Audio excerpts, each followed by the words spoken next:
Okay, good morning and welcome to the Archery GB National Series Finals at Woollerton Hall, Nottingham. Today is Recurve Saturday. I'm Andrea Gales and alongside me is Olympian Charlotte Burgess. Good morning, everybody. I suppose today the first thing we're going to talk about is the weather this morning.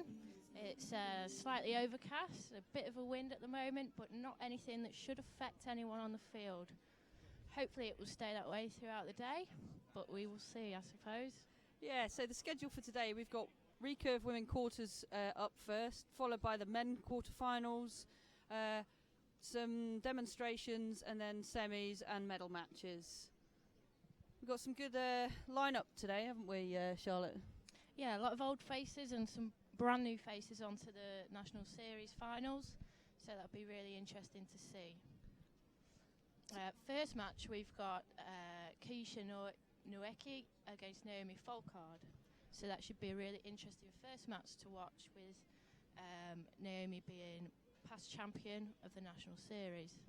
She's also multiple medalist at World Field Champs, European Target Champs and an Olympian. These are the grand finals for Nottingham. So Kyshia's three-time Scottish champion, and so Naomi was ranked second in the seedings and Kyshiea seventh. So I think Kyshia's got a little bit of work to do to beat Naomi. Yeah, this could be one of those matches where the underdog, so to say, surprises everybody and shoots really strong. So we'll just have to wait and see what happens. So Naomi's, this is her sixth appearance in the grand final, and it's Kyshia's first appearance. Naomi shot here last year, so she knows the setting quite well, and this will be Kyshia's first time on the stage. What will be going through their minds right now, Charlotte? I think at the moment the guys will be just walking up from the practice field, which is at a lower level to us up here on the top field. So it'll be interesting. They'll be looking at any differences with the wind motions, any flags or signals they can spot, and really just having a good look at what's going on around the field, any people that they've got in the audience supporting them, catching their eye, and just settling the nerves waiting to come into the arena. As you mentioned, the practice field is at a lower level and was actually quite sheltered. We went and had a look down there, so it could be interesting to see who settles down the quickest and adjusts to the conditions up here on the finals field. Those first arrows will really be key for getting the confidence straight away. So today we're on set system, 3 arrows per set. Highest score wins the set. If the set is drawn, you get 1 point each. And it's the first to 6 points. If it's tied at 5-all, we'll go straight to shoot off, 1 arrow closest to the centre. So the archers are now entering the field of play. 3-time Scottish champion. You can see they've brought a coach in with them. There'll be a key member throughout the day for the archers, keeping them settled, noticing any differences going on around the field or with any technique issues. A real supportive person you need behind you there. Yeah, they can give you an indication quite quickly of if anything's changing on the weather, anything that you're doing with your technique that you could improve on, and just keeping your nerves down a little.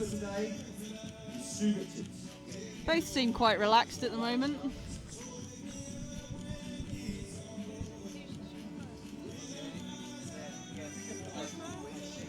So we're about to get underway with the first set. I think Kyshia's going to shoot first. I think so.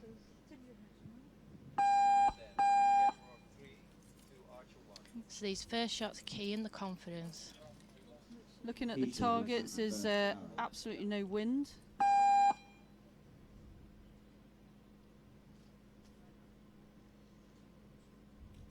It seemed like a nice smooth shot. Very nice. Just out of 10, so good shot to start with.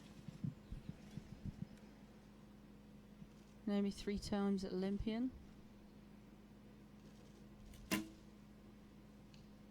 9. Both arrows a little high, so maybe there's a difference from the practice field to the main field.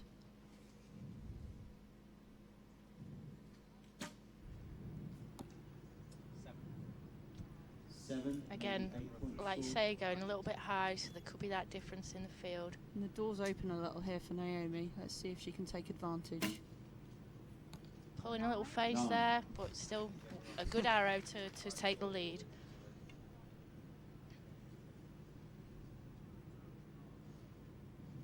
Lizzy needs a good arrow now, just to put a little pressure on Naomi. 9 points. Okay, so an 8 to take the set.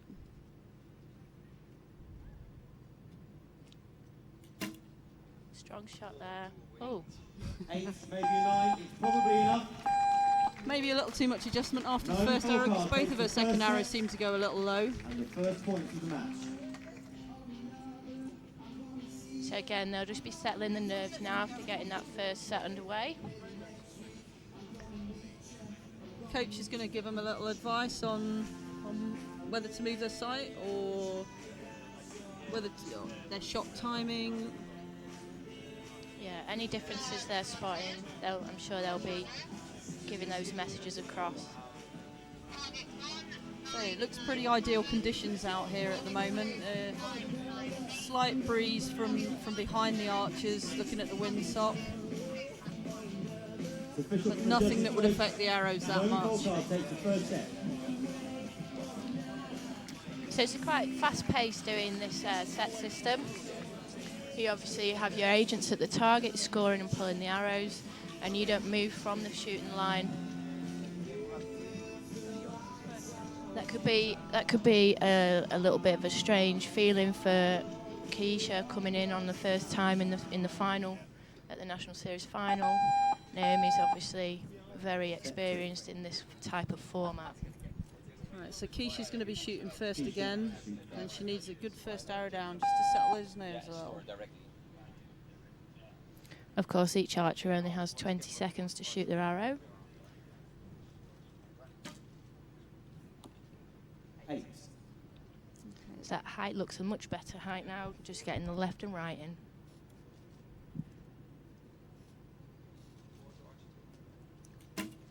Nice smooth shot from Naomi. 10 points. Perfect 10.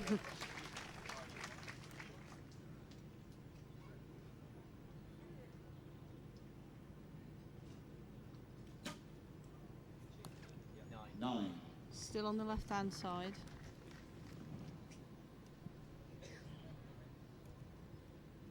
Would you move your sight or aim off, Charlotte?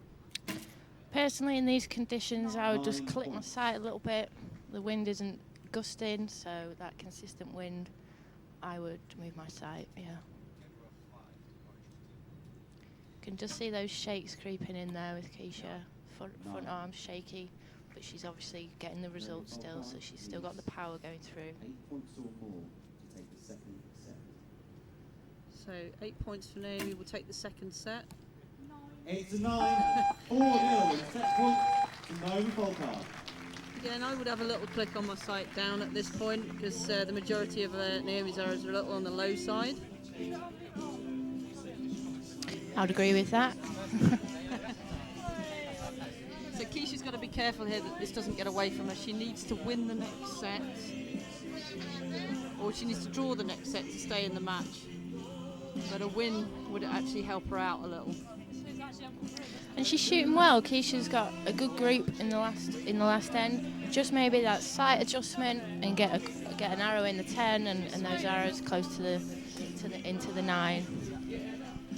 And she has got a formidable opponent in Naomi, who has won stages this year, at stage 2 at Pennycook and stage 5 at Exmouth, and she has 3 second places as well at another 3 stages. Kyshia's just been consistent throughout the year with 2 6th places in stage 2 and 3 and 2 9th places in stage 1 and 4. Just needs a strong shot. That front arm staying steady. Nice. 10. Beautiful first shot.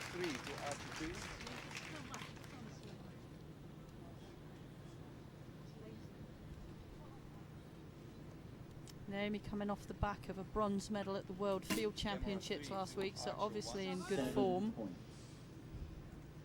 There was just a little bit of a gust then on the field, which was interesting.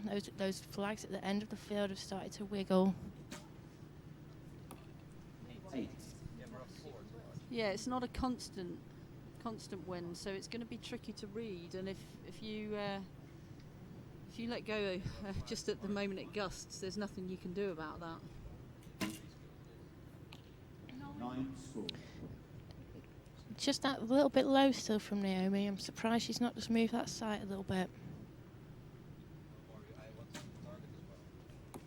8 points. Okay, so Naomi needs a 10 to tie the set. Let's take her into a 5-1 lead. 10 scored. Suppose you ask and she delivers. If it were only that simple. So, commanding lead now for Naomi at 5-1. Kyshiea needs to win the next set to continue the match. I think Naomi actually has the most stage wins in the history of the National Series. With the 12, I believe. And this is Kyshia's first finals, and she has yet to win a stage, but I'm sure this will inspire her to perform next year.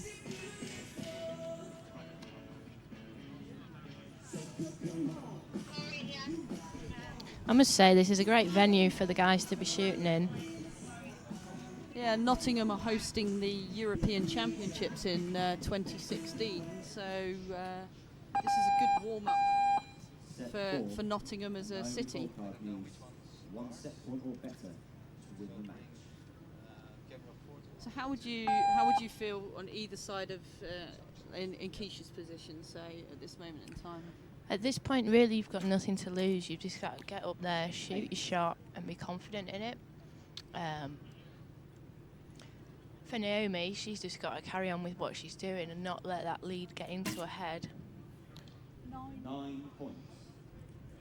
It's Naomi with the 1 point lead. So this needs to be a good shot to just put maybe that little bit of pressure back on Naomi to complete the set.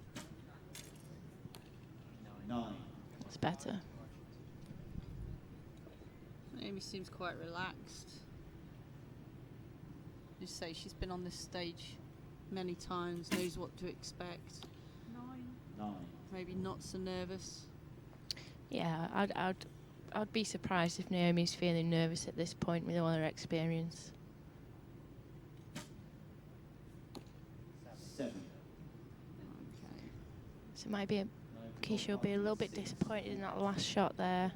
Well, let's see if Naomi can finish out.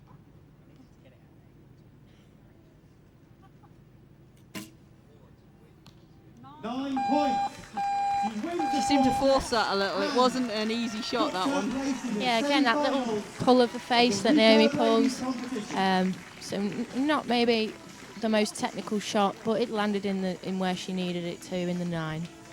She can go back to the practice field now and just work on a few bits and get ready for the semis later on today.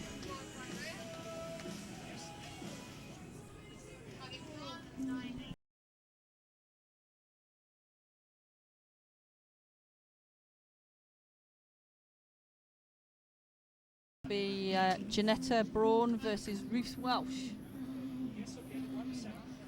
It's confirmed, ladies and gentlemen, Naomi Folkard is the winner.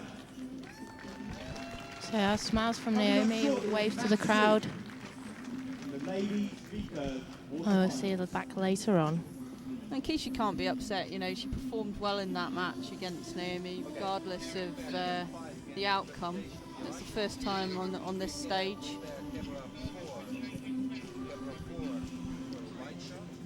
And she'll be loving that experience as well. So our next two archers on, Jeanetta Braun from London, seeded 3rd this year at the National Series. Nice and consistent in the 4 stages she attended. She got a 3rd, 5th, 3rd and 4th.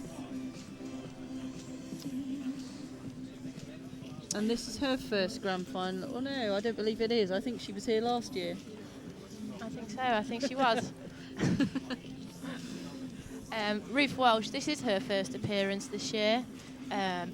She's only been shooting 4 years, so that shows that she's a real up-and-coming archer to be completing the national series and be in the finals. So her stage wins, she had stage 1 was 5th, stage 2 was 9th, consistent stage 3 9th, stage 4 9th, stage 5 6th, and stage 6 9th. So a real consistency there as well. Jeanetta's been national indoor champion, and she's been part of the Euro Nations team. This will be quite an interesting matchup, I think.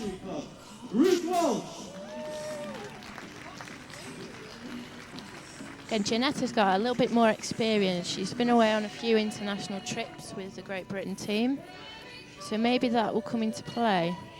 But saying that, Ruth has got no experience in the high intensity shooting level, so maybe she'll come up and enjoy the experience and shoot really well for it. Yeah, she might do. I mean, the other thing is the 20 seconds per arrow alternate shooting. This may be Ruth's first attempt at that. Yeah, I think that could be true, actually. It's not very common that you'll shoot 20 seconds specifically for an arrow in many competitions. Again, these first arrows crucial in settling the nerves of the two competitors. 8 points. It was a nice, strong shot.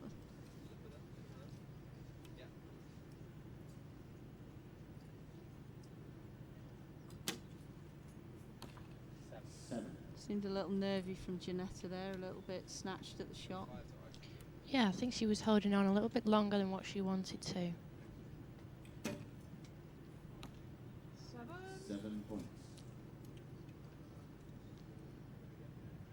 So again, that height variancy could be coming in from the bottom field to the top field. Yeah, because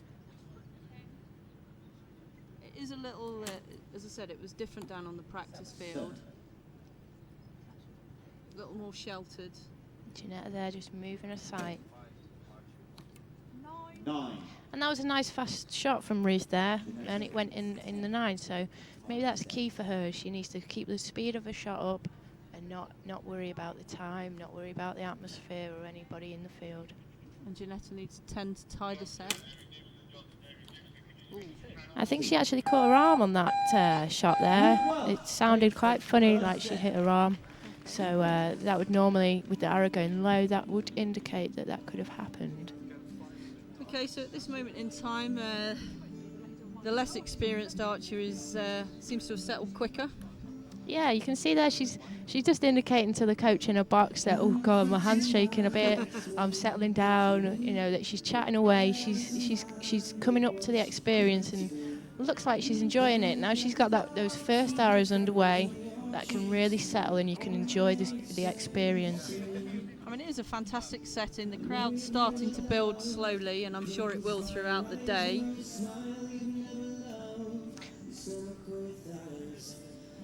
Wind seems to have settled down a little, although there is still a gust at the target every now and again. No constant breeze. Set 2, Jeanetta will shoot first. So Jeanetta just needs to settle herself here and get a good arrow down target. And just try and relax a little. You can see she has a good mental routine at the beginning there.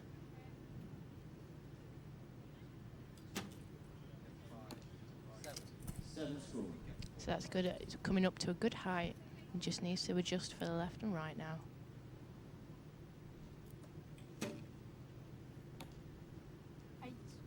Ruth's shot seems just a little smoother at this moment in time.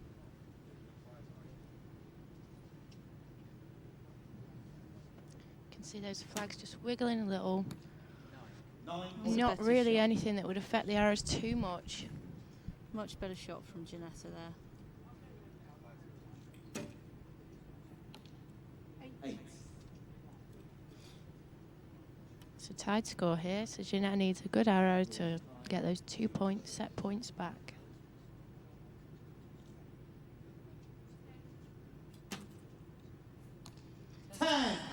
Much better shot from Jeanetta, a lot quicker, as you said. Shot timing is quite key. Yeah, I think Jeanetta, she just needs to take her time at the beginning of the shot, do her mental routine, and then complete her shot, because 20 seconds is loads of time, really. And Ruth starting to just hang up on the shot a little there. So we're now leveling the match, 2 set points each.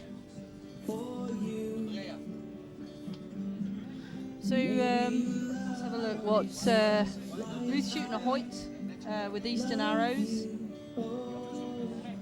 and Jeanetta's shooting a Hoyt with Eastern arrows. Best 70-metre round for Jeanetta is 6:45, and for Ruth, who's only been shooting 4 years, is 5:84. So that's pretty good in 4 years. Yeah, I'm really impressed with Ruth. She's really settled in good. You can see she's enjoying herself. I think the music's actually calming her. I think we should get some requests on for her.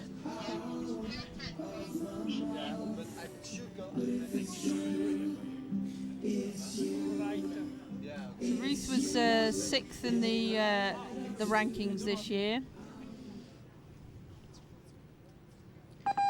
Jeanetta, that little bit higher in 3rd in the rankings coming in, but when it comes to the matches, it's really anybody's when it comes to the matches, in my opinion. Yeah, I mean, it's whoever deals with the pressure on the day, and the seeding is a nice place to be, but you know, higher up in the seedings, but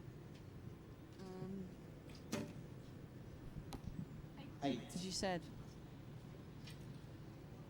it's whoever deals with the pressure. You can see in front of the archers, they've got big screens in front of them with the well, Jeanetta missed there again, hitting her arm, so a technical point coming in and spoiling that arrow. An opportunity for Ruth now to take this set and take a 4-2 lead. So as I was saying, the timing is right in front of the archers, so they can pretty much see their clock counting down. So Jeanetta was straight up there then and had 10 seconds left over, so she can take her time. I mean, obviously she's having a slight issue with her front arm. Is she putting too much pressure through her front arm, or straightening it too much? Yeah, you can see she has a kind of a little bit of a bent arm when she's shooting, and when you're under stress, you can start pushing with the front rather than pulling with the back as well. And I would guess that she's just got that little bit of nerves coming in, and is pushing too much with the front and not enough with the back, and it's just leading that arm guard to get a little bit in the way, and she's just caught the string behind it on that miss there. But with being set systems, she's only lost 2 points, not 10, so a little bit of a difference there with the set system being in for the last few years. In 2008, 2009, you would have lost straight 10 points there, and that would have been a big deficit to come back from. With sets, you kind of get to reset, restart, and you can see it's 4-2 to Ruth. So she's not that far behind. She can put that behind her and come out strong now, equal to 4-all. And she did. She came back from the disappointment of a miss with 2 nice arrows in the 9. Sometimes having that disaster arrow as such can really calm you, because you're like, oh, nothing else can be as bad as that. So maybe she's relaxed now. Looking at Jeanetta's target face, everything seems a little over on the right. She's just adjusting her sight now. 7. So in Ruth's mind right now is, if I take this set, I win the match. Yeah, and Jeanetta's just making sure she puts good shots down, I think. You can see she's getting a little bit tense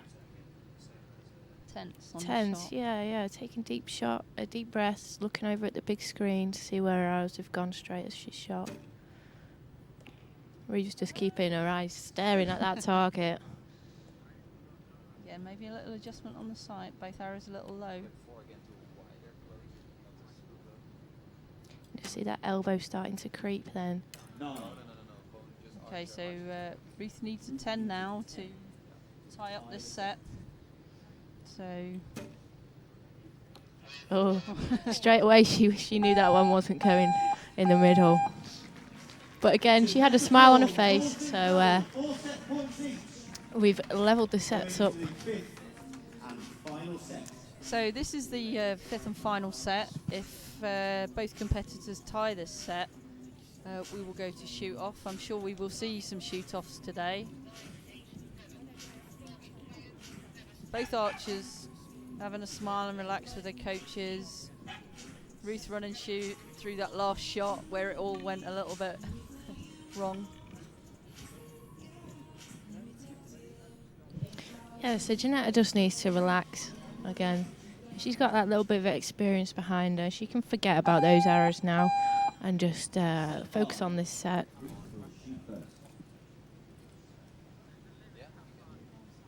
So 3 arrows each left.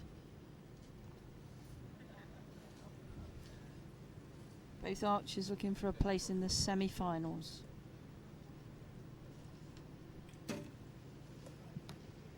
Nine points.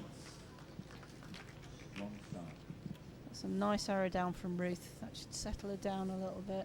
Put the pressure on Jeanetta. Oh. Yeah, again, hit her on her arm. You can see that elbow, if she'll be watching this back and really looking at that elbow, seeing where it's coming from. Ruth needs to take a deep breath now and just shoot her shot. 8 points. That's nice. She's keeping control.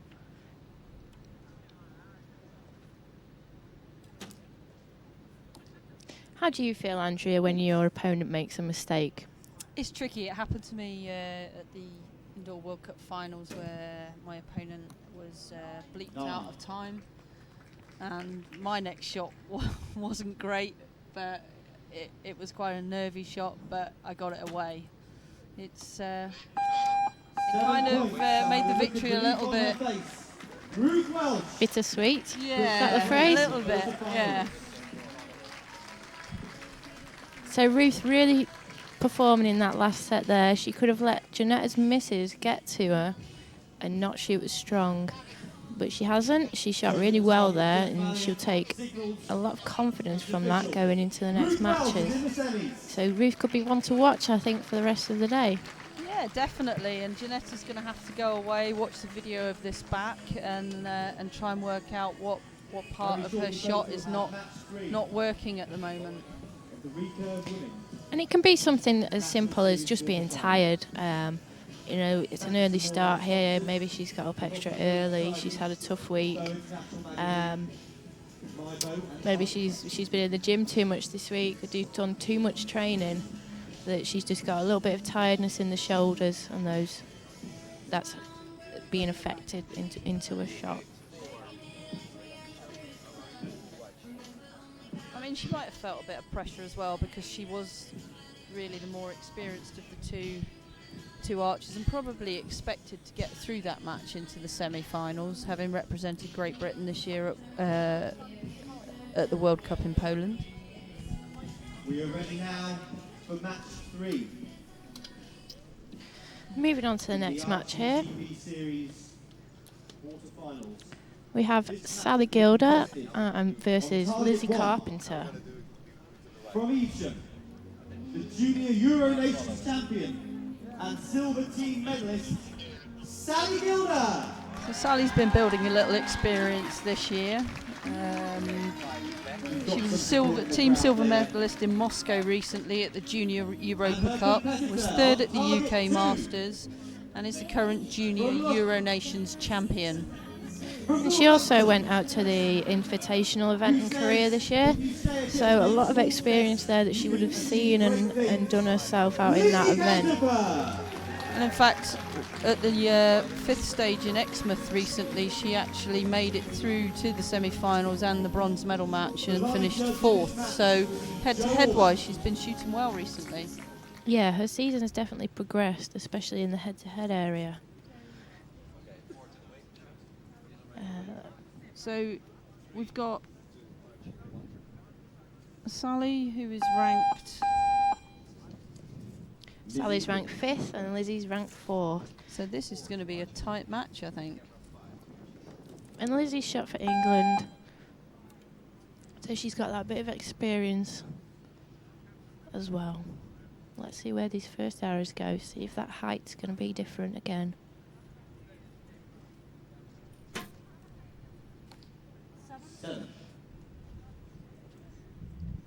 Just a little low and on the left-hand side. Okay, both archers shooting to the left and looking at the windsock. The breeze is just picking up a little. 10. That's a great second shot.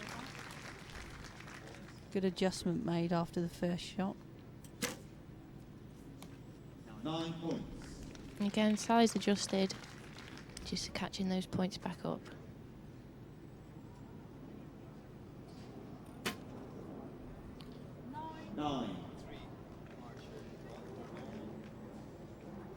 So Sally can't win this set, but it's always nice to put a good arrow down. So just left there on the side of the target, so she's made that adjustment, ready for the next set. And Lizzy, she's a strong shooter. I really like how strong her technique is. Front arm's solid. Yeah, and she's come out, shot a 7. Yeah, recovered well with a 10 and a 9. So 26 points is a good first set score.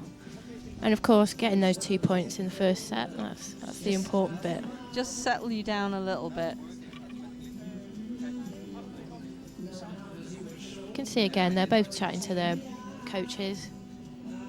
Both ready to go as well. So you can see that little bit more experience. They're keeping the bows in the hand. They're prepping.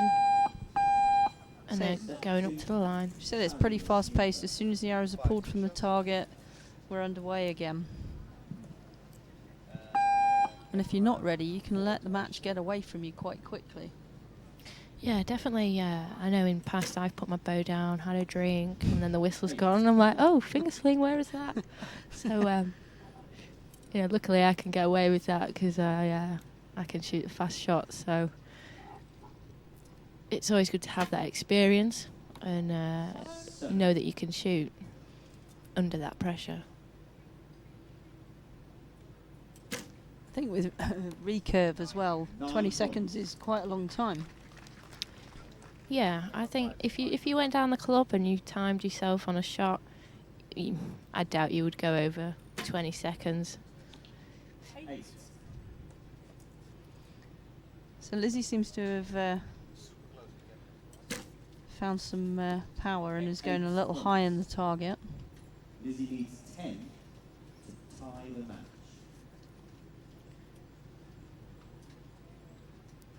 Really nice and solid positioning. You can see that front arm just starting to shake. 6.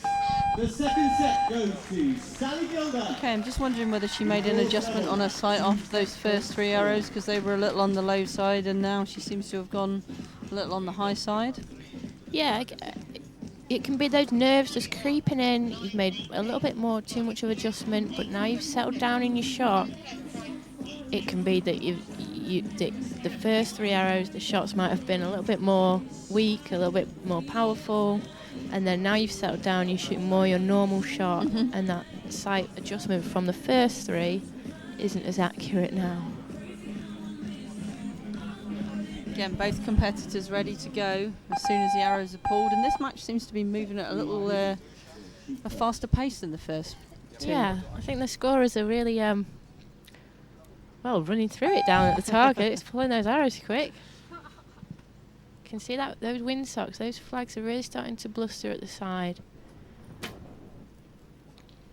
Yeah, going left, you can see the angle of the arrows slightly off, so definitely wind effect. I don't think they'll be feeling it down where they are with the stands around them. Yeah, we're quite covered down at the shooting line. There's a gap in the trees further down in the field. I think that's where the wind's just coming from. But both archers there shooting nice 10s, so That's a good recovery from Lizzy after a disappointing first arrow. 8 points. So Lizzy just needs a strong arrow here to put that little bit of pressure on Sally. 8 points. Okay, so 6 or better. Sally needs a 7 to take this set.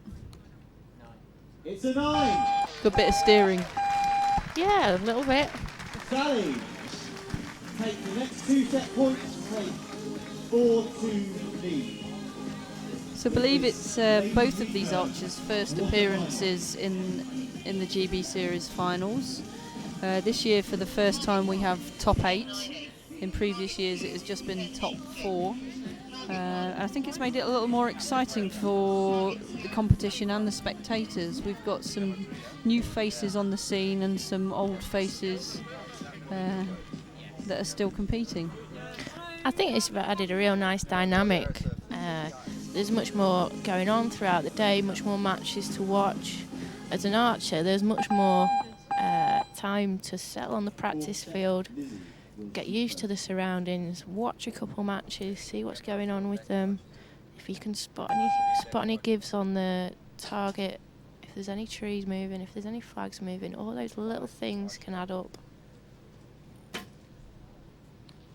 it was a nice shot there from Lizzy. Really got up, and that arrow was straight out the bow. Wind's picking up. I think Sally just got caught at the moment that she executed her shot there. So Lizzy looking nice and strong. 8.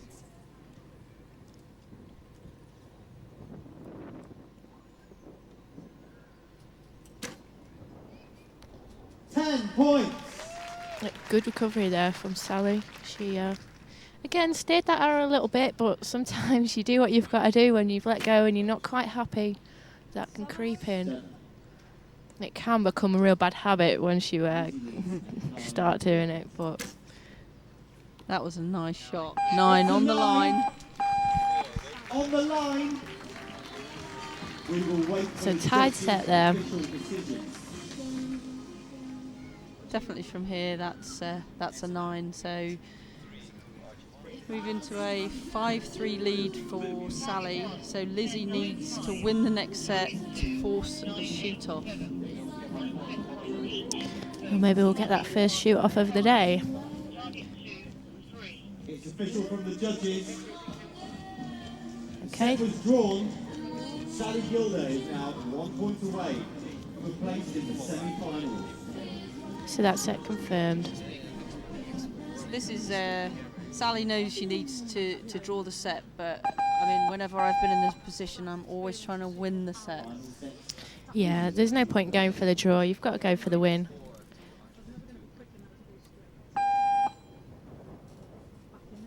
Again, Lizzy's got nothing to lose in this set. She just needs to go for it. Yeah, the pressure's on Sally now. 6 points. That was a 6 from Lizzy. Let's see if Sally... Oh, that shot was really just that little bit too fast for Sally, I think. She didn't quite get into her anchor position that she wanted. Maybe she was thinking that she had an opportunity with Lizzy shooting a 6 off the first arrow. Yep. You've just got to keep focus on you and not worry about what the other archers are doing. So Lizzy just needs a nice strong shot here to take this to shoot off. Shoot up, shoot up. Oh, needs a 9. See, Lizzy's disappointed in that, shaking her head a bit. Oh, It's an 8. shoot off. Shoot off. An official score, although we think it's pretty official, is that Lizzy Cantopher takes the set. That means it's 5 points all. So shoot and off. we're having a single arrow shoot off. So, shoot off for...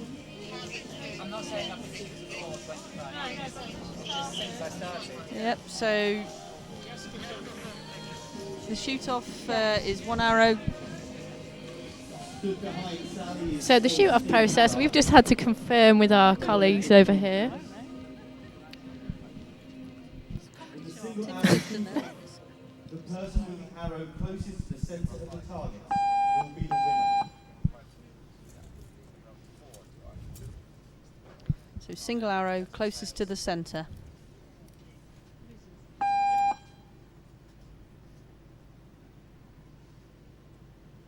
Do you like to go first or second in a shoot-off? I actually like to go second. I like to see what you need to beat. So I'd be like, oh. All I've got to do is put it in the 9. Easy. Yeah, that's the way I think. Oh. It's a further away 8. Lizzy Cantopher will progress to the semi-final. I quite like going first myself. Getting my arrow down there. Well, I don't know. I think a part of it being left-handed is that I can watch what's happening as well most of the time with the other archer. Put that little intimidating face on, and I'll wait for them to do their shot and then do mine. Game face, yeah. So Lizzy winning there, and Lizzy was the higher ranking archer out of the 2. I think Sally will be a little bit disappointed there. That last arrow in the 8 with the shoot off. She recovered quite well during the match. When she put one out, she put one in. You know, so. But you know, it's great experience for Sally. She's still a junior. She's 18, so you know, and she's performed well this year. And just getting yourself into these finals and actually having the experience will help her grow into a better archer. And of course for Lizzy, she had real strong arrows there, good groups from apart from the arrows that went off. So as long as she eliminates them this afternoon, she could again throw up some. For the last quarter final, throw into the mix. On target 1. So our last quarter final sees the number 1 seed, Amy Oliver, who has represented Great Britain at the Olympic Games in London 2012, against Verity Gray. And Verity was ranked 9th at these in the final standings, but due to a withdrawal from Nikki Hunt, has actually snuck in 8th place. Yeah, Nikki Hunt, it's a real shame that she's not been able to complete the end of the year at the National Series. But a great opportunity for Verity to come in and replace Nikki, and hopefully she's had enough time to prepare for it for the event. So we'll see. Verity only been shooting 2 years, so this is probably the biggest competition that she's been part of. And again, Amy, this is what she does day in, day out. Yeah, definitely. Amy's got a lot of experience behind her. Verity does a lot of county and is Worcester County champion. That's a bit of a tongue twister, that one, but she'll be nervous but really wanting to perform. Amy looking quite cold this morning. Looks like skiing season.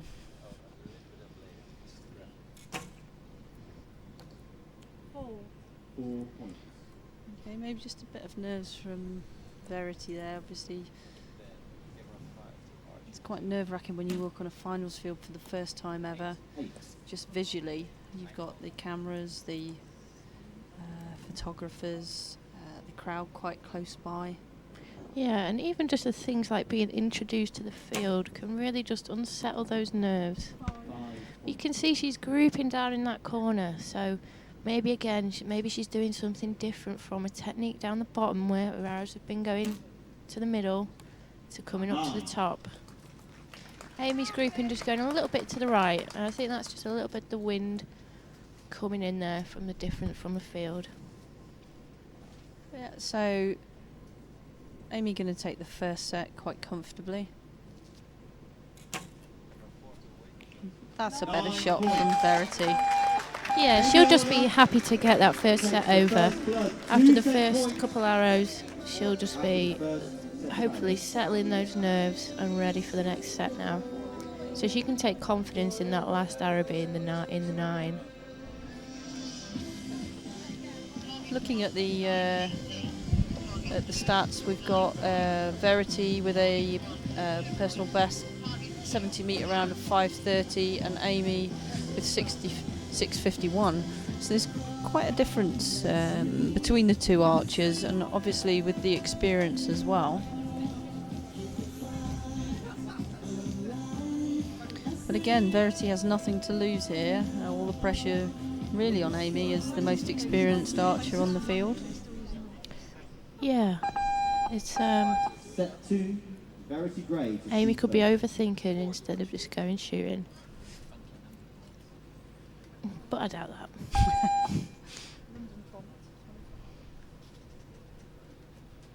It's nice to see Verity just taking her time, doing her shot here. Nice and strong front arm. 9 points. There we go. So she's adjusted after her first 2 arrows, and she looks nice and strong. 10. Can't beat a 10 though. No, you can't. Again, she's just going to shoot her own shot and try and put that pressure back on Amy. 8. Again, you could see in her face there, as soon as she shot that, she knew it wasn't quite right. So she knows what she wants to do. 8 points. Amy looking strong on her shot, nice and flowing. Timing looks good. See just that little shake from the back elbow now. 5. That's out in the 5, so that experience just coming to show. 10 points. Amy Oliver. Nice shooting from Amy. 4-0. Set point advantage. So sometimes when you're not used to shooting in these environments, the last arrow can be the arrow that really catches you out sometimes, because you think you're relaxed, you're ready to go, you've got a few points in the bag, boom. Yeah, and what Verity's probably experiencing is that there's not a lot of time to settle between sets, between being announced in the first set and the end of the first set and the beginning of the second set. You know, it's all go, go, go.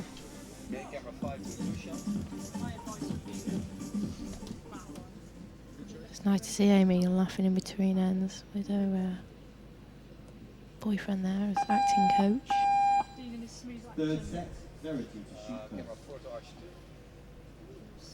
Again, that person behind you can really settle you in between the sets. Yeah, I mean, I always like talking about anything but archery, to be honest, when I'm between sets. I agree.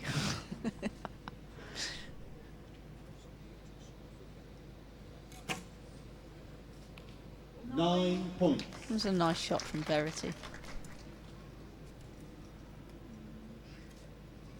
Amy's just got, you can just see the long rod wobbling a little bit. 9. But she knows what she's doing.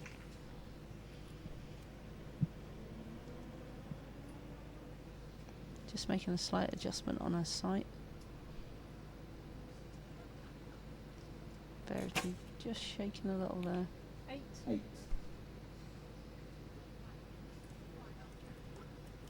See if Amy can take opportunity.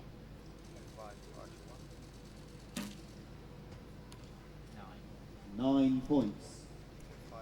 So you can see from the holes on the target faces that Amy's going right and Verity's going left in the majority of their groups. So whether we've got a little bit of a difference from each target with the wind coming through, or that's just what's happening with each individual archer. Amy's got great group in there. Just that slight adjustment that she'll work on, definitely on the practice field for the next match. So that was quite a convincing victory from Amy. The only 6-0 we've had today so far. Again, the pace of that match was really quite fast, I think. Yeah, it was, and Naomi will be taking on Lizzy in the semi-finals later on this afternoon. And Naomi will be taking on Ruth Welsh, so a couple of experienced archers taking on a couple of archers growing in confidence, I would think. Yeah, so it'd be interesting to see how they all deal with that. I'm hoping for rain. I think I'll throw in the extra element of rain this afternoon. Rain, maybe a bit of hail. Yeah. I don't think it's forecast. I think we're okay for rain. Maybe the wind will pick up a little this afternoon, which will throw a little more into the mix. So now we're switching to the Recurve men's quarterfinals.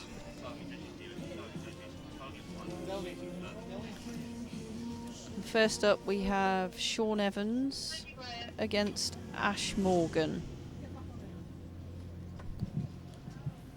So I think this will be a really close match. Sean and Ashe trained together at the National Sports Centre throughout the week.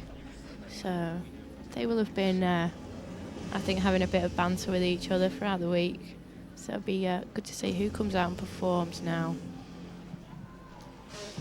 Yeah, Ashe has had a good season. I think he was the top male recurve at the recent European Champs for Great Britain.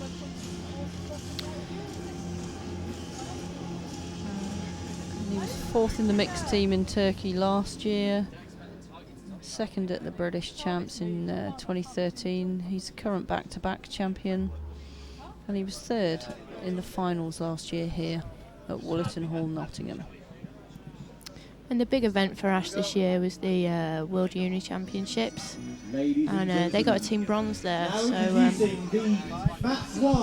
that's his highest event. Well, on target 1 from Telford, British champion in 2011 and junior team. So he's up against Sean Evans, who was the British champion in 2011. As you said, he trains at our National Sports Centre. His opponent on target 2. Full time. And appearing in his 2nd Archery GC. So these two guys know each other really well. The back-to-back champion, Ashe Morgan. and you can see the coaches they've brought in the boxes with them. They Ashe has Songi Wu, who is our national team coach with Lloyd Brown. And Sean has our team biomechanic, Ollie Logan, who did a lot of work with the guys, not just biomechanically, but a lot of work in their head-to-head environment and running systems with them. So they'll be really used to these people standing behind them. And the guys will, you know, the coaches will know these two inside out as well. They'll know if their shots are not working or the timing's slightly off. 10 points. Oh, straight in the 10 there. So that pressure's gone straight onto Ashe.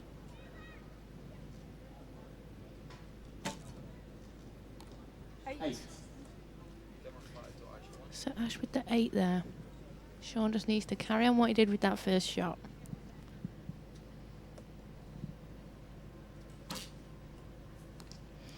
Which he has done. Obviously took your advice. Yeah. Maybe you should be in the coach's box. Ooh. Ashe not very settled at the moment. Yeah, I wouldn't expect that from Ashe. So he just needs to get up and shoot the last shot and move on to the next set. Sean's nice. It's our first 10-10-10 of the day. So the holiday Sean's just come back from has obviously helped him relax and focus in his archery a bit. Sometimes you need that break. That's a pretty ferocious end to throw down first against your competitor. Yeah, he'll be really happy with that, and he'll want to continue and try and get that continuing throughout the match. I think everyone strives to show off and do a a 6-0, 90 scoring match, but I've not seen many of them personally. No, I don't think I have seen one yet. Although I think Brady was close with an 89. So Sean seems to be nice and relaxed and chilled out, and maybe slightly the underdog in this match. Yeah. He was seeded 7th, and Ashe was seeded 2nd. Very close on the 720 PBs though. Ashe's PB is 659 and Sean's is 652, so only 5 points in their difference. 9 points. It was a better shot from Ashe, more relaxed.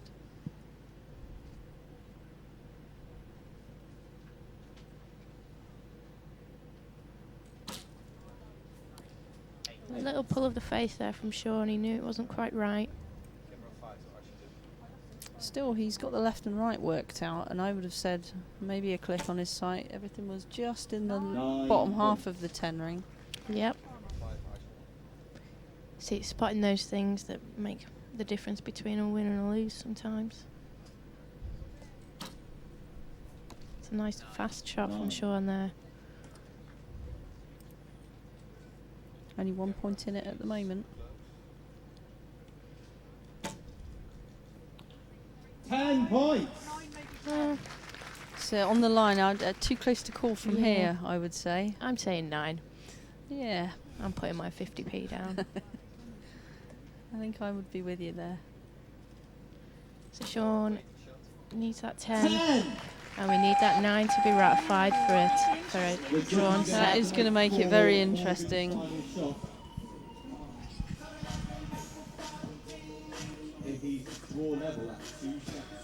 So I think it's a tied set. I don't think Ashe's arrow is going to be marked up. Then I could be wrong. I think I'm going to win 50p. The judges have said that Ashe Morgan scores 999. That means that set 2 is 50p. drawn. Thank you. Sean Evans leads by 3 set points to 1. So at the moment, Sean seems the more settled out of the two, I would say. Yeah, his grouping is definitely better. He just needs to get that height right, but he's not really had anything left to right, so that wind isn't really blowing anymore. And obviously these guys are going to be on more poundage than the women. What would you say on average the men are shooting? I think they're probably around 45, 43, 45, around there. So obviously with a bit more poundage you're going to get affected less by the wind. Yeah, more poundage you push, the better that arrow can cut through the wind. And I think Sean's slightly got the higher poundage between the two of them. But they are shooting different makes of bow, different model bow.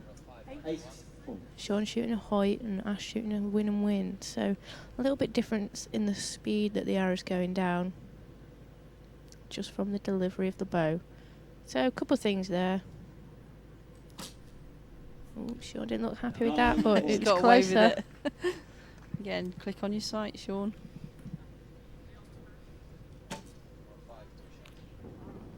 Ashe very calm and composed. He doesn't rarely show his emotions on the line. No. Neither of these two are, and there's the odd sort of face pulled when you don't think your shot's gone off quite right. Yeah, good old goon. That looked nice. It's a 9. Again, it just dropping that little bit low, so. It's a tied set again, so Sean at the moment in the driving seat with a 4-2 lead.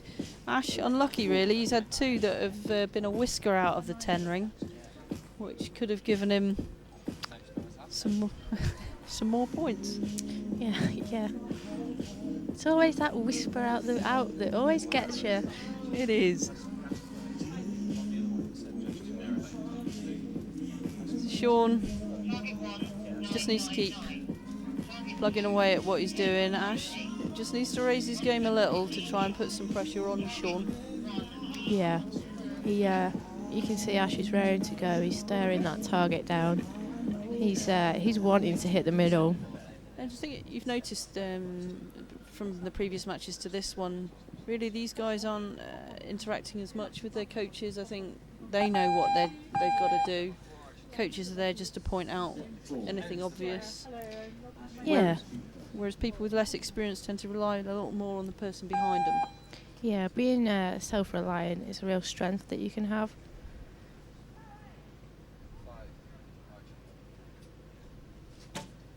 But it's always nice to talk to someone. Yeah. Sometimes it's just hearing a familiar voice, not necessarily what they're saying, but just hearing that familiar voice behind you.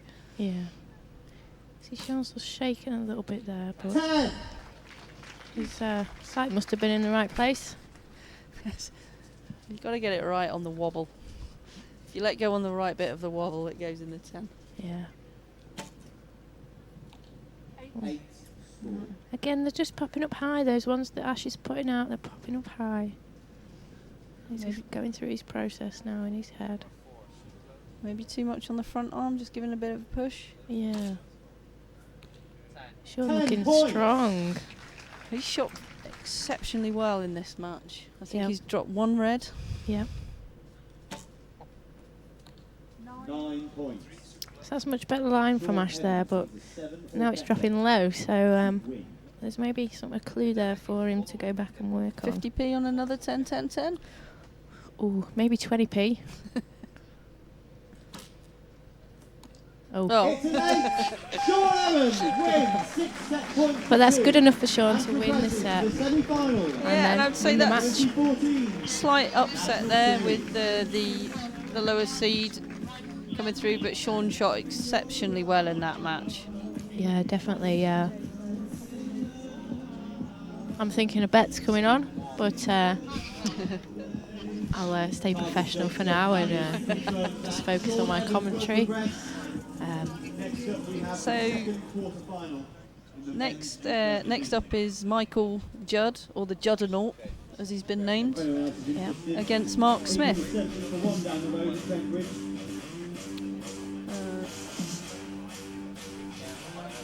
So Michael was seeded 3. He has a personal best of 6:51 for the 70-metre round. And this is his second appearance at a National Series final, because he was in the finals last year. Yeah, he finished second last year, so he'll be happy to be back. You can see he's got those smiles on his face, and he can really just enjoy the environment again, taken from his experience last year of his good performance. Then he'll know what the show's about. So this is Mark Smith. It's his first appearance at a GB Series final. He's having a great season. Personal best of 6:44. So both guys pretty close. Yeah, both good shooters. Michael might have the slight advantage because he actually shot here in the finals last year, so he'll know the environment. Maybe knows what to expect from the difference between the practice field and the finals field. Yeah, that's hopefully he made a few notes last year of any conditions he noticed or any differences he noticed, and he'll be able to remember them and put them in action this time around as well. Yeah, so both of these guys, I think this could be a tight match. A little bit of confusion at the start there, but both archers now on the line and ready to go. Michael shooting first.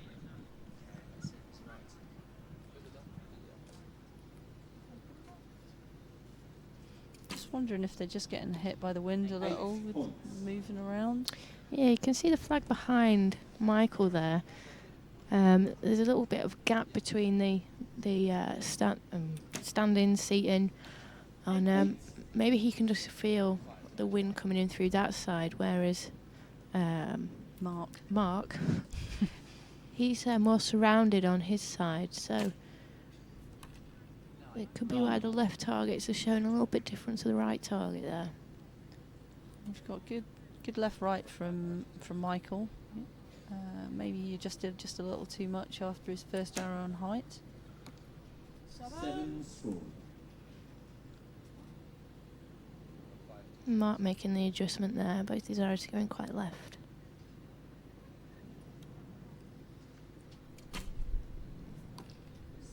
Seven points. Okay, so a 10 will take this set for Mark. Mark needs 9 to 10. Hopefully that adjustment was enough. Oh, And it's a 9! Not quite, but a tied set, so Unofficially, at least, the first set is tied, 1 point each. should settle in those for both of them, and both of them got points on the board. See the crowd starting to build up on the left-hand side. This is Bulletin Hall at in Nottingham. Believe Wayne Manor in the Batman movies. yeah, I'm trying to spot Bruce Wayne, but I can't see him in our crowd anywhere. He might come out after lunch. We can always go try and find the Batcave ourselves in the break. So if we don't reappear in the afternoon, that's where me and Andrew will be. So set 2, and Michael to shoot first. Michael's had some good finishes this year. He's had a second in stage 1 and a first in stage 3. He just takes a little bit longer on his shot. 8 points. He only has around 4 seconds left on the clock, so that could, when that wind picks up, that could just catch him out. But he's straight away, he's ready now to go. And both boys shooting a little low here. You know, I think it's important that the coach picks up quite quick on that. Yeah. Sometimes with the occasion and your own nerves, you tend not to see what's actually happening in front of you. Yeah. You can't see the obvious. That's right, yeah.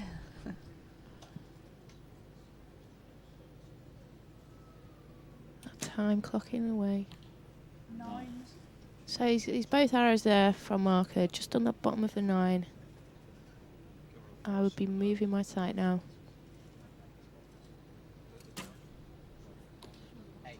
8 points. And still over to the left as well. Mark needs a 6 or better. So Mark, firmly in the driver's seat, just needs a nice solid shot to take this set. A 7 will win the set. He's holding long. He's 2, 1. Ooh, nearly timed out. So he shot a 4 there. So Michael Judd gets that set. Again, that experience showing there of at what point would you come down and what point would you come back up. Do you have time as a recurve archer to come down during those 20 seconds? I think you can do.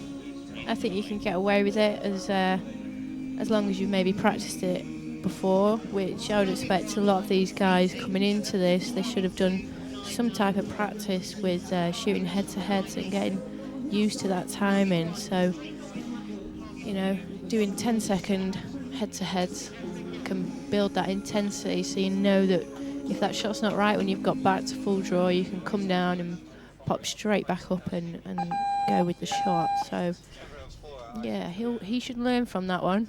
He should make a note on that one. So I know with the compound it's slightly more tricky to actually come down in that 20 seconds. You just don't have the time. That's why these are called struggle sticks, I think. That's what you call them, isn't it? Might be what we call them. Sometimes you make it look struggle. So maybe that last arrow there has just affected Mark's confidence. He's popped one out in the black there again. 8 scored. And this is where Michael can just snatch it all away and roll through the sets. So Michael seems quite a cool customer. 6 points. I think the nerves getting to Mark just a little now. Yeah, he needs to just forget that shot he's not going to run out of time again. So Michael really taking advantage of that. You can see his coach is just interacting with him. He's taking his deep breaths. He knows he can capture this quickly. It's not helpful, is it? So our commentator out on the field just reminding Michael that he had to hit the target, and Michael obviously heard him because he laughed straight away as he shot. So it's little things like that that he will have experienced last year that won't be affecting him as much. Yeah, it's quite a different environment when you've got somebody announcing and talking about your match. Obviously it's getting a bit busier now. There's a lot of movement in your field of vision. Yeah. That you're not used to, because when you stand on the line and shoot at a competition, you've got nothing in front of your field of vision. So completely different environment for Mark. I'm surprised we've not had any actual crowd interaction yet. No real cheering going on, which hopefully we'll see more of this afternoon. Maybe it's subdued on a Saturday morning. Yeah. Maybe we need to go out there and whip up the crowd a little. I think it might be called for. 8 points. Okay, so Mark's still a little on the low side.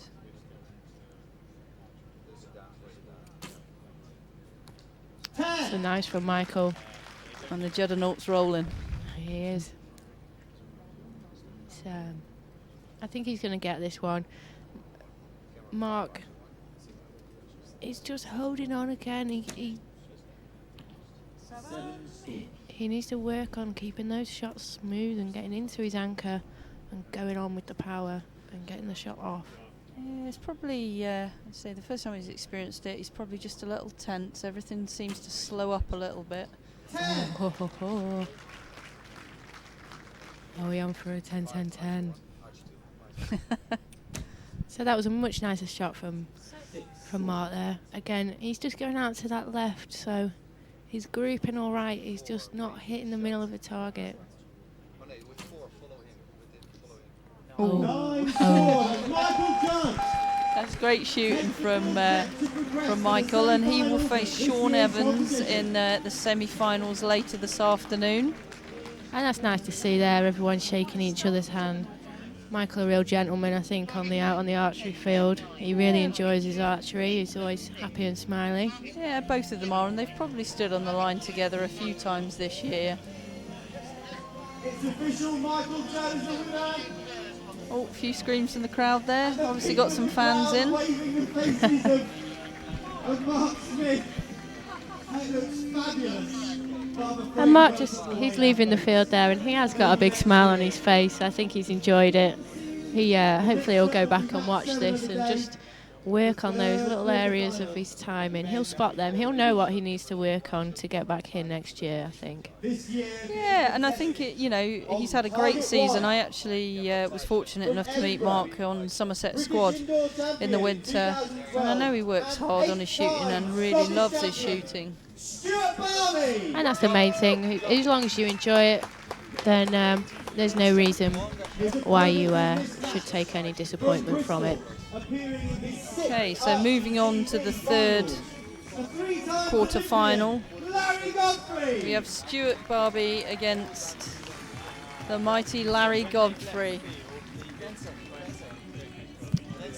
I think here we might hear a few cheers from the crowd with Larry. He's got his family in the crowd. They're always great supporters for Larry. And Larry likes to hear the crowd, doesn't he? He's a bit of a showman. Yeah. So Larry was seeded 4th for this year's GB series. He's from Cleve Archers in Bristol. Stuart seeded 5th, so he is from Edinburgh. I think he shoots at the university. And he has a PB of 6.39, so good standard archer. Larry actually has the most grand final appearances for a male recurve. Yeah, Larry's appeared. He's appeared in all 6 of the National Series finals, so he's going to stay on the scene, I think, for a long time. And he won it in 2012.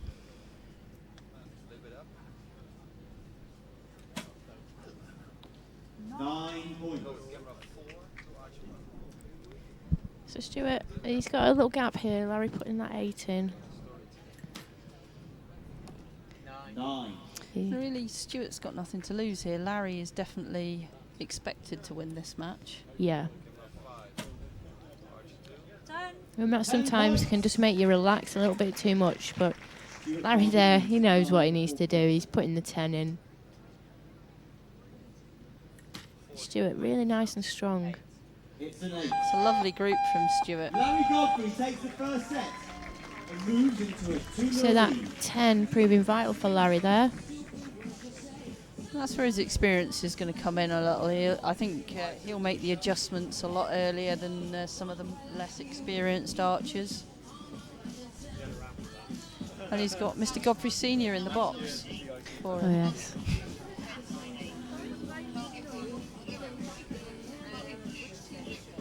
I think Larry's dad's been a great support from when Larry was a junior all the way through his career. He's a real stable part of Larry's support system, so it's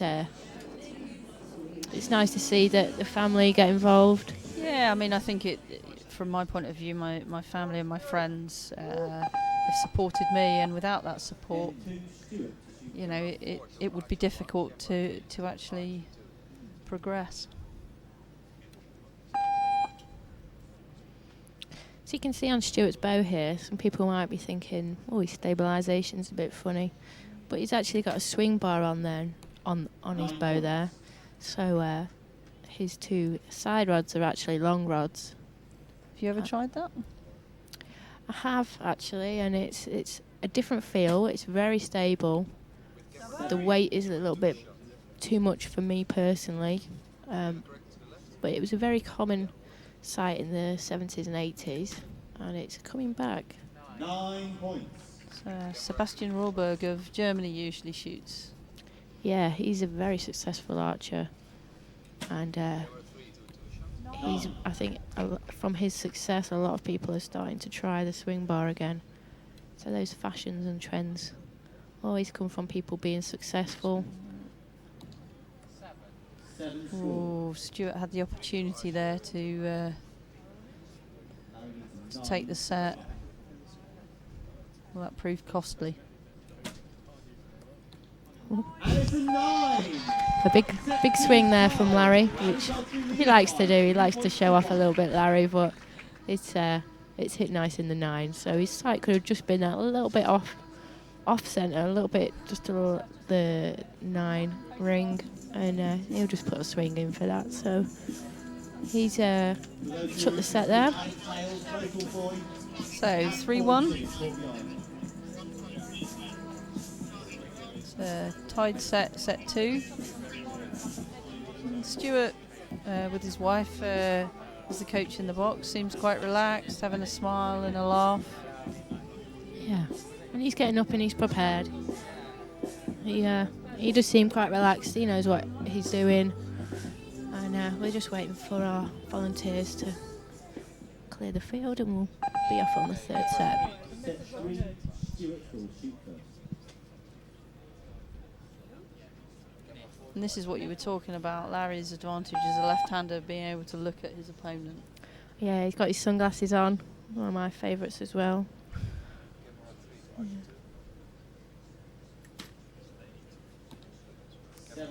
Just going out into the 7 there. There's a little bit of a wind coming through around the back of the house. None of the flags are really moving, but I can see the trees around the corner are blowing, so... Larry having to rescue that a little because he was on the move when he tried to execute his shot.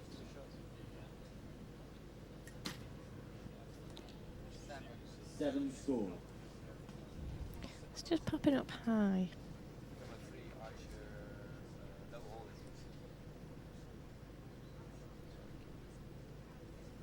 Larry's taking his time with this one.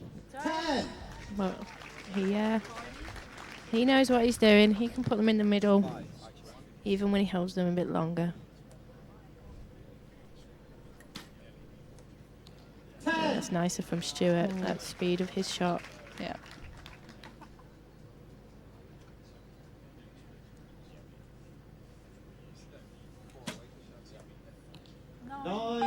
Great shooting from Larry, nice and solid, taking advantage of the mistakes that Stuart's made.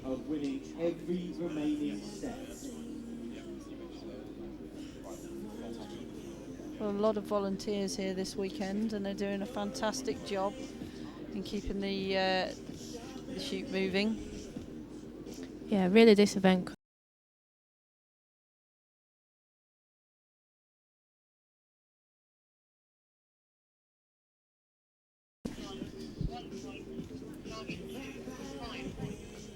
So,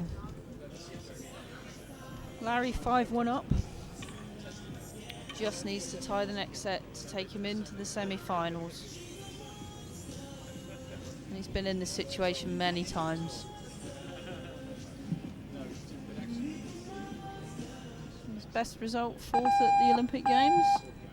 Yeah, back in Athens he was 4th in a very close match there.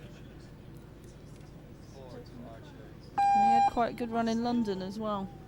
Yeah, he really enjoyed the experience in London with the home crowd. I think that's one of the strengths Larry takes from shooting in front of people. He drives, he takes that Energy. energy, yeah, from the crowd. So maybe we need to get the crowd cheering.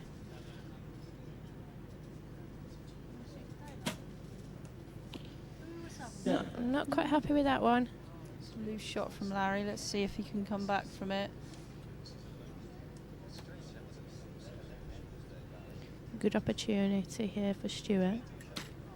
That was a nice shot. It was nice and fast. Again, both of them a little bit high, so maybe he just needs to click his sight a little bit. The last end were all high as well. There we go.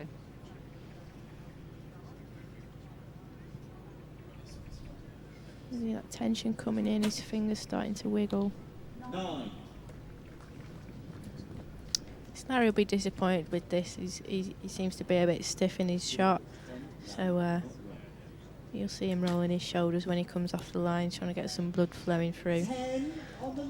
Yeah, I think that might have clipped the 10, so I think Stuart may have taken this set. That's a 10. You see there, very nice quick shot from Larry, and it's bang in the middle. I think Stuart's looked as though it's in.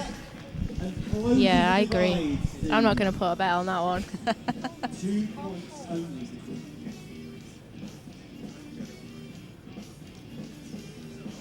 I don't think the judge is even having a look at it.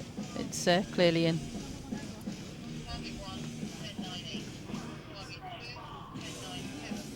It's official. Stuart Barby takes the set. So Stuart coming back with 2 set points to trail 3-5 against Larry Godfrey.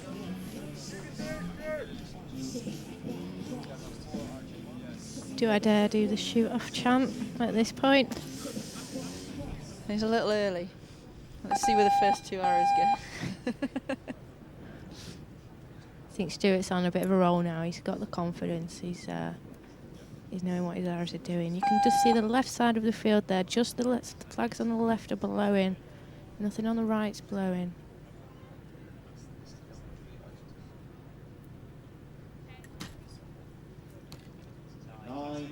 That was a good shot.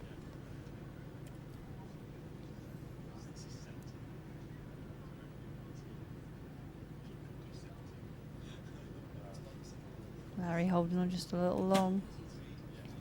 9. Oh, I'm getting excited. Oh, yeah. You know what? It's got to be in the 10. That was a nice shot. 1. 9.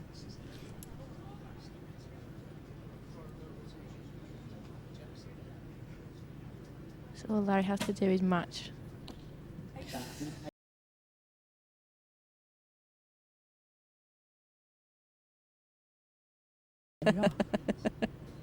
Starting the chant early. Oh. So really we want Larry to have a 9 here for a shoot off. No, Larry will tie the set. Ah, true. 7, 8. Yeah. Tied set, Larry Godfrey through to the semi-finals later.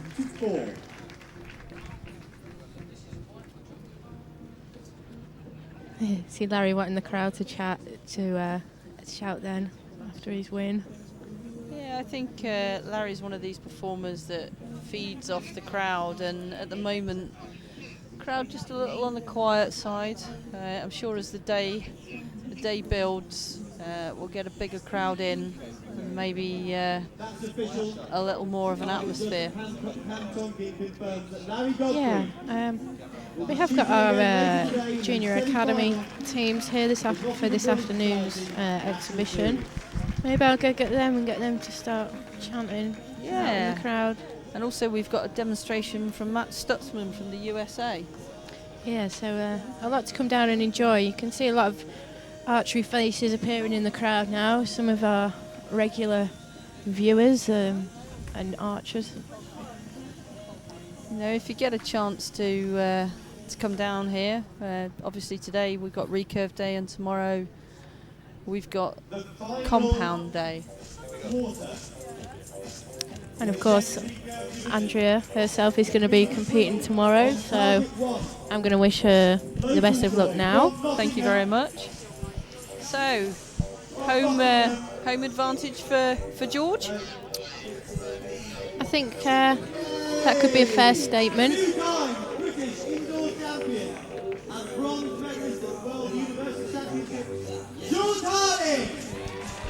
So again, George has a lot of experience on this stage. He trains at Lilleshall along with Sean, Ashe, and a few of the other guys. And we see Ollie, the biomechanist, back in the coach's box. He's having a busy day. Yeah, he'll be recording them and recording their arrow values, grouping, so they can go back and look at that in the week and see where they can improve. So against George is David Timmins from Oxford. He was seeded 8th. Fairly consistent through the 4 stages that he attended out of the 6, and not vastly experienced. It's David to shoot first.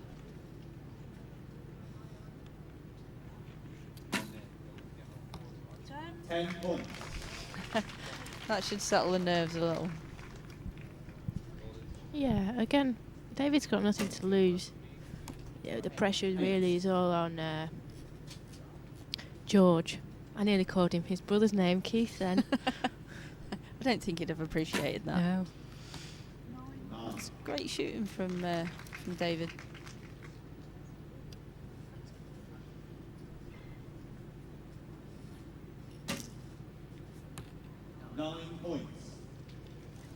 So 9 now will take the set for David. George was just adjusting his sight there, so we'll see where the next one goes for him. That's great shooting from David. Yeah, really good group there. Again, getting those sight adjustments off the first set is really a good skill. More importantly, the first 2 points of the match. She said, David's got nothing to lose here. He's another person. I'm not sure how long he's been shooting. I don't think it's been a long time. But he loves his archery, loves turning up, loves competing. Oxford have got a strong team this year, and they all seem to support each other. And David was actually the Oxford County captain, so obviously a lot of people like working with him, and I can't speak. And he's a good leader, so we'll see if he can lead the rest of this set. And I've noticed in the crowd is Nicola Simpson, also from Oxford, and I'm sure she'll have given him some advice coming into this.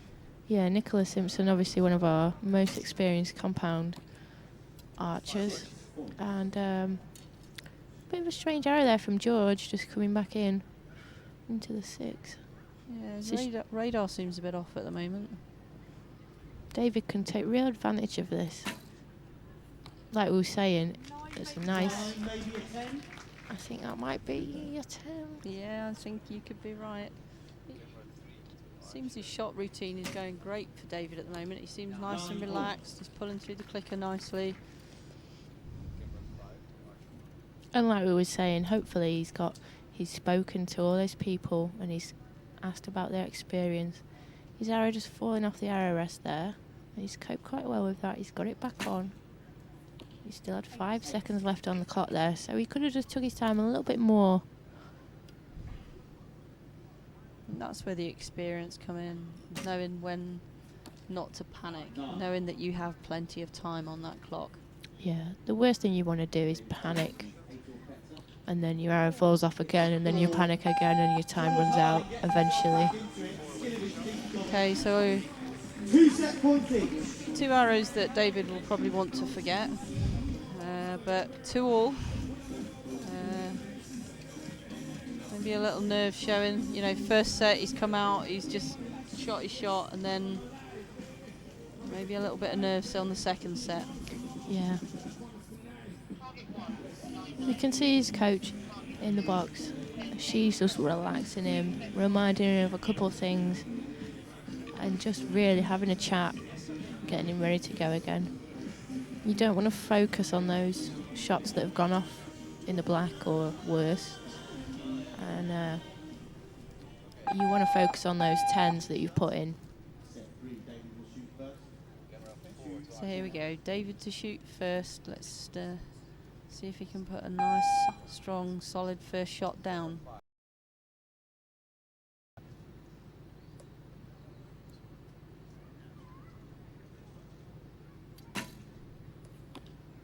Can maybe be a little over adjustment.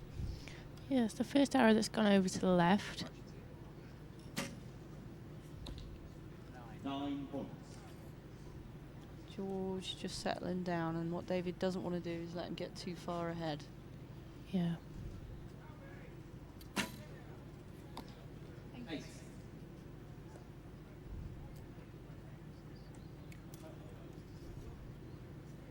So George has the opportunity here. Again, both going a little bit high now. The weather seems to be changing a little bit, I think. The wind's kind of completely gone. And the temperature's just changing that little bit. 8. So definitely keep an eye on that for this afternoon. Yeah, it could become a factor. So we're pretty sheltered where we are. 9 points. So it was a much nicer shot from George. He likes to get his shot off fast. That's George taking a 4-2 lead. I think he'll be quite relaxed. He wouldn't have let the fact that the first set went against him get to him. George has won a stage this year of the National Series, and he was second at 2 other of the stages. So good season. George has a personal best of 6:57 for the 50-metre round. David has a personal best of 6:39. So I think David's just one of these archers that is up and coming at the moment.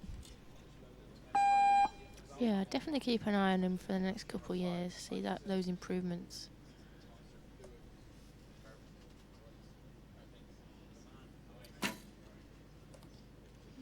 That's a nice shot there. Again, you can see from those arrow holes in the target, all this grouping has been that tiny bit high. It's where he might just want that coach to go and click his sight. 8. Whereas I'd say George is a little bit over to the right. Yeah. So we might be spotting a trend here of the two targets being a little bit different. Hopefully Andrea will remember that for tomorrow. I've got Naomi Folkard to remind me. 9. So George, bringing those arrows into the centre now. George Harding cannot win the set.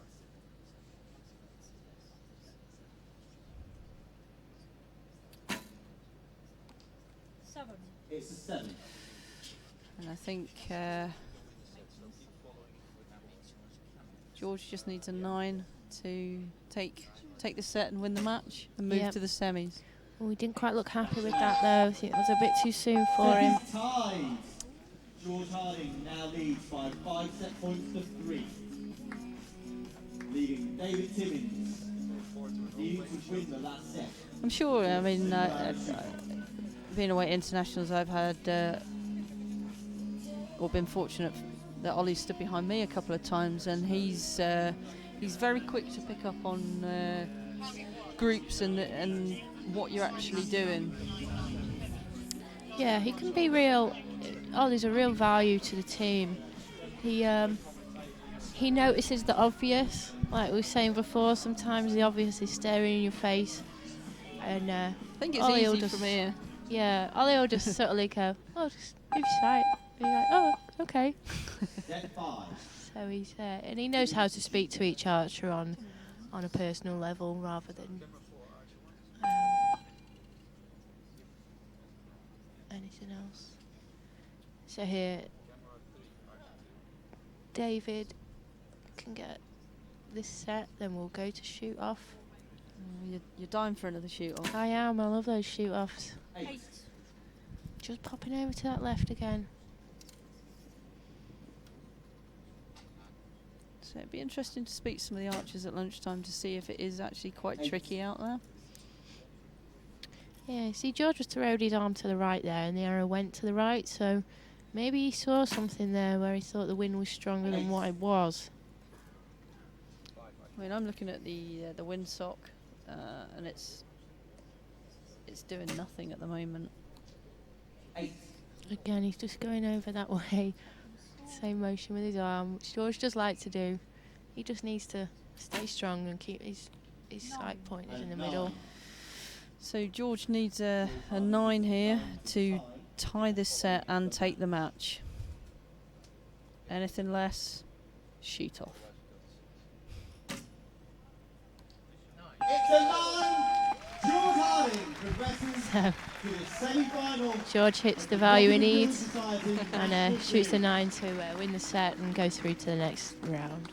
So, semi-final lineups this afternoon on Naomi Folkard against Ruth Welsh, Lizzy Cantopher against Amy Oliver, Sean Evans against the Judd and Larry Godfrey versus George Harding. So we will have some cracking matches this afternoon.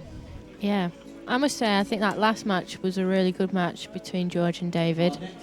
They going backwards and forth. Yep. I think David really enjoyed that. Hopefully he'll watch back and want to come back next year and go out and work the National Series circuit next year and be back. I think the National Series has inspired a lot of archers to come out, and especially now it's top 8. I think people can see themselves squeaking into the top 8, where top 4 was quite a big ask. Yeah, it's really opened up the field. You can see David's results this year. He's had 2 7s, a 5th and a 4th in his results. So consistency really is the key.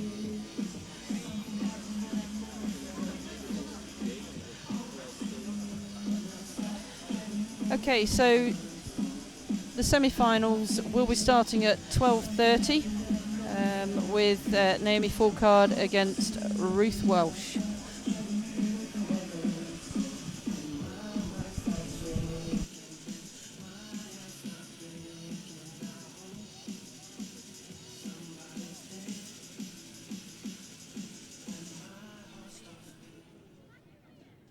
Ladies and gentlemen, we are now going to have the Para Open Mixed Team Events. Please welcome, on target 1, the archers, Hazel Chaisty and Dave Phillips.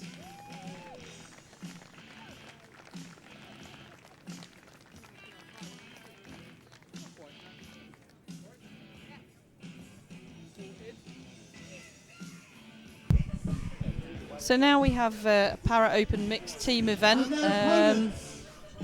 Kate Murray and Simon Powell. We've got Hazel Chaisty and Dave Phillips against Kate Murray and Simon Powell. This is a demonstration from our Para archers. And in the coaches box we've got the 2 Paralympic coaches, Mike Peart and Ricky Bingham.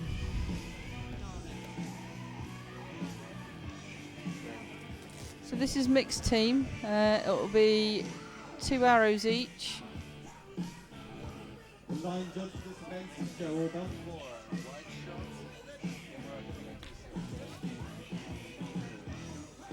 Para team had a great European Championships. They brought back quite a medal haul.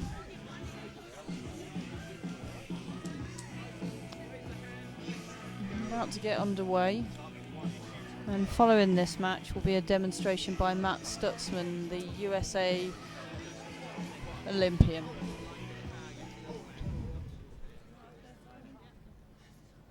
So the field's set, and we're ready to go. Set 1, Team A will shoot first.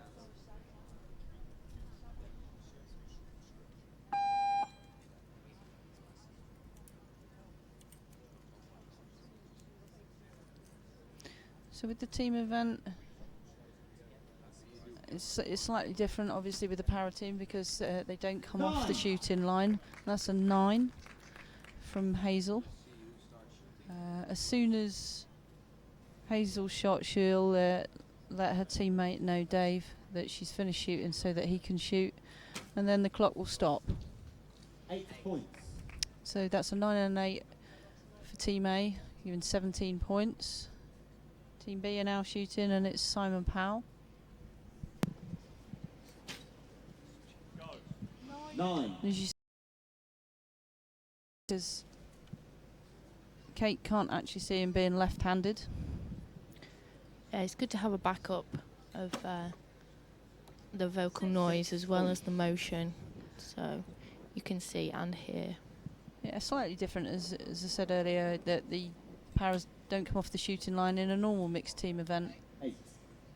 You would be switching around. Yeah, you'd be stepping on and off. With all the Para guys, they'll stay on the line for the whole match. I think they do actually have to put their hand up, otherwise they're going to be carded. Yeah, they have to do that. And again, they'll have to signal to stop the clock.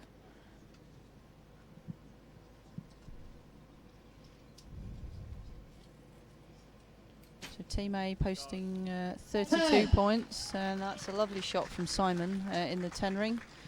So Kate needing a 7 to tie up this set. Is it sets? I think it is. We will see. That's very close. That's a 7-8 liner, and we're going to have to wait for a judge's decision on that. Sets here, folks. Each archer shoots 2 arrows.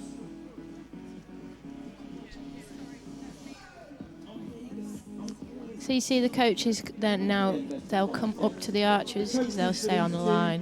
So the coach can actually roam up to the archers and chat with them, give them any information that they need. Of course, we've got Michael Peart, the head coach for the Paras, and Ricky Bingham, our compound specialist.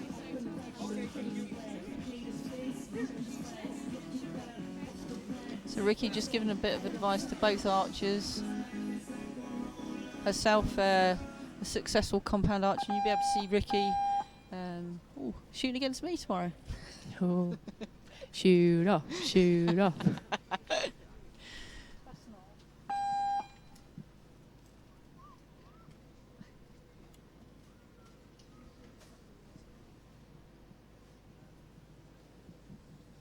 Simon obviously thinks it's summer still because he's got his shorts on. Yeah. 7. I'm quite cold. I'm That's because we're sitting down. Yeah. That's a 7 from Hazel. David here just starting to rock back on his chair. Or stool, I should say, excuse me. But he's a strong shot. He keeps his shoulders good.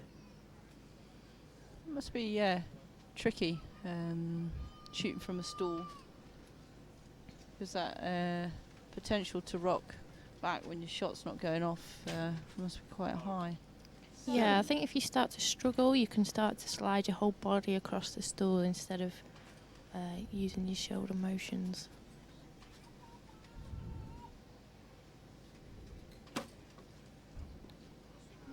9 points. It's a nice shot. Obviously, Kate in a wheelchair, it's probably a little more stable than a stool, would you say? Yeah, they both have to be classified to use those, either a stool or a wheelchair. So a lot of the time it will come down to the disability that they have, which dictates whether they can use a chair or a stool.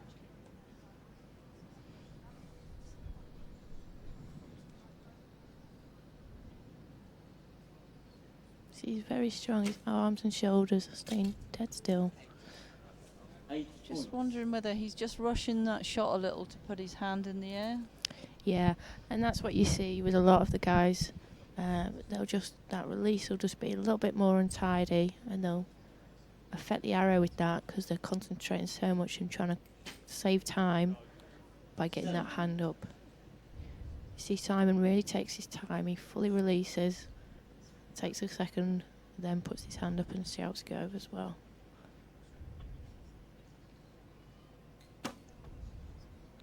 It's a lovely shot from Kate. Kate's got a good grouping going on there. She's found her sight mark. The height's good. Great shooting from Team B there. We're already So it's 2 set points each. 4-0 Team Oh, A. no, sorry, With 4-0 lead to Team B. Winning action. So Ricky's team currently in the lead.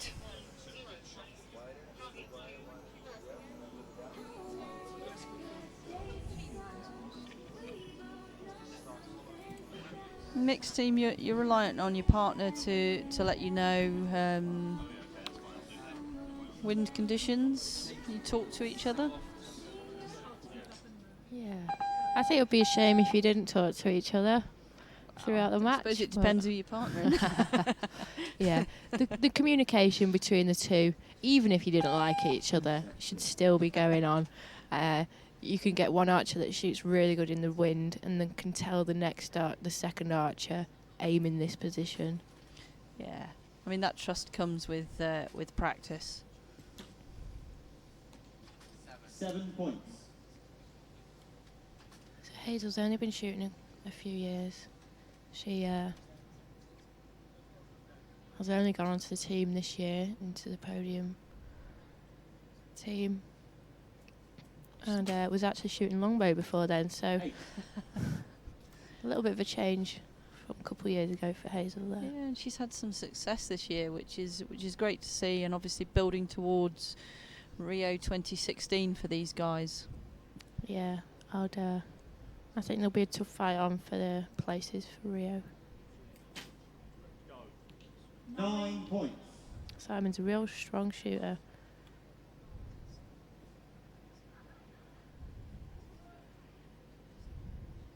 And Kate, well, she's got years of experience. 10. And she shows it. Do you find you usually find that the women beat the men in the mixed team? I'll say yeah. Just because I can say yes, but Kate, she's a real character. Kate, she keeps calm. She doesn't give her emotions away on the shooting line, but she has a real quality in the team.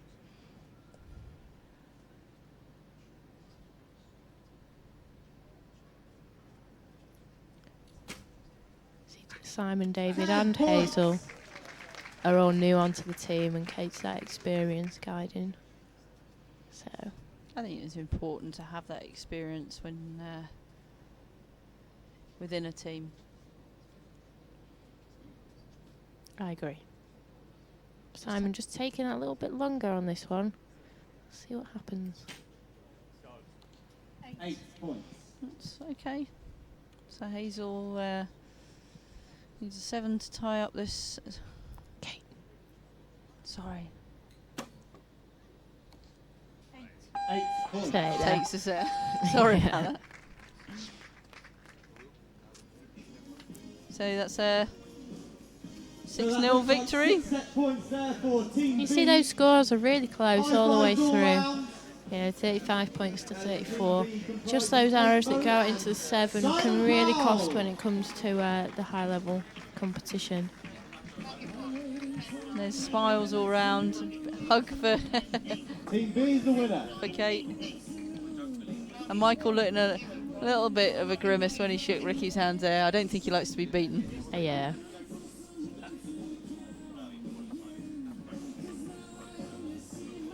So next up, I believe we're having a demonstration from Matt Stutzman, who is truly an inspiration to watch. Yeah, Matt Stutzman's, well, one of the faces of the London Paralympics.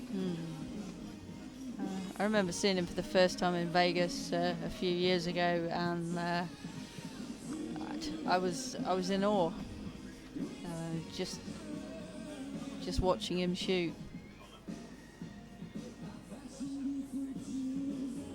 Just great view of Wollerton Hall here, and our finals field. It's a beautiful setting.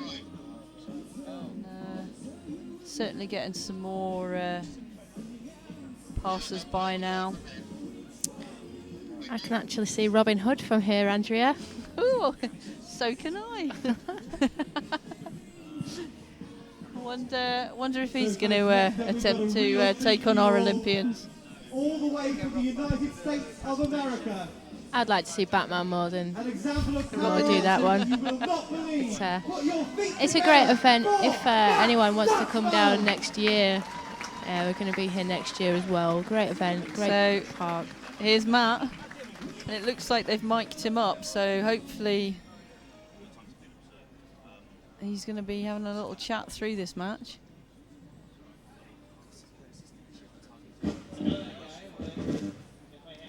I think we'll let Matt do the talking. Yeah. So the key to success is you have to check the wind. Alright, so I need everybody on this side to blow as hard as they can over that way because I sighted in yesterday to a wind that was blowing that way. Please do not try what you're about to see at home. I am a trained professional, but I do lessons, so $25 a minute should do just fine.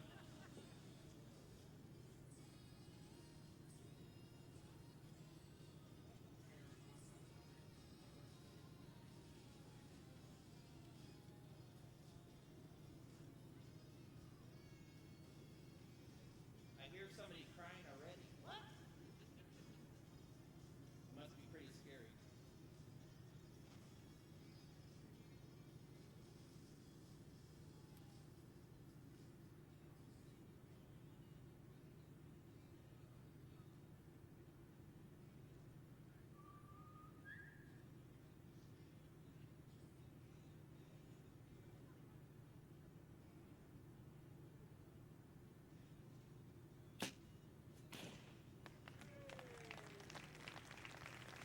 Thank you very much. All right, what we're going to do real quick is have everybody stand up because I need a volunteer. So if we can everybody stand up, please. I promise not to do the apple on the head trick. They promised me, or they told me that that would work. So we're going to do the grape on the head trick. I have done this once before, believe it or not, and the gentleman is, well, he's still in the hospital, actually. The reason why I'm not in jail right now, for one, they couldn't find fingerprints on the arrows. See, that was a good one, right? The second thing is that they couldn't find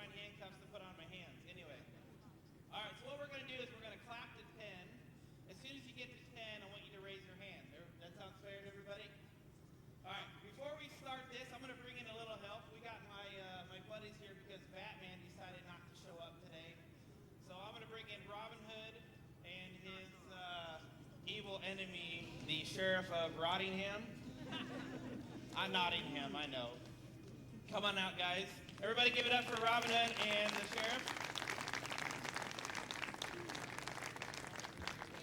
I have a question.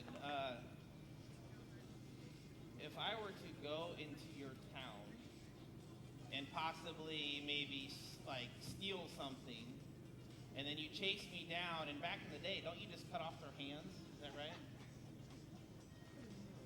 So if I had no hands, you wouldn't be able to handcuff me, you wouldn't be able to cut off my arms. What would you do then? Spank me. That does, okay. All right. Are you guys ready for the contest? All right. 3, 2, 1, clap! Clap! Gotta put your hand up when you win. First 1 to 10. All right. Hey, thank you very much for that standing ovation. You may have a seat. I told you I would get a standing ovation. All right, you guys, thank you very much. Everybody give it up for Robin Hood and the Sheriff of Nottingham. So I'll just tell you real quick about myself. I was born without hands in 1982. So if I could count on my fingers, that's a long time ago. And it's kind of interesting because my mom and dad walked into this hospital where they were going to adopt me, because I'm adopted. And there was about 10 other kids that they could pick from, yet they still chose Matt Stutzman. Now, I've always wondered why they chose me, because I was the only one in the hospital that had no arms. In fact, I was the only one in the room available to choose from that had any sort of disability, yet they still chose me. Now, I'm 31 years old, and it took me about 30 years to figure out exactly why they chose me.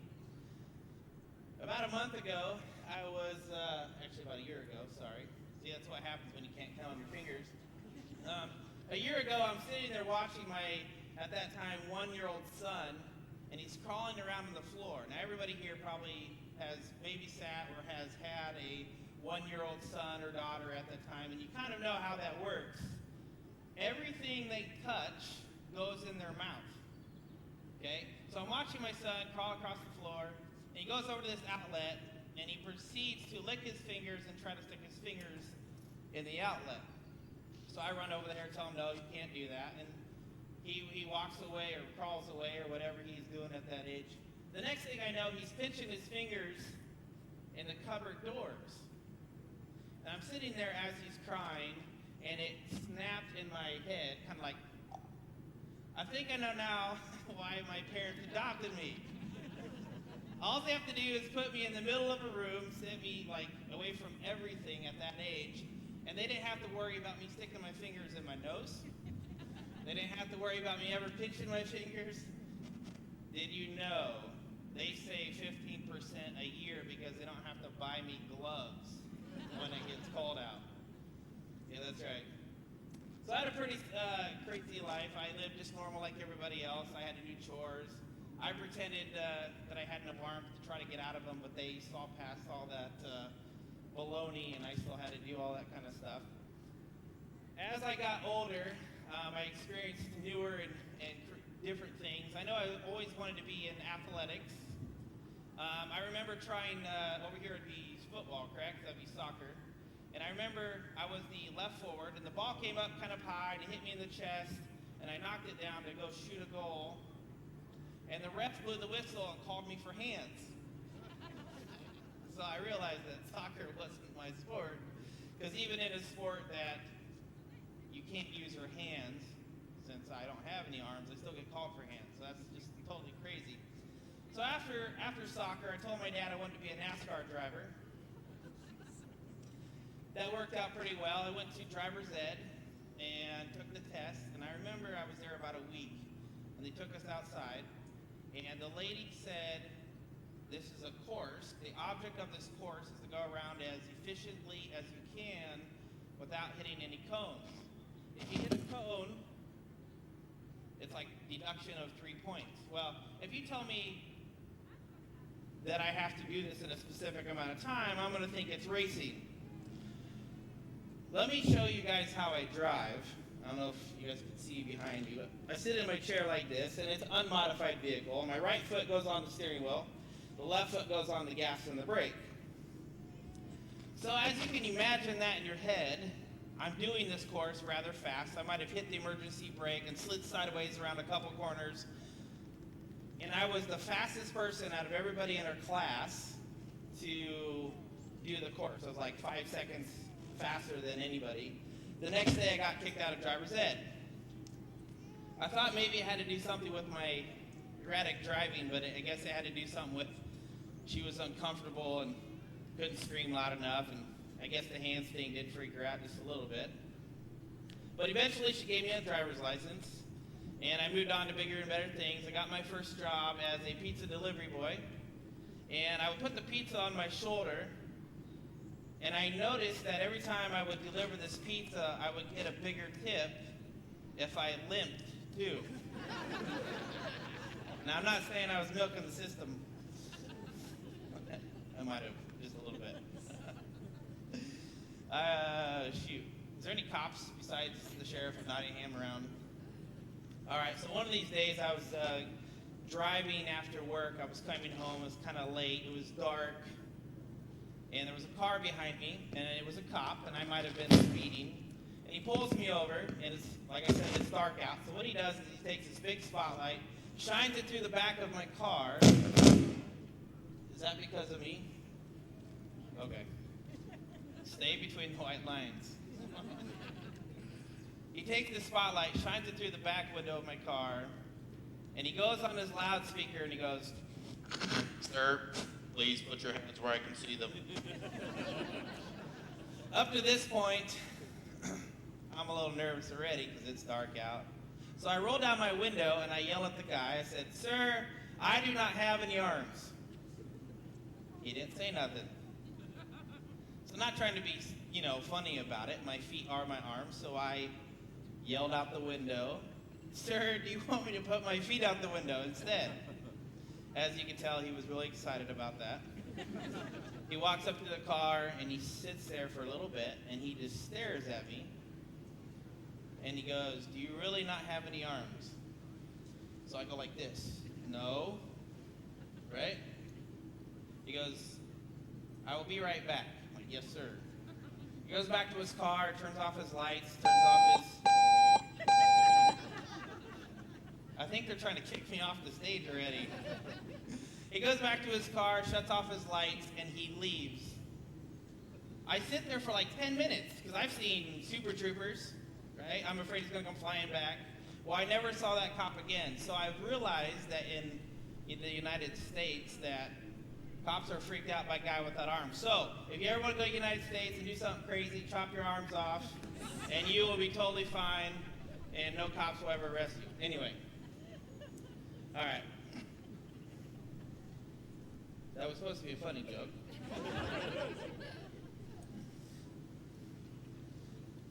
So I believe they put up an even smaller balloon. And as I'm shooting this last arrow, I'll just explain to you that this is just a regular bow. There's no modifications to me. Anybody with hands can shoot this bow. The release that I have on my shoulders is also something that anybody can shoot, so it's not like specifically designed for a guy without arms. My draw length is 31 inches, and my draw weight, when I draw this bow like this, is 60 pounds.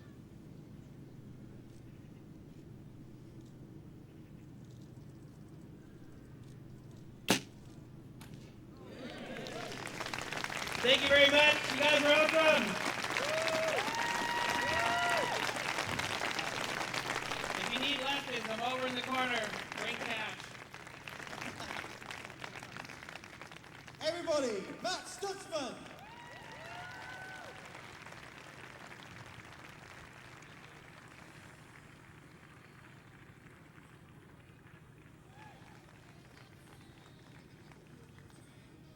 And in a moment when the field is reset, we will recommence the competition with the Recurve Women semi-final.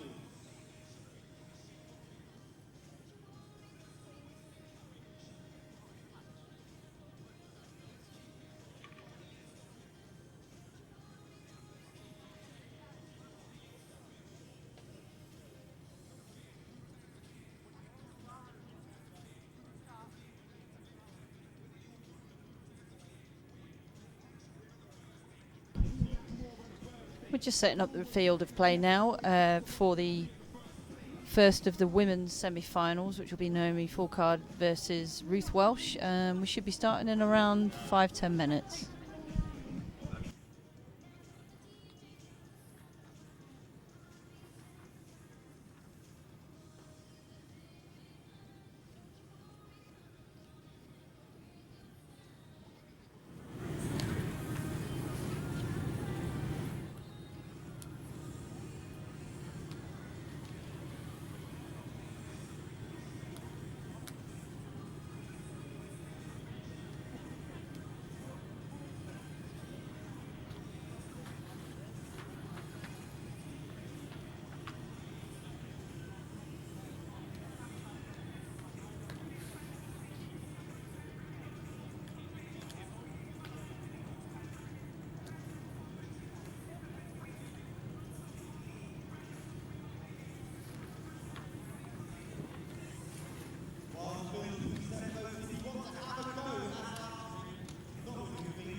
Okay, so we're now about to begin the first semi-final of the women's recurve, which will be Ruth Welsh versus Naomi Folkard.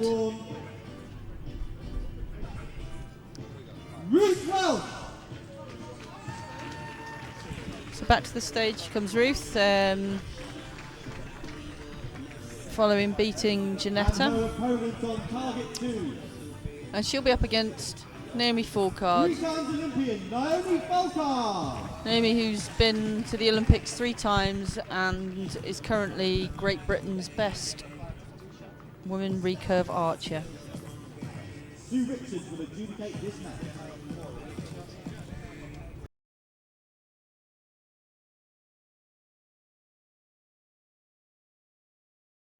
And Ruth ranked 6. And here we go, first set underway.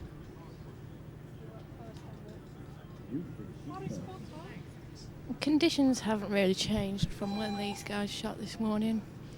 The wind's kind of gone. Saying that, just had a big gust come through the tent. 7 points. Okay, so that's a 7 from Ruth, and I think Naomi has opted to let Ruth shoot first, maybe to see where her first arrow goes.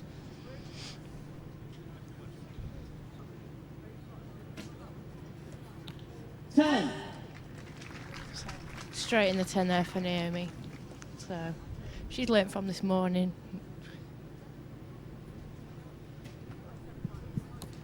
Nine points. Nice shot from Ruth, so made the adjustment. Obviously she was a bit high this morning and maybe didn't learn the lesson from practice field to finals field. Yeah, those first arrows are money. Well, 20p? Yeah, I think Naomi is going to do a 10-10-10. Ruth's shot just going a bit wild. She's thinking about that one there. She just needs to settle down again. You can see she's nervous. She's going through the motions in her head now. 10 points. 10-10-10. There you go. That's great shooting from Naomi. First 2 set points available. She looks quite pleased with herself. Yeah, she's just nice and calm. I've just seen her around the back and she was chatting away to Ollie. So, do you think he'll have given us some money for a 10-10-10? I don't know, maybe a quid, something like that.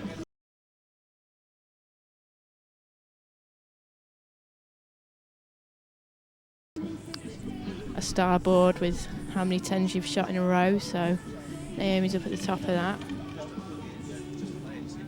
So they do little games and challenges like that down at Leather Shore. So that might go to her count of total 10s or something. I know that Ollie was putting some money on some 10-10-10s in Exmouth, but you couldn't really hold it on the boss.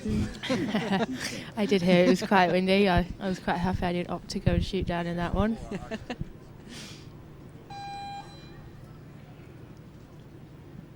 Okay, start the second set. Ruth here just needs to settle down and do her own shot. That was much better from her. 9. Again, just on that high side, I'd love to see her just twitch that sight a little bit.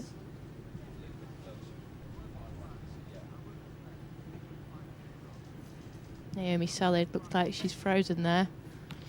10. Did look like, I think she was posing for the crowd, Yeah. maybe the photographers. Look at me. I thought our TV was stuck. Somebody pressed the pause button. 9 points. So Ruth, I really love how she's attacking the match. You can see just watching her eyes, she's attacking that target. Yeah. 8. So 4 10s in a row and then the 8 comes in. So Naomi will just be focusing on the next shot now. Get her back in the 10. Ruth pulling that string strong into the face. 4. Okay, so the door's definitely open for Naomi now. Naomi needs 5 or better.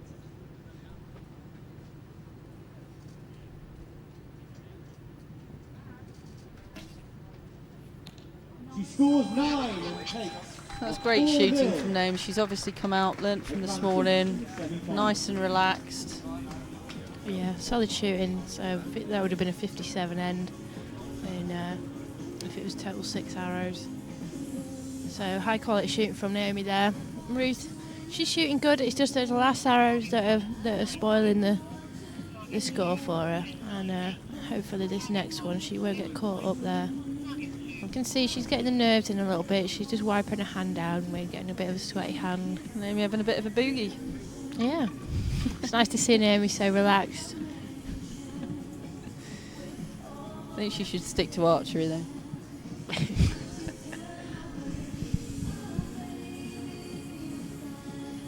It's tricky for Ruth because Naomi's not really giving her an opportunity. Yeah. There's not much gap on a 10-10-10 to getting on. So really, Ruth just needs to enjoy the experience. Again, it's just high. I think it's just the inexperience, as you say, that, you know, somebody like Naomi would have made the adjustment by now. Yeah.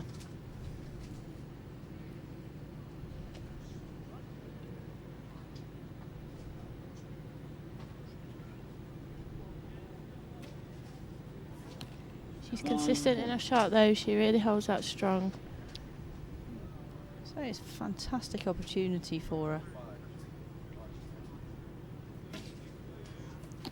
It's this last shot now. Ruth just needs to put a nice shot in, and I think she could walk away happy now. She's got the potential to take this set, take the set off Naomi. And she has. See, she'll just relax now.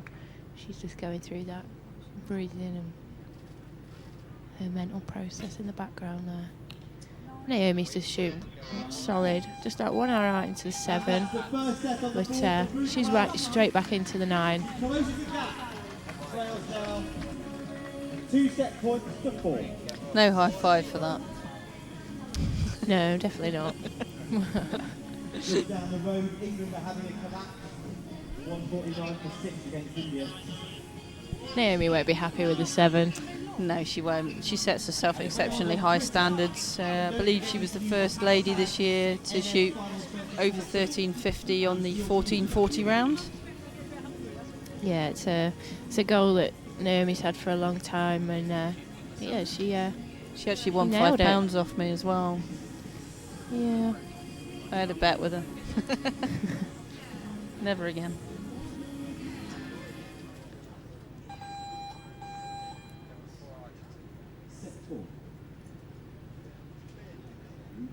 And Naomi looking to wrap up this match now. And Ruth just focusing on a good performance that she can be happy with.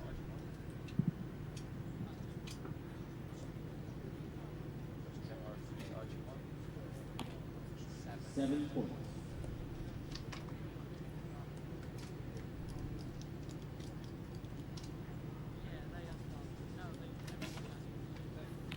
10.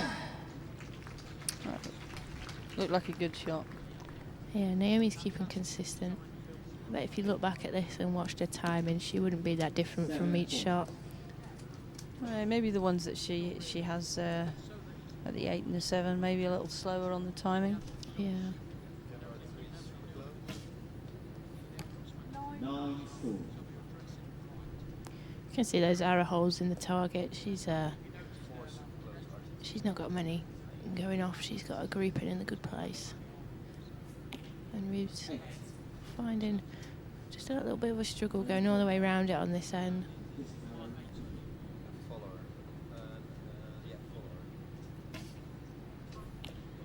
She scores a 9. She will progress to the So gold that's final. great shooting from Naomi. Top quality. National Series. Yeah, she gets the high five there at the end, so all is good.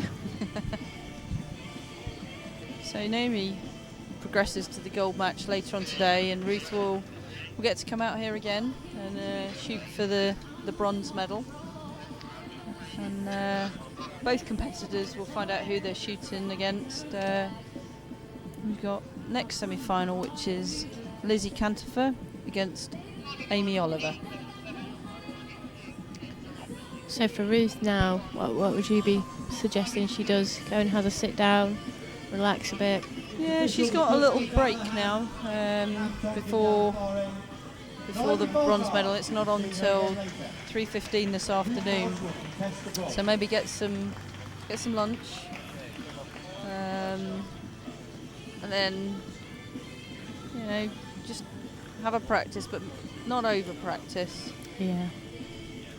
I think the important thing is that she focuses on the good parts of what's happened. She should take from that match very positive thoughts away from that. Naomi didn't leave much to help her, so No, and you know, it's great that Ruth has had the opportunity to come out 3 times today on this stage and shoot. You know, probably not expected to win the first match, but stayed focused when Jeanetta was having a few problems. And then, as you said, Naomi gave her no opportunity there really. So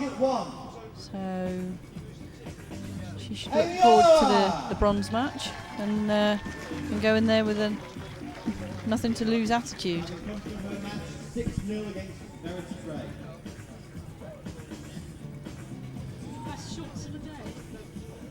And her opponent on target 2, in her first appearance at Grand Finals, Lizzy Cantopher. So again, quite a divide in experience between these two archers. You've got Amy, been to an Olympic Games, and Lizzy, whose first appearance at a grand final, but has shot for England before. Set 1, Amy to shoot first. And Lizzy had 2 third positions in the national series coming in, so let's see what happens. 8. Again, first arrow high. Adjusted that sight straight away, so Amy knows where she was aiming and if it was right. Oh, got Lizzy going straight in the 10, so this could be a good one.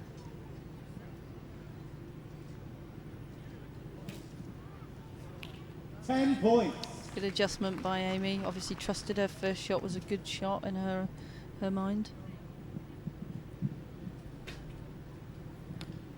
9.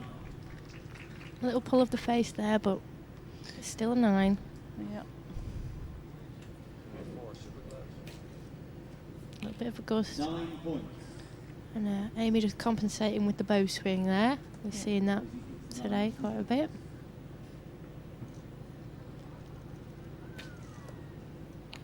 And it's 8, the first set. Okay, so tied. tied first set. Yeah. Who do you think's feeling the pressure now? It's tricky. I would imagine Amy is expected to win this, so I believe that's pressure in itself. But on the flip side, she's been on this stage before and knows what to expect, whereas Lizzy's in a bit of a situation that she's not used to, but she's got nothing to lose. Yeah.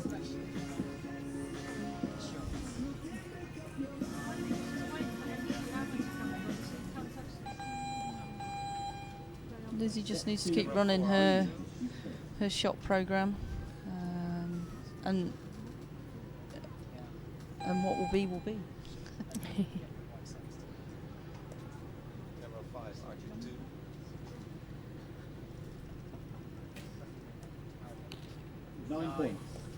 Amy just dropping low there. She's looking like she's a little bit confused. Moving that sight again, so Amy's got that skill of she knows when she's shot a good shot and why is it not gone where she wants. Lizzy there going out into the 5. Yeah. Strange one. 10. There we go. Amy's found the 10 ring. Yeah.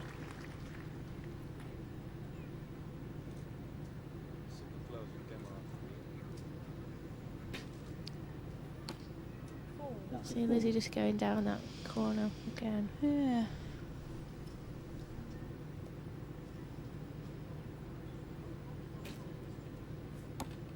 $9 points. Amy a bit shaky there. You could see the bow just wobbling a little bit in her hand, but finishes out with a strong 9. So Yeah, I think if you've got a bit of nerves, as long as you can execute your shot well, even if you're having a bit of a wobble. Amy Oliver takes the second set to establish a 2-point lead. 3 set points. Just noticed Ruth come up to see who she'll be shooting against. yeah, Ruth up here watching already, getting maybe some more information about how the field's reacting and who she's going to shoot against and maybe how they... I don't know, do you look at what your archer does and how they react? And to be honest, no. I think she might be soaking up the atmosphere as well. You know, it's new to her. I probably wouldn't be watching. Maybe for the conditions. Normally, I'd send somebody else up to watch what's happening with people's first arrows, just to give me some information. Yeah.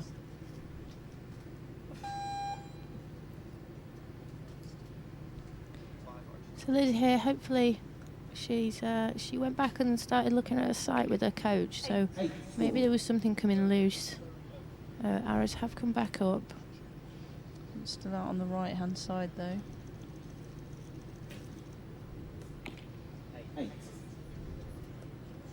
Let me just go in that bit high. Just moving her sight again. Just wondering whether the height difference for high and low is the breeze and we're not seeing it. Yeah, it could be creeping in from around the side of the building. We're obviously, for people who don't know, we're in a tent to the side of the field, so we haven't got a complete view of the back half of where the guys are shooting from, so there could be something coming through the back.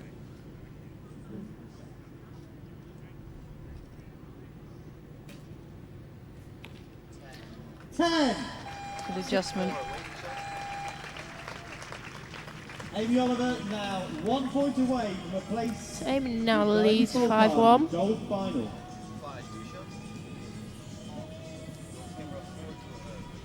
Going on the performances so far, saying Naomi Folkard's looking the strongest of the competitors at the moment, but everything changes when you get to a gold medal match. Yeah, I think sometimes people react to different people. Naomi and Amy will have shot together a lot over the past few years. Well, they do shoot together a lot. And if I use the phrase grudge match, that type of thing, you never want to lose against someone who you see a lot. It is tricky. So whether that makes you up your game, that's what I hope will happen if we do get Naomi and Amy. Like we just have straight 10s all the way through. And a shoot off. And a shoot off, yeah. But jumping the gun a little bit, we need to... yeah, she needs to seal the deal here. To make sure these arrows go down. Again, she's moving her sight a lot, Amy, so...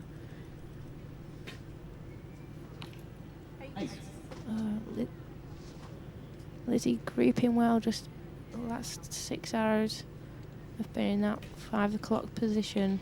Seems to be moving for height, but not for windage. Yeah. Again, there could be a wind that we're not seeing from where we are, but it's pretty calm. Like they would have been 3Xs if that sight had just been adjusted.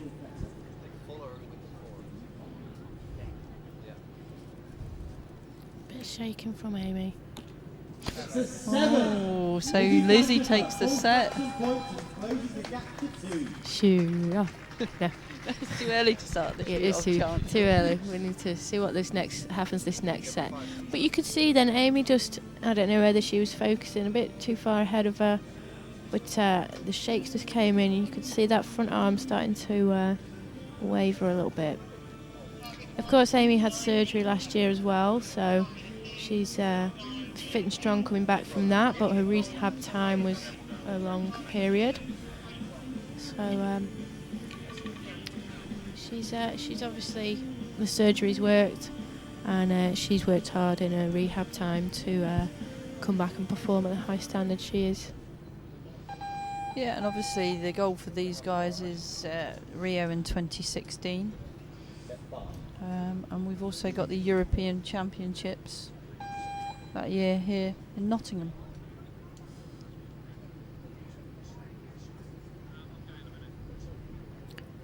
So let's see what Lizzy can do here. If she puts those 3 strong arrows down again. Just on that right again. But let's see what Amy does here.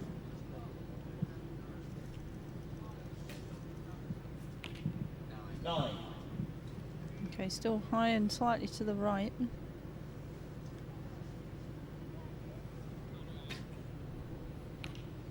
Nine. Okay, she's got that arrow on the left now.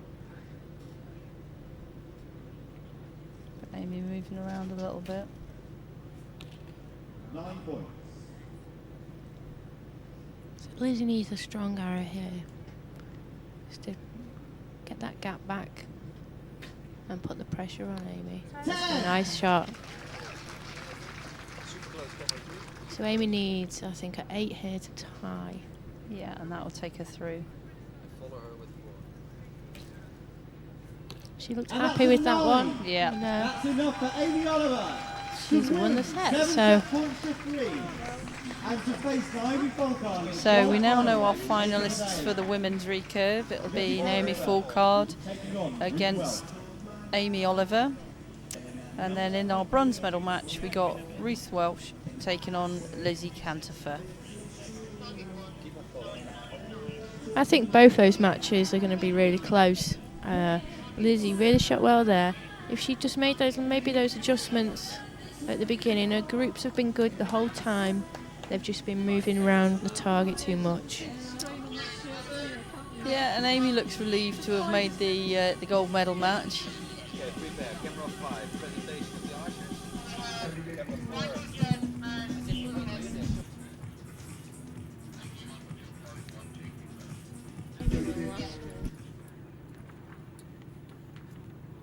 Yeah, so Amy Oliver is the defending champion on the women's recurve. We'll be looking to keep that title, but she has got Naomi Folkard, who seems to be in pretty good form. Yeah, and Naomi won the National Series final back in 2010, so that's the only time Naomi's actually won the National Series final. That could be a real good match to get the second trophy in the cabinet for both of them.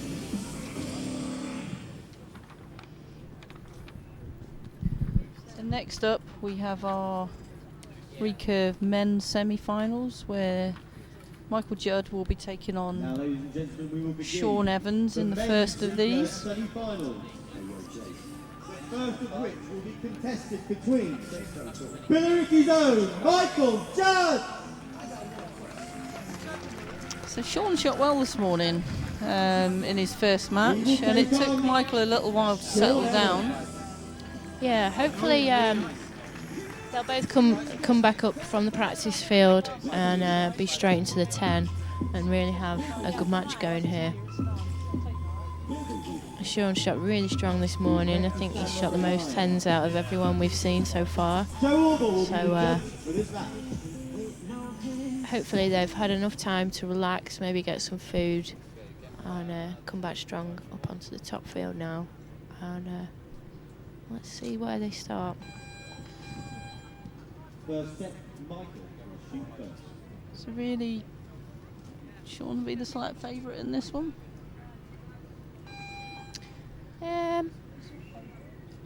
I think they're quite equally matched. Obviously, Michael last year with his performance and finishing second, he can shoot in the pressure situation as well, as far as we've seen. 9 Good points. arrow to start off with.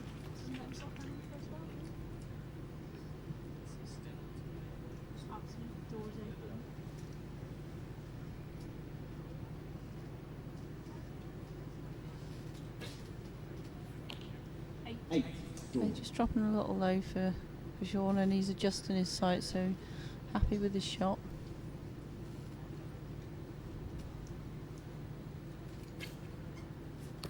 And Michael puts one bang in the middle.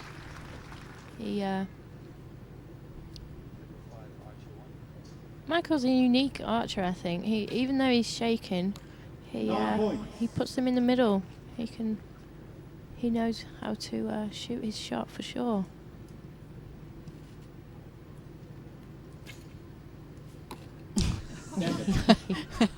That was quite a good face pull by Michael there. Didn't quite go where he wanted it to. No, I don't think he put enough into that bow swing then. Needs to get some lessons off Larry. So Sean there. You can see, Sean, the consistency of not having any arrows going left and right. His arrows are pretty much in a straight line, and all he's adjusting is the height. So that puts Sean in good stead. He's got a good read of any wind or any conditions on the field, and he's just shooting his shot. I think Ollie's just saying to him everything was in the bottom half of the target. And they'll look back on his previous match as well, because Ollie's got his iPad with the previous match on. Yeah, he possibly could have. Obviously, we've seen Ollie up here a couple of times between Sean's matches, so whether he's had time to communicate with Ollie is questionable, but he definitely will have had a quick chat walking back down of what he's noticed.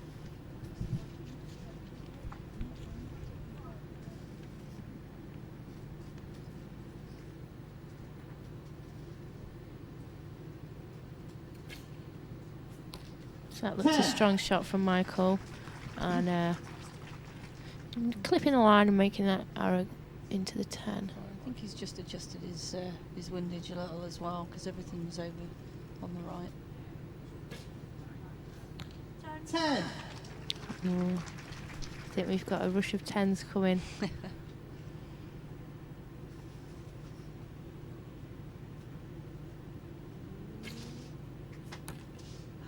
8. Right. It's only just out. But you could see Michael swung his bow, and he did actually swing it the right way. So he knew that the arrow was going that way, straight away. That's a 9. Again, Sean's windage is perfect.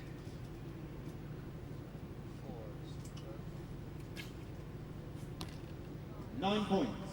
Good. So Michael's just now gone over to the left a bit, so maybe a little bit of overcompensation, but he's not that far out of the 10, so the pressure's on Sean here, really.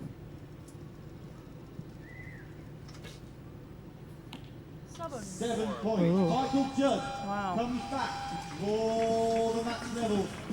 So that arrow was enough for Michael to put the pressure on Sean. Yeah, I mean, say arrows in the target, always put pressure on your opponent.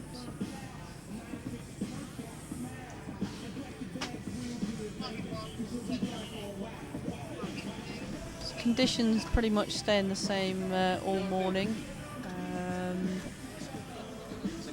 Slight breeze, which has been variable, overcast, and I would say cool. Yeah. It's I'm not warm. So here we go. We're on the third set now. 2 set points each. And again, Michael's shooting first. We're running order. So he can put that pressure back on again.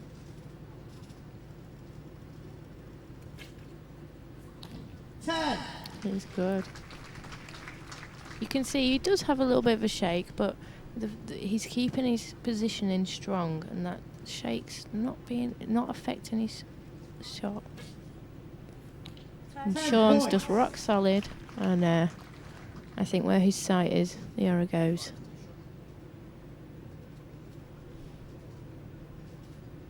A little bit of a jerk there. But he's controlled it. He has, as said earlier, we haven't got much indication of whether the archers are actually feeling the wind, because we're in a tent. They are surrounded by the stands. 10 here from Michael, and he will win the set. So he's just come down and readjusted. He's got 10 seconds on the clock now, so his time management, he's practiced that from last year, I would have guessed. 3, 2. So Sean has to put a 10 to tie.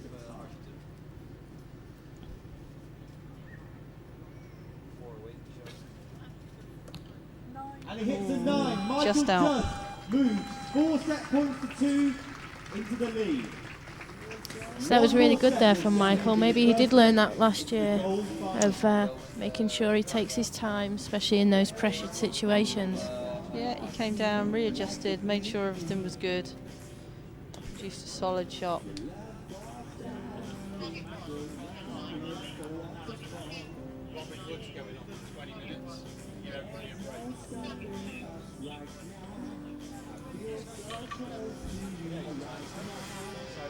So, Sean finds himself 2-4 down. Michael looking to seal his place in the gold medal match with this set. Set 4. Sean. Now this is the first time Sean's shot first during the match, so it's kind of swapped around. Now Sean can put the real pressure on Michael if he puts the strong arrows in first.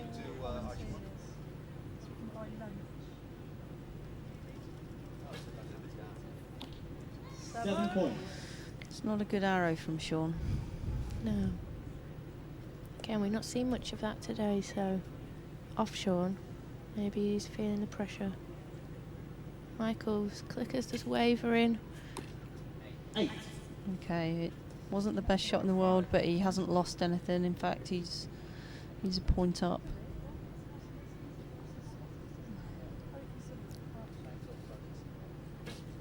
Seemed a strong shot from Sean. So he's just creeping left now, which we've not seen off Sean. He's made that sight adjustment now, so... Just looking at the windsock, and it's starting to just shift that way a bit, the wind. 8. Ooh. 6. Michael's let that gap go. And has dropped one out into the 6. Sean can put a 10 down, this will take the set.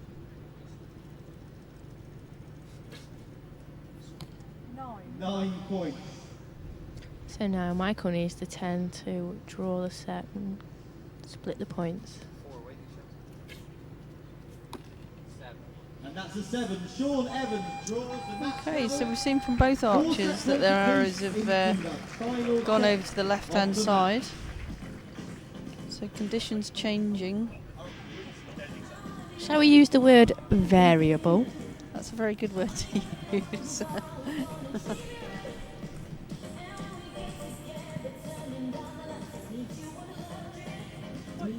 Sure, now he's getting that feedback off Ollie, and you can see Ollie's on the iPad. He's got the information down on that of where his arrows are going, so they can analyse that later on. But for now, I think Ollie will just be telling Sean it's good, shoot the shot. Yeah, and trust your shot. If you shoot a good shot, make that sight adjustment straight away. So Michael back shooting first.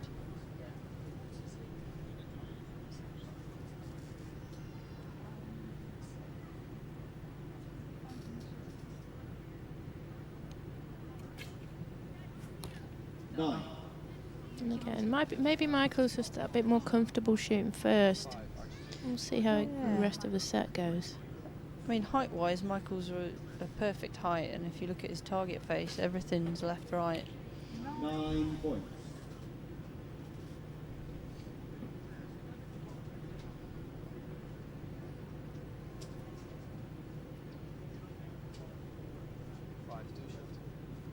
Just taking a little bit more time on that one. But you can hit the middle when he does. I think that was a sigh of relief from Michael there. Yeah. I'm not sure he was pointing it there. 8. So Sean's dropped out to the 8 there. So 9 now will take this match for Michael.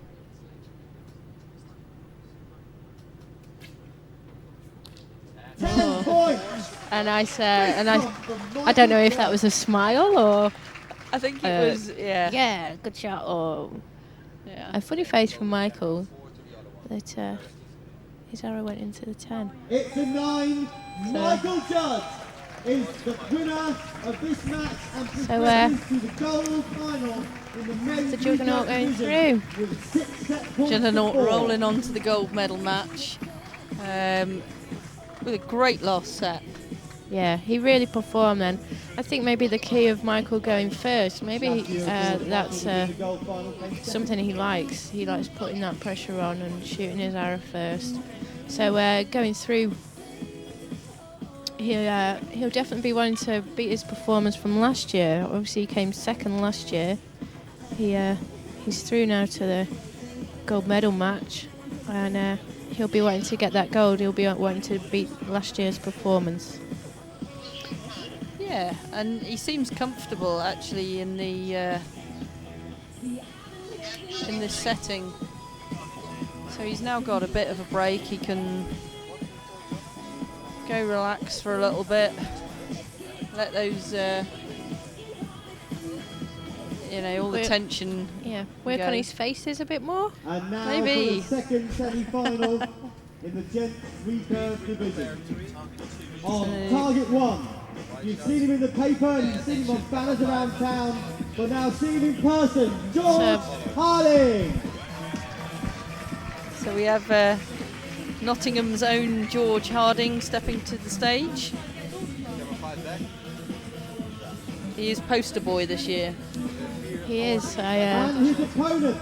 Didn't spot any this morning when I drove in. I was looking for the man himself on the posters, but I couldn't spot any this morning, but then I did get a bit lost. And here's Larry, and he's trying to whip the crowd up a little bit now.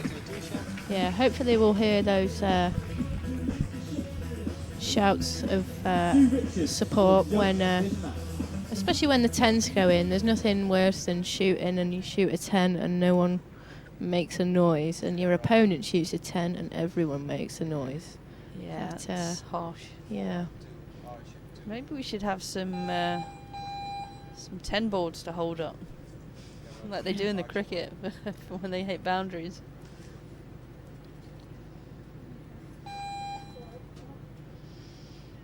So Larry to shoot first.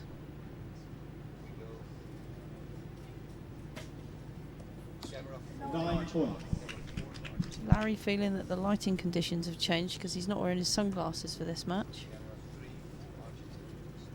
And George has got his ready on his head, just in case. 9.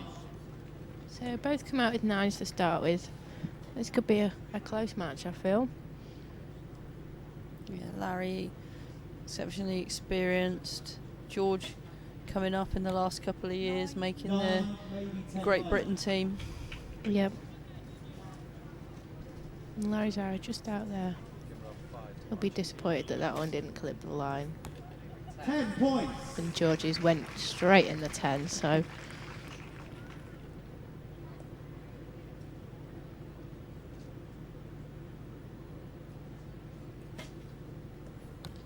10. Maybe another click on the sight for Larry? Yeah, I think he'll definitely be looking at that adjustment. The group is really strong there, so again, it's just moving that group into the 10. 8. But George has let him in with that 8. Takes the first 2 points available and moves into the lead. We might see some of Larry's funny faces that he pulls when he shoots as well during this match. Maybe the odd swing of the bow arm? Yeah.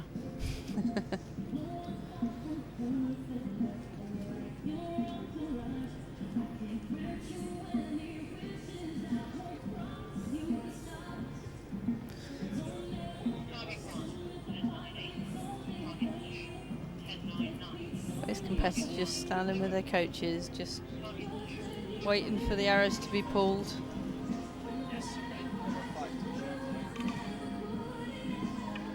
Again, our volunteers are doing a great job today. Everything's running really smooth, and they're delivering their arrows back to the archers with plenty of time, and scoring and pulling the arrows. So again, we thank them. Yeah, I mean, this event is built on volunteers really, and without them, John Knott certainly couldn't run a finals. I heard a crowd cheer for Larry then. Oof. Poor George. Yeah. That's a good 9. Maid Marion is coming down the side of the field, so she can be George's main supporter.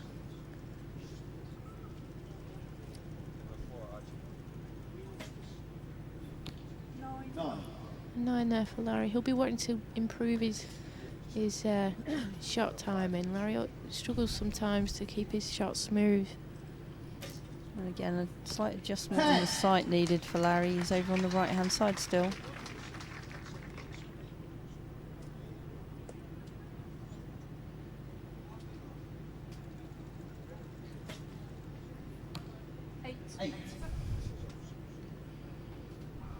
You can see in his face there, he's just wanting that group to move over.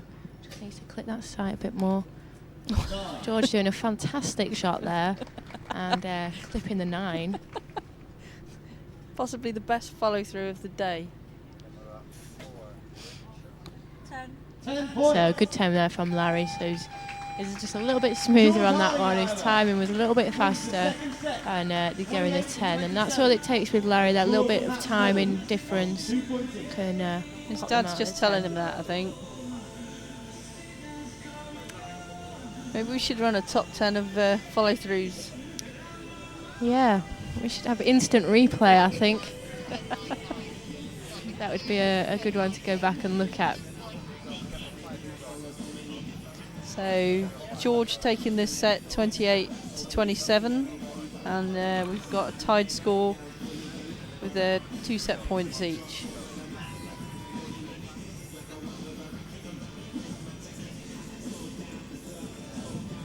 I always find the semi-final the hardest match to shoot. Yeah, it's one of the matches where you're like, ooh, if I win this, I've definitely got a medal, because you're in the gold match.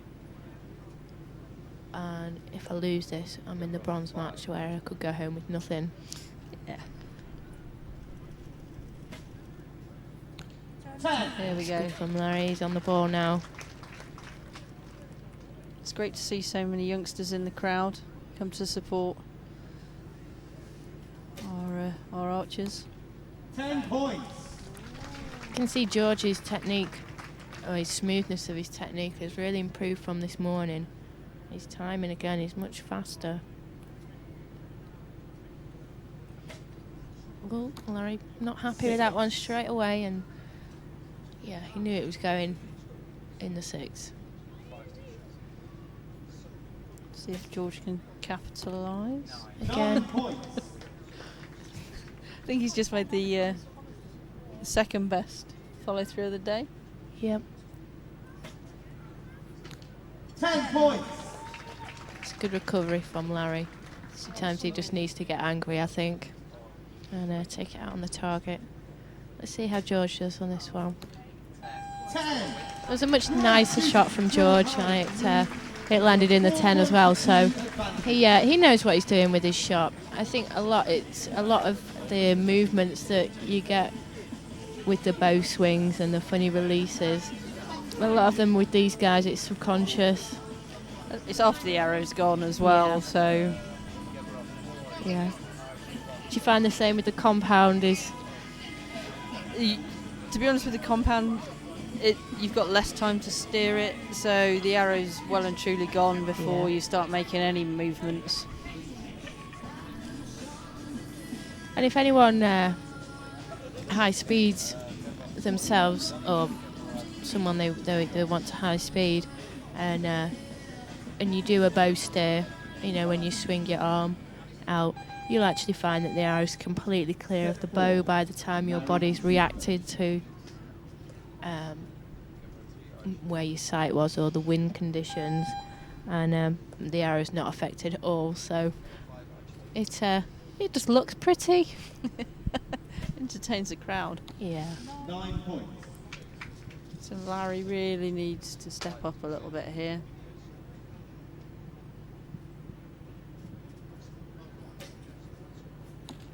Okay.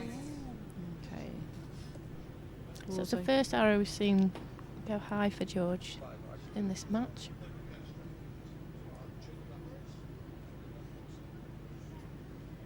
Just hanging on a little too long. 10. He controlled that well.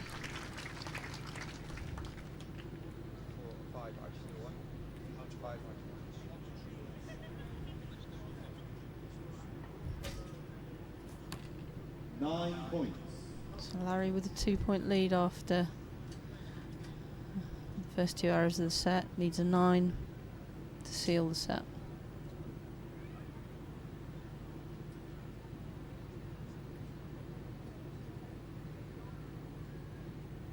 He's only got 3 seconds. 9 points. He managed to hold on to that for the whole, pretty much whole 20 seconds, and still get the 9 with it. So It's a 9 to finish from 9 from George. But it's Larry Godfrey who draws the match level at 4 set points apiece. Well, this is going to be a exciting final set. Neither archer seems completely smooth at the moment. Yeah, I think they've both maybe got just little things that are creeping in. You can see Larry just did a little bit of stretching when he came off the line. But I think it's important both these guys know what they're doing. They train day in, day out, thousands and thousands of arrows. So that's where Larry can hold his arrow for 20 seconds and still get it pretty much in the middle, even though it was a 9, and he'll probably be disappointed with that. It's those things come through experience, and even though some of it may not look pretty, these guys know what they're doing. Yeah. Larry shooting first can get a good arrow off and put a bit of pressure on George.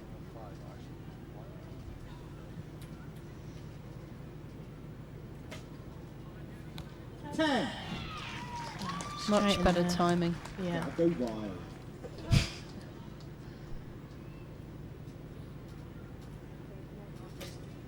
Looked a nice shot from 10 George. points. Yeah.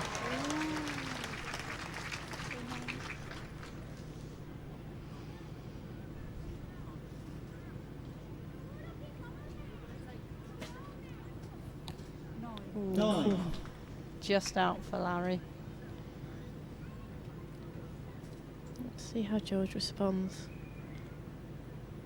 Got those couple arrows go out wide, and he's been nailing the 10 as well. 9 Oh, points. 9. Same sort of place. Yeah. 5 into the last arrow. Is it time for the shoot off, John? Let's see. I think it can be. Oh, he's just holding on that little bit. 3 seconds left. 2. Only just got that one 10 away. points. It was a great shot from Larry. Larry Godfrey. Huge scream from Larry Again, there. he's wanting the crowd to cheer. So George needs to get that 10 now for the shoot off. It's a 9. Larry is through to face Michael Judd in the gold final of the 2014 Nottingham Building Society National Series. So that was a great match there. I think that could be match of the day. I think it was, and the grouping from Larry on the last end. I think he'll probably go away and just work on his shot timing a little bit. Yeah, it really shows Larry's conditioning and strength comes through when he can hold his arrow for the pretty much the 20 seconds and still hit the 10 when he needs to. It looks like we're going to have a short break now of 20 minutes before we come back and look at the Academy Mixed Trios team matches.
a story about another archery contest. You may have heard of it. 800 years ago, in this very city, another archery contest took place. And this, my friends, is the story. In order to tell this story, though, I must introduce you to the thoroughly unpleasant Sheriff of Nottingham. A man so desperately unpleasant, he would take the food from small children. He would take the clothes from people's backs, and he would, no matter how hard you worked, take all of your money off you and call it taxes. Some things don't really change. But my friends, the sheriff, although he hated everyone, hated one person more than anyone else. Can you guess who that was? It was indeed Robin Hood, because Robin believes that everyone should have enough food, clothes, money, and fun. It's not a bad thing to want. The sheriff, however, fumed and raged and determined to come up with a plan to capture Robin Hood. And his plan was simple. It took me months and months to think about it. I was there with this chap called Guy. But we came up with this cunning ploy because everybody knows Robin Hood has such a big head when it comes to winning things. He just has to win. He can't abide to lose. So we came up with a cunning plan to have an archery competition. That all the archers in the land would come to win the title of the best. Now Robin Hood would never be able to resist this.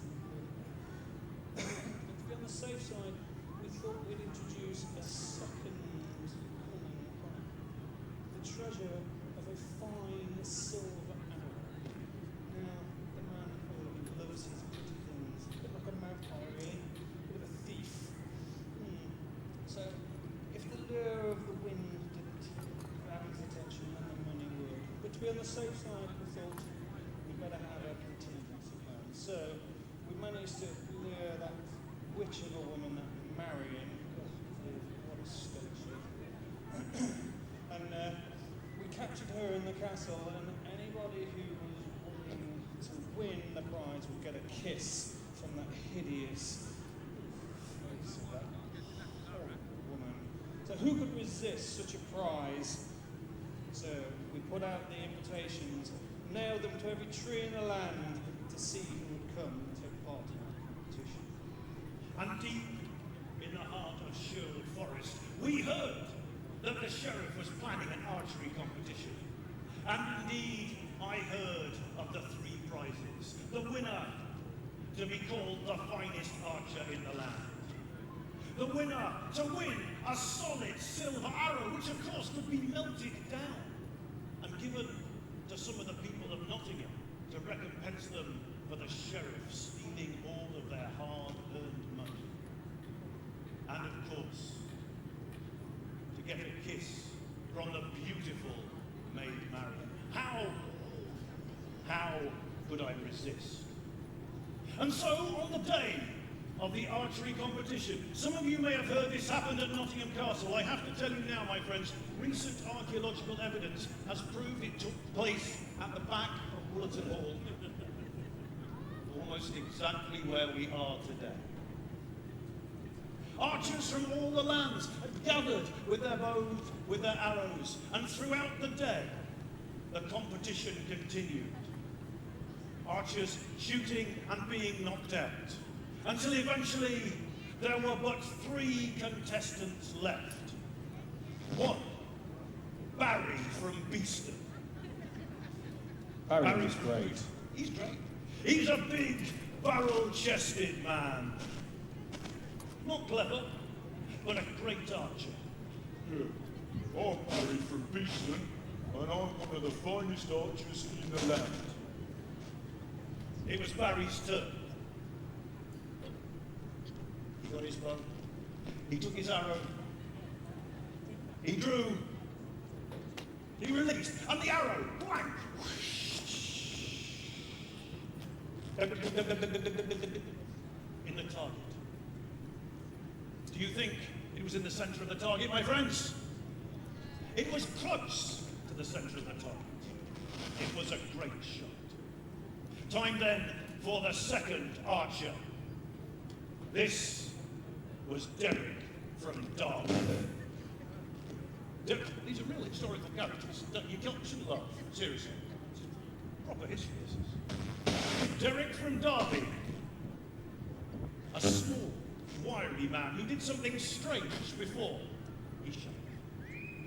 He stuck his tongue out and he licked his finger and held his finger in the air.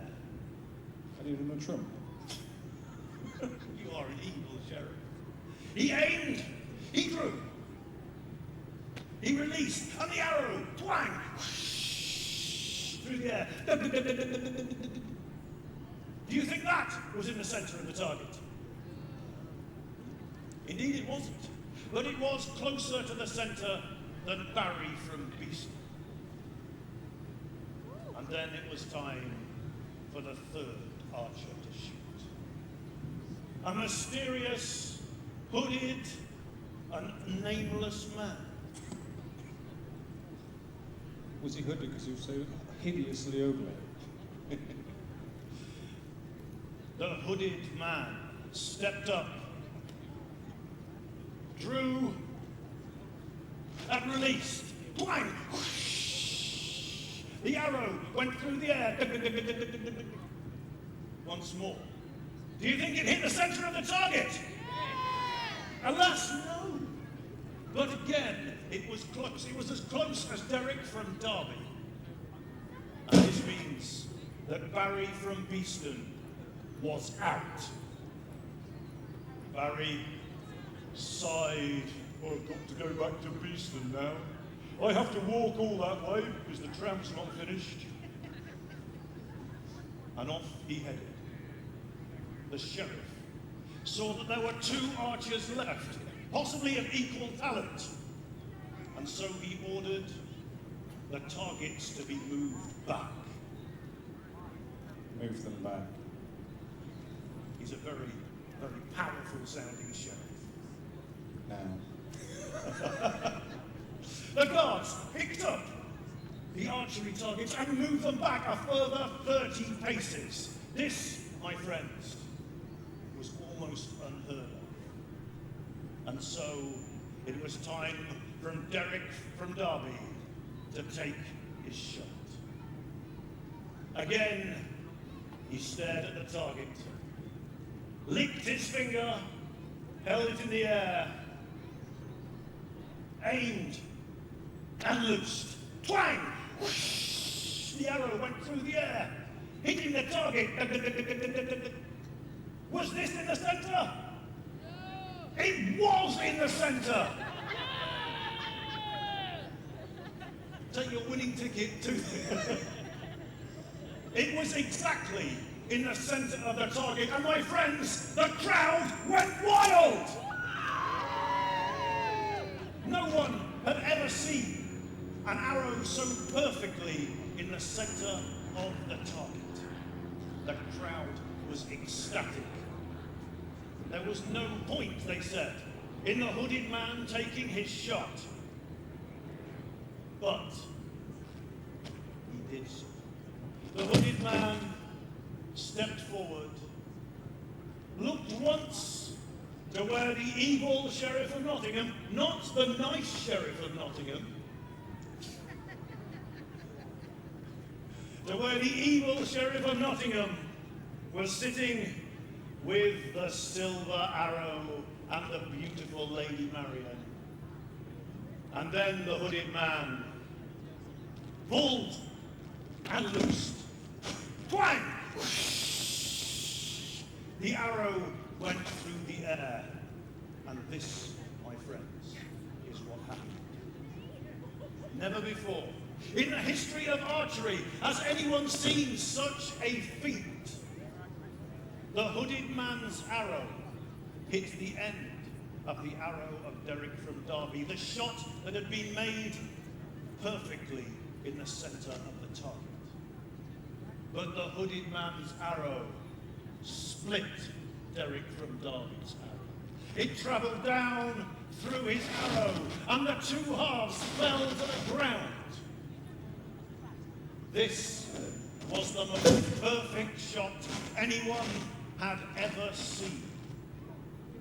And the crowd was stunned. And then one person began to clap. And then others began to clap. And then everyone began to clap. They began to cheer. They began to shout. Because this, my friends, was a feat of archery never seen before and never repeated since. Oh yes, it does. I've no idea. Except, of course, on the phone of that gentleman over there. It's amazing what you can do with Photoshop these days. And so, the archery contest had been won. Derek from Derby realised he was a beaten man. He shook the hand of the mysterious hooded stranger and started to walk back to Derby. The sheriff realised there was only one man who could have made that shot and called the hooded stranger to win the prize. Suppose you've won then. Indeed I have, my lord. I would take the prize, if I may, said the hooded and nameless stranger.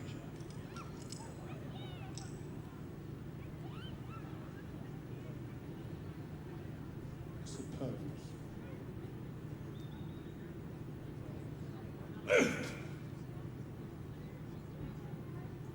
I claim this arrow. It's nice to have got hold. I claim the name of being the finest archer in the land. And at this point, the sheriff knew the man he had captured, but just double-checked to make sure. What's your name, Archer? He said. What's your name, Archer? He said. And what do you think? The mysterious hooded stranger replied. Geoffrey. My name is Lenny from Lenton. Well, I'm not going to say Robin Hood, am I? I mean, that would be a silly thing to say to the sheriff of Nottingham. I know. But does he look like a stupid man to you? Do you think he's actually come up with a cunning plan for once? It's not a bad plan. Frankly, I do want to be called the finest archer in the land. I do want this silver arrow. I do want a kiss from the beautiful Lady Marion. You've really not seen her, have you? And so, the sheriff knew his plan had worked. He called for his guards. Guards. And Robin was surrounded by guards pointing their swords directly at him.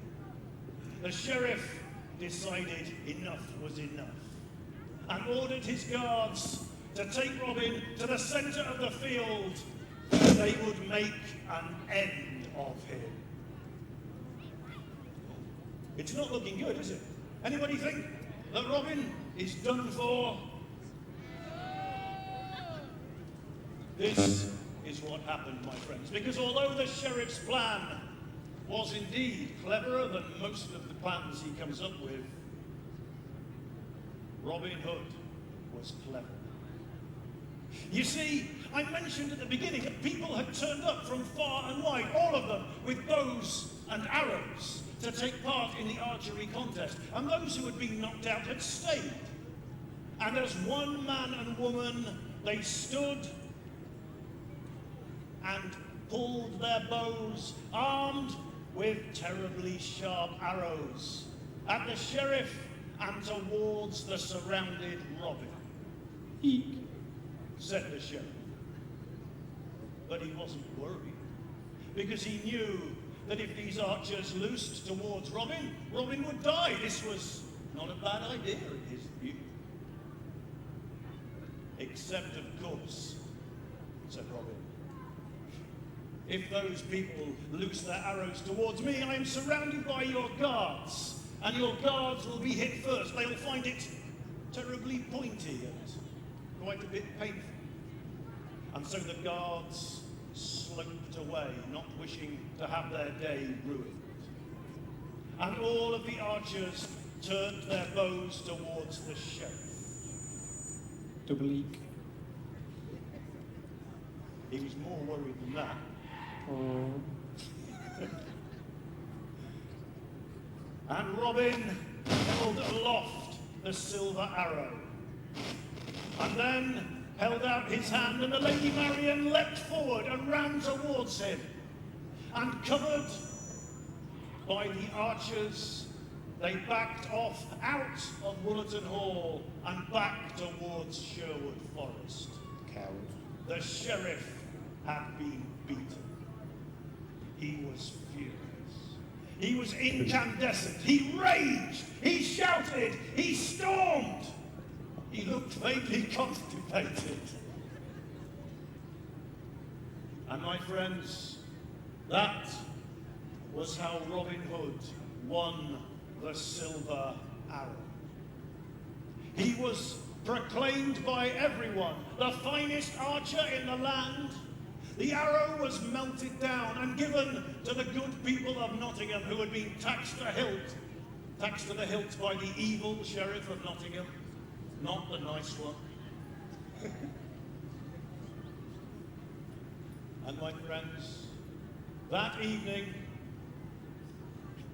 deep in Sherwood Forest, Robin claimed the third and most important prize. Walking hand in hand with the Lady Marian, he took that winning kiss. And that, my friends, is the story of the archery competition. You have another competition ahead of you. Please enjoy, but from us, thank you very much.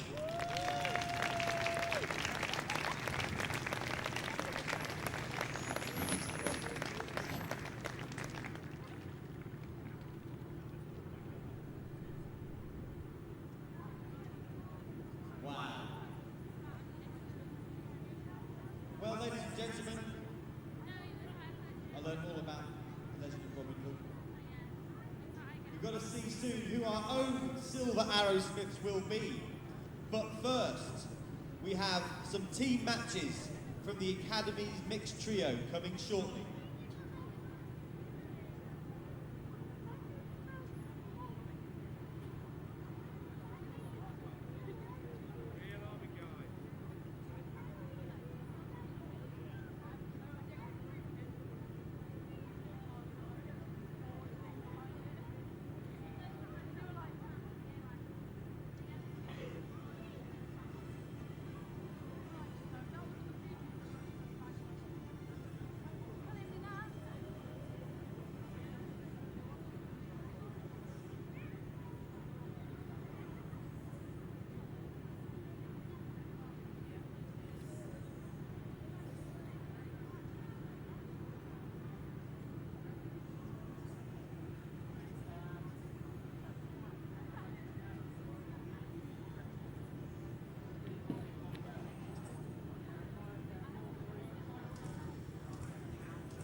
Ladies and gentlemen, competing on target one will be a team consisting Jesse Slater, Tom Howell, and Blaine Nicholson.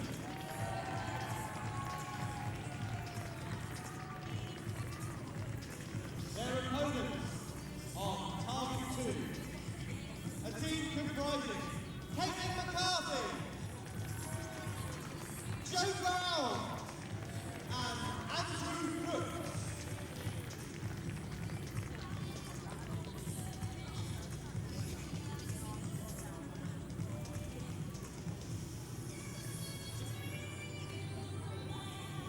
This match will be adjudicated.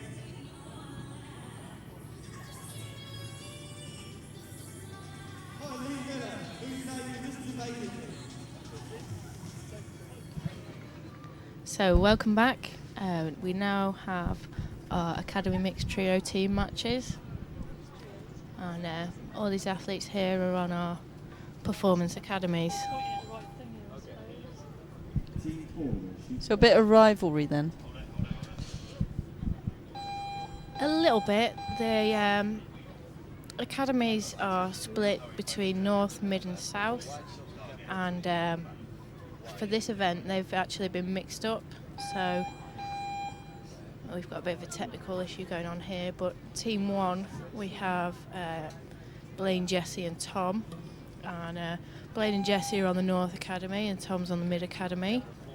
And then we actually have Joe on the line now, Kathleen and Andy, and they're all on the Mid Academy. So these guys have all been practicing the team rounds and know the formatting regardless of which academy they've been on. So it'll be interesting to see the interactions between the teams, having not completely shot against each other or with each other. 9 points. It's a strong start anyway for Team 4.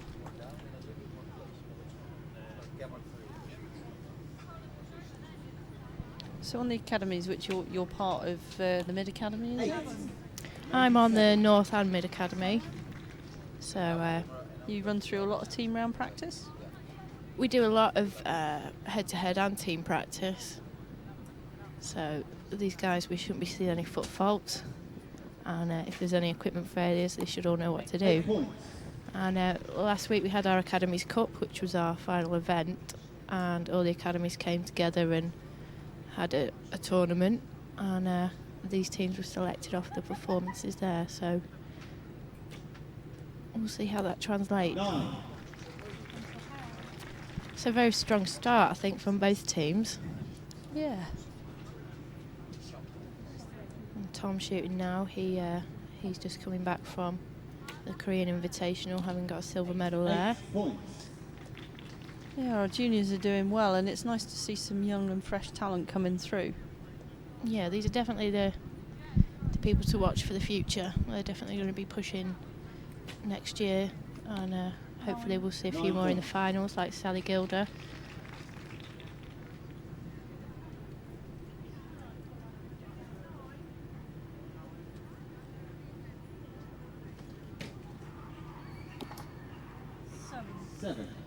So all the arrows are a little on the high side.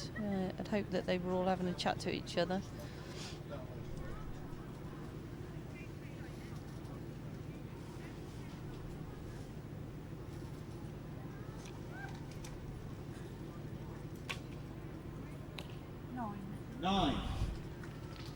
So you can see there the grouping is just high.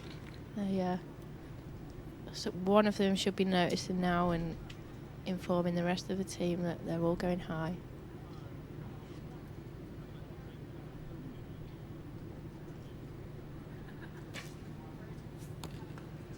Ten points. So, nice shot from Blaine there.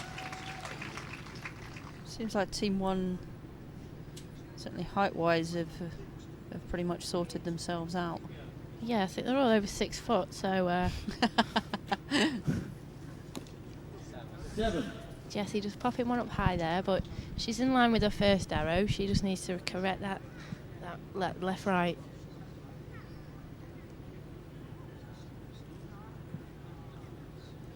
This is a good experience for the juniors as well. Just on the buzzer as well. Of course, teams this year went to set scoring. Yeah, which confused me a little, but it really pushes for the ties, and then we see the shoot-offs, so it makes it much more exciting and much more cutthroat for the teams. They need to stay consistent still throughout the sets. So these archers earned their place by shooting at the Academies Cup last week and performing well there. Yep, we basically did a simulation of an international event, so it was 720 with head-to-heads, and for the team rounds we did round-robin team rounds. So these archers were all shooting at 70 metres for qualification and their head-to-heads, and all ranked highest. And then we jiggled into teams. So they should be pretty even. Yeah, they should be. Hopefully our math worked and we came up with even teams to give a good performance and nice tight matches going on. But they're all shooting really great at this time of year now. They're coming to the end of the season, and they've had some strong performances throughout the season, so the confidence should be high in all of them, and this is a good one to cap the season off before we go back into training. And hopefully it's going to inspire them to go out, shoot national series and aim to get in the top 8. Yeah, a lot of the guys shot in the national series this year for the experience and obviously gaining selection scores for the next year. So these guys have been out on the circuit as well, where they've been possible.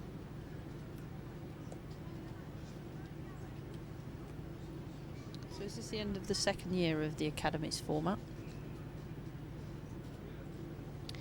We've had some changes through the past year. This year's really been the main kick-off year. We ran a pilot academy before that. So we'll be going into our second year in September, sorry. 4 points.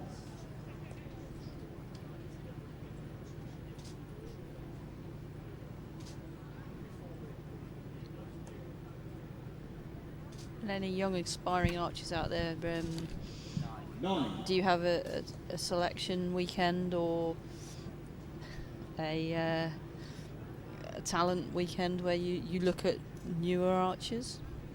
Yeah, that's just gone this past. I can't even think what week it is this past week. And we have archers applies come into the programme and we run through the programme and what our expectations are, and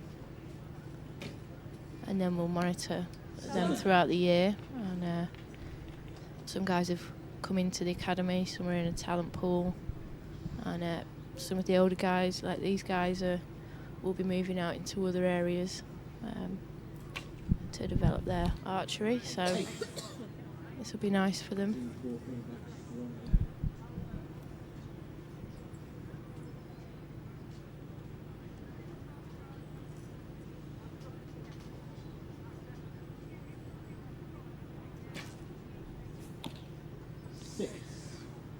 Just a couple of weak arrows there going out to the right off the guys. There's absolutely no wind on the field, so they're just little errors they're making. Hopefully they'll settle down. Tom's really strong in his experience and shooting, so he'll settle the nerves with him coming up now to shoot the last arrow.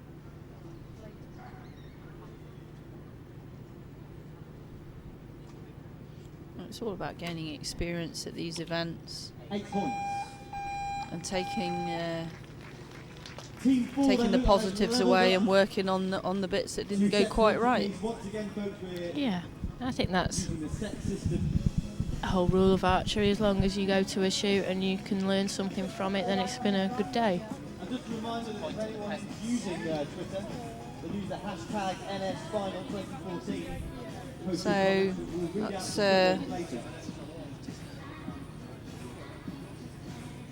2 set points each now, I think.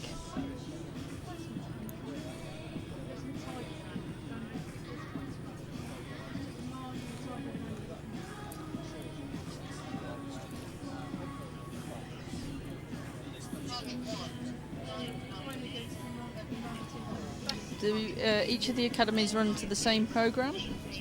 Yeah, we have a programme, a set programme that we deliver at each academy.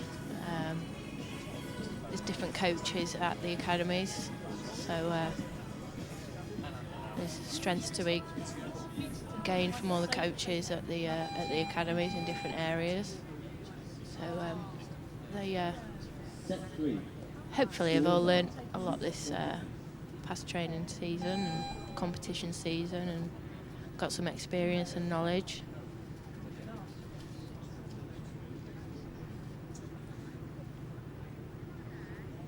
And Joe here is a really strong shooter. He's had 2 gold medals in the team rounds this year at the Junior Europeans and Europa Cup, so he's a real strong team shooter. You tend to find that your first person in the team is your strongest shooter? 9 points. Yeah, I like to One start from team 4. set the team as either your strongest shooter who can read the wind best goes first, and balance that with the person in the last position that can shoot under the time pressure constraints if the time's run down. So sometimes that'll be the same archer, and it's deciding which position they're best in for the team. What I have noticed internationally is that some teams are choosing to lead off an arrow 1 with their best archer, and then they flip on the second 3 arrows and make him shoot last, so that they've got both pressure shots. Yeah. And that's really, you want someone like that in your team to settle the nerves and bring the team together.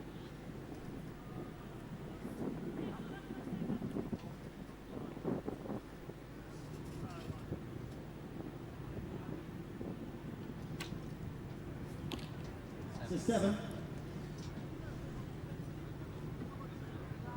And sometimes you put the person in the first spot that is the slowest archer, so they can run the clock down, and the next 2 archers can make the time up because they're a bit faster in their shooting. So it all depends on the 3 archers, how they're comfortable. Yeah, I mean, and it's nice at Academy that you get to actually play around with positions and formations, so that you know when you do get selected and that you are in a team with somebody else that you know. 8 points. Yeah, they all have experience shooting in the different positions. Some people obviously favour positions, so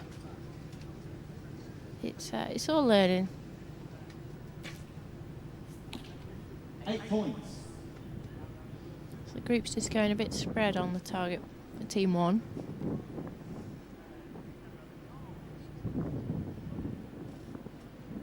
I think team 4 will take this set. 9. Yeah, Crowd are a little bit quiet. Yeah, they are. Maybe they're having lunch. Lunch.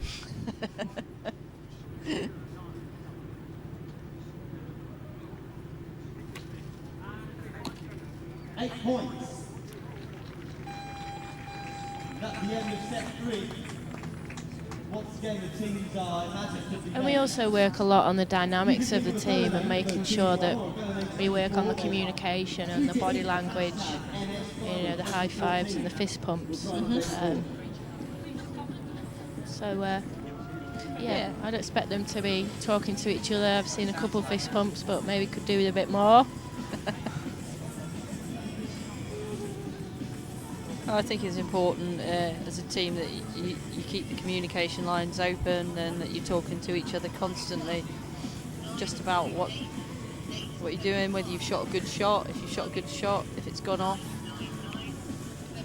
Yeah. Then the second person knows that maybe the conditions are changing.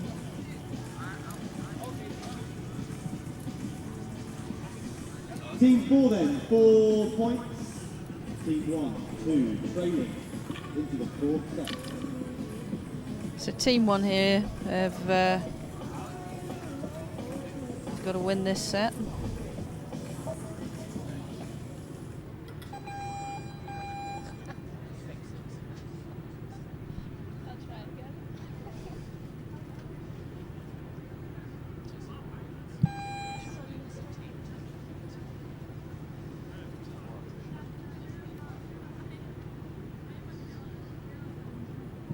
Is this the final regulation set?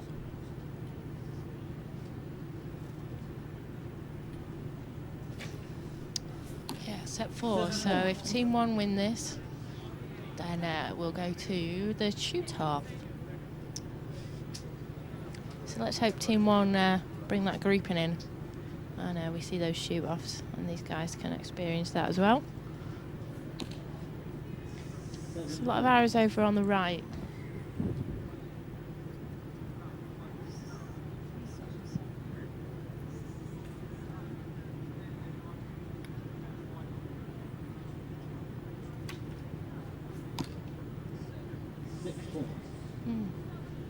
Team 1's grouping's just opened up over the last few ends. Doesn't seem to be a lot of talking.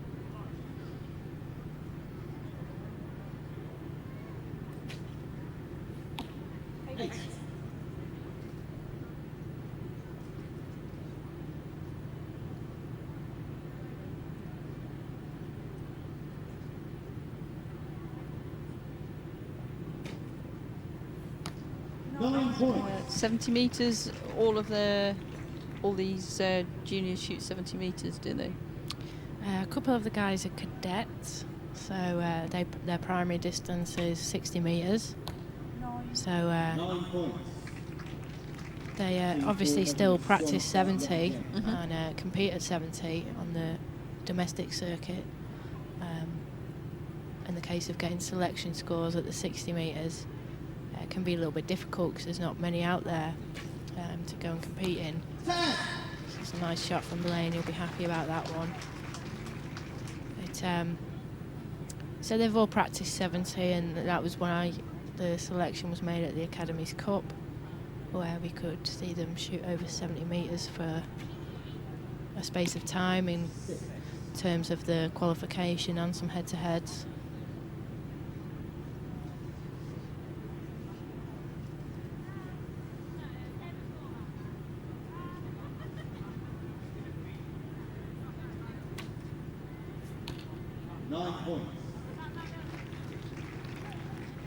It's better from Tom, but he still won't be happy with that. He's a bit of a perfectionist, Tom. And Joe here just keeping his cool. 7 points. Up to 7, but he's getting encouragement from his team. And Kathleen, she was on the team that went to Moscow and brought back a silver medal. So she's had some good experience this year as well.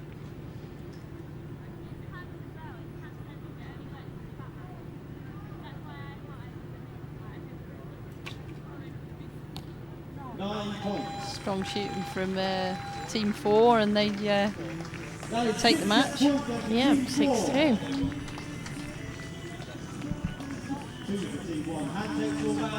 Team 4 are the winner. They will be playing in the final. So Team 4 move on to the finals, which will be shot after the next semi-final.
Okay, We're now going on to semi-final 2. On target 1, a team consisting of Eleanor Piper, Harrison Waterer, and Jonathan Tate. Charlotte was mentioning these are teams made up from our academies. On target 2 there.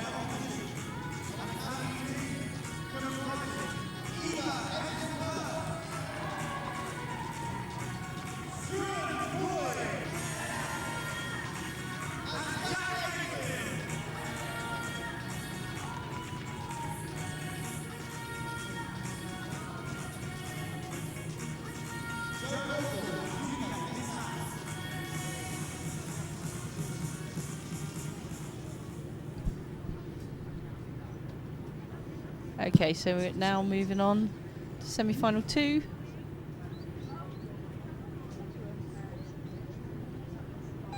Some of these archers on your academy? Yeah, we've got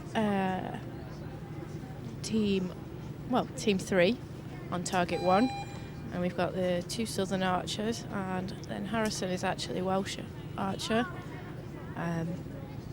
who hasn't been on our academy, but a Welsh team came to the Academy's Cup, so his selection came from that. So that was really good that Wales put a team together and came and shot with us at the Academy's Cup. And again, some of these guys are still cadets, so their primary distance is 60, and we're shooting 70 here. 8 points. Might take them a little while just to settle down in their surroundings.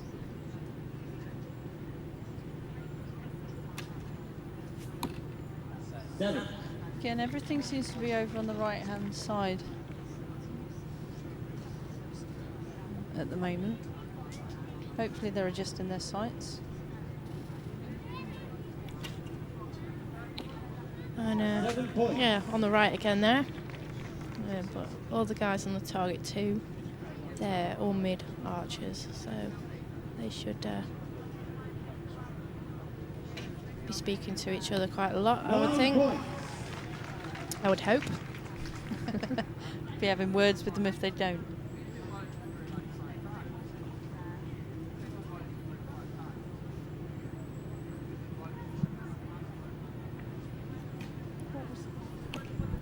So I think Jack was just struggling there with his finger sling poking up in the way of his arrow, and he tried to get that finger sling back down whilst at full draw, which maybe isn't the best thing to try and do. Is it worth coming down then? You've got time in a team round to actually come down, get off the line and sort that out. Yeah.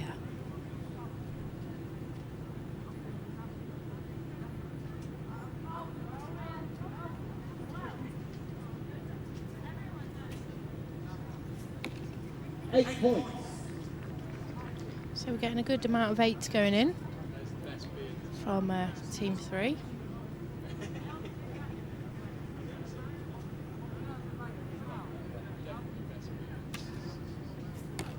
Nine points.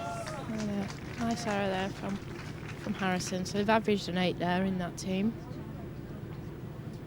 Solid for the first end. Oh yeah, those nerves will be settled again. 8. Both Strawn's arrows going over to the right. So I think he just made a little adjustment now.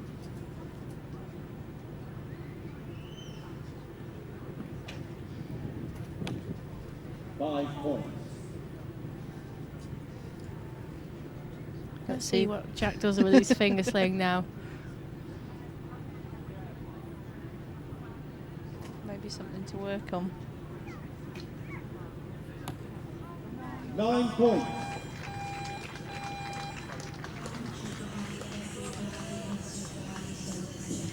So definitely something that they'll learn from doing this, whether he makes an adjustment to his finger sling after this so that it doesn't happen again. Yeah, definitely. He spotted it straight away, so that's a good thing that he didn't shoot his shot and the arrow get caught up and and miss. He did spot it, so it's the guys' awareness of their equipment and their surroundings should be good. And target 1 are 2 set points to be good. I take it when you go through team rounds that you go through all the foot faults, arrows out of quiver, all the things that they could get carded for. Yeah.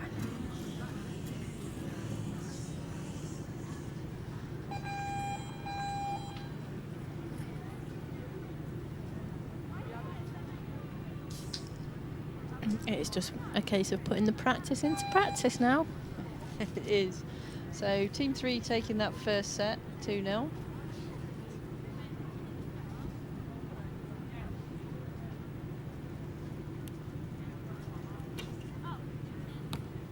Points.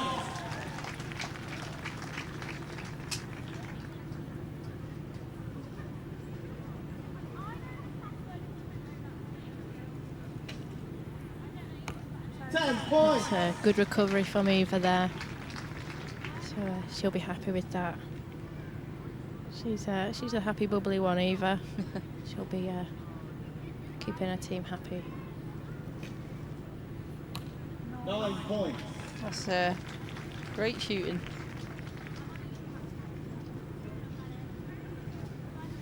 You seem happy with that.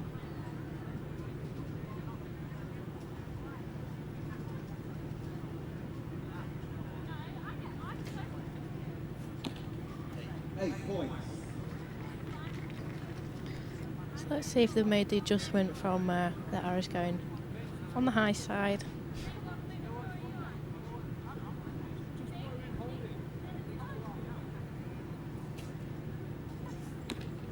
Seven points.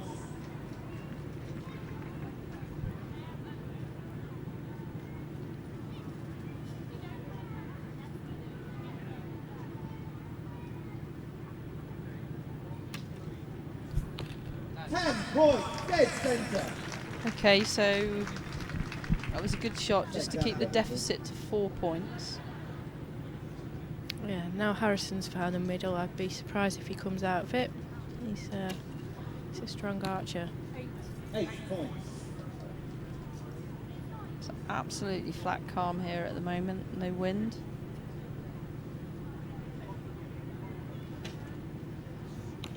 And a good shot from Eva there. They've really got a good group going on team 2.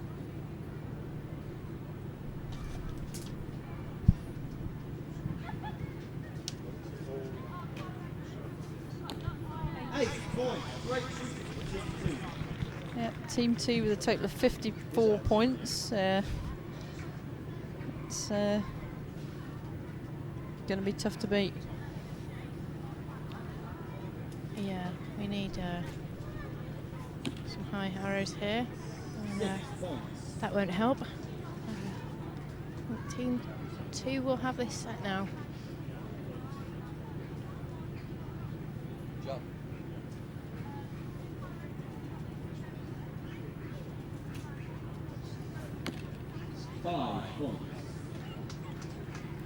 So they really just need to communicate with each other now, settle the nerves again, and move on to the next set.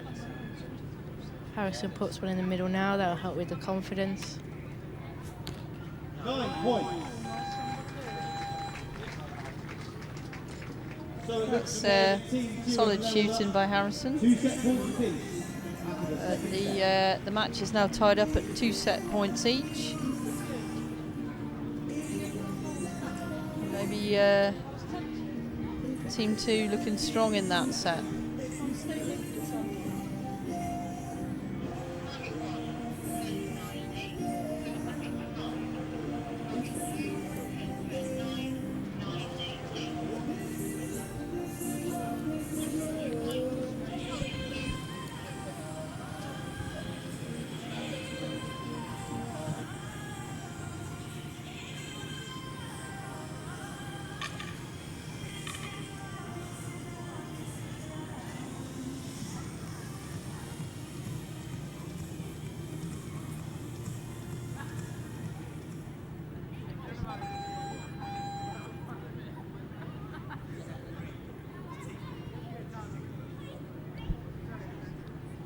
So here we go with the third set, just about to get underway, and it'll be team 3 shooting first.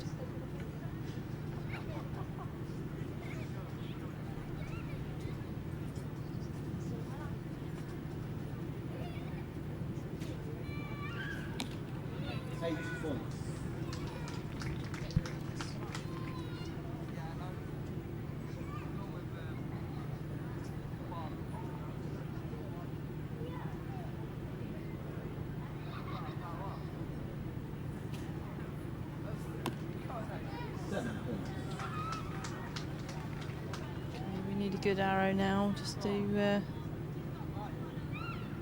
keep some pressure on.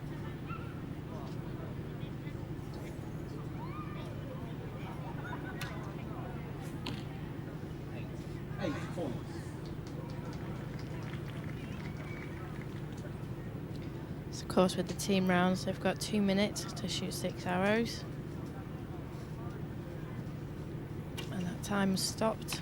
After they've shot the 3 arrows, the timer stops and they get to restart the clock when they step back on for the second half. Cool. Oh. The guys just need to, I think, take the time a little bit more, finish the shots off, and then step off the line.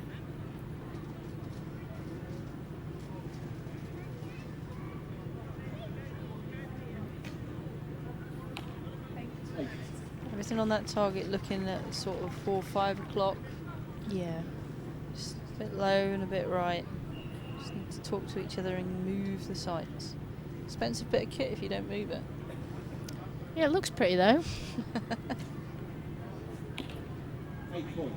Wonder if they know it's adjustable.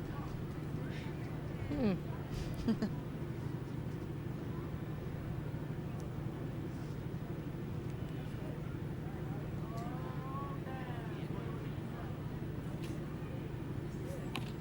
8 points.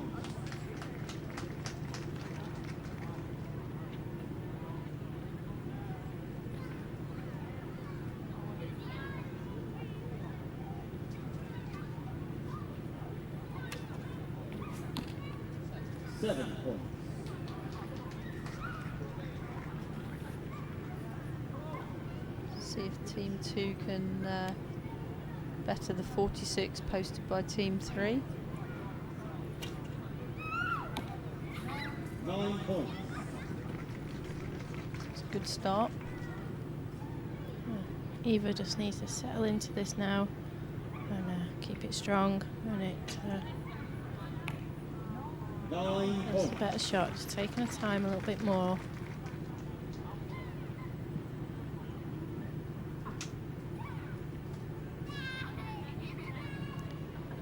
6 points here. 8 points. Still on the low side for Team 2. And at the end of set 2, 3. So points 48 for Team 2 and 46 for Team 3. So Team 2 take a 4-2 lead.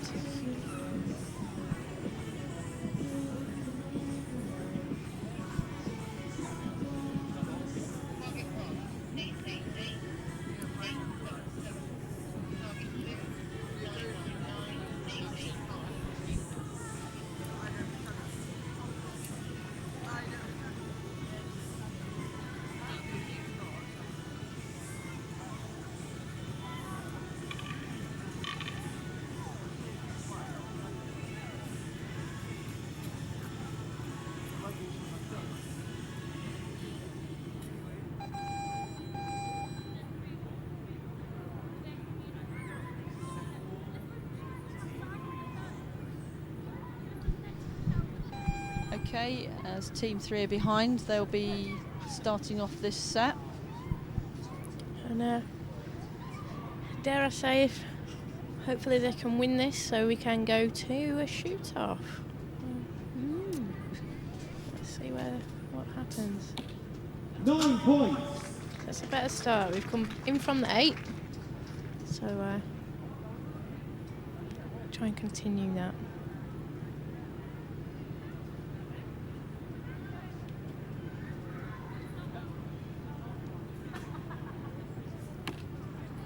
points. That's a good shot. It's funny sometimes in the team round, isn't it, that it just takes one person to shoot a 10 or a 9, and then everyone else just follows in there. Yeah. So it's the first person's fault. Yeah. That's why I always shot last. I've been shooting first. Okay, so 26 posted. That's a nice score. 9. And you can see all those arrow holes are all on the right. Yeah. Coaches should be picking up on that and just telling them move the sight. 10 points. Again on the right hand side. Yeah. And you can always argue a 10's a 10, but it's always nice to get them in the middle, so if any slight inconsistency in the technique, you're still landing in the 10 and not in the 9. It's great shooting from team 2.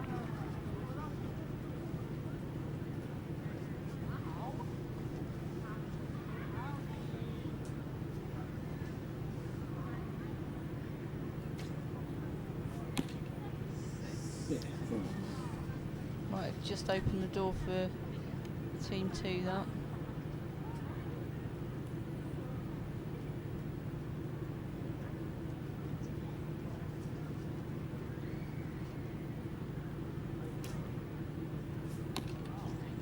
Points.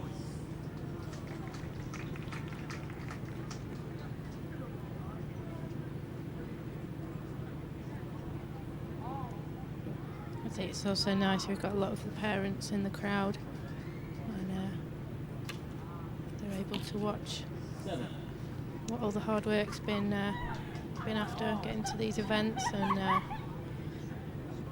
competing at these events is what everyone's after. So it's a little taster for these guys of what the future holds. 9. Yeah. Very tidy looking tie. Do the parents have much input at academies, or do they stay around? They're They're not there during the academy, but they are part of each athlete's team meet. It's important that they get the support. 9 points. Fantastic shooting from team That's a lovely 2. target face there from team 2. Everything's trying to go. Possible 57 points if that line cut is called in. I think it is in. Team 2. We have to start a commercial here somewhere. So we're just looking for confirmation of the score, and then we'll be moving on to the gold medal match.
one.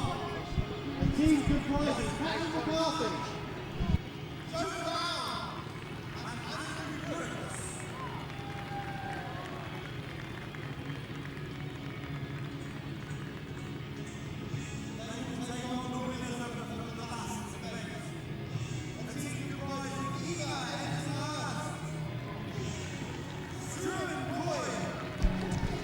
Right, now we have the gold medal match of the Academy Mixed Trios team. So we've got Team 4 and Team 2.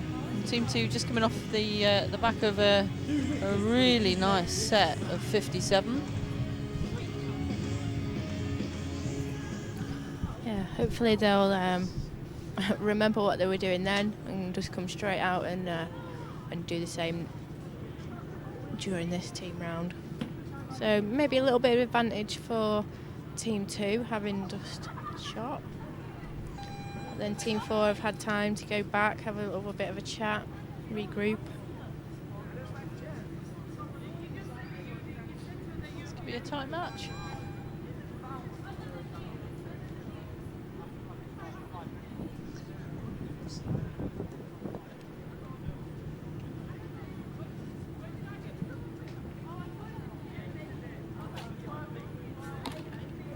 So that's a good start. And Kathleen here. Let's see what she can do.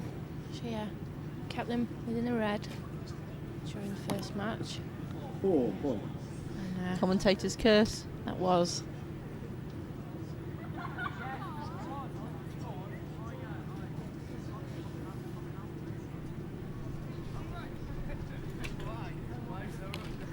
Nine points.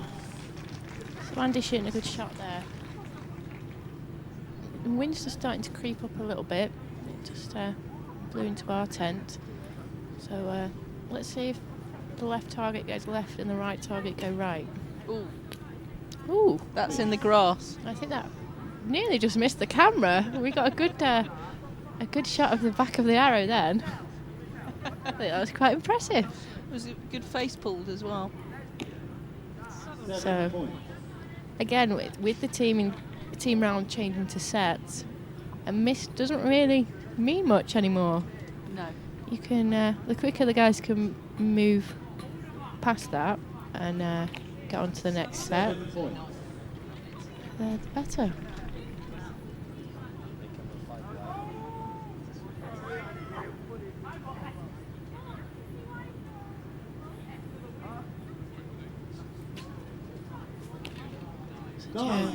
There was a really nice shot. He really has a strong shot and just out of the 10 there. 10 points. And that's a good recovery from Kathleen.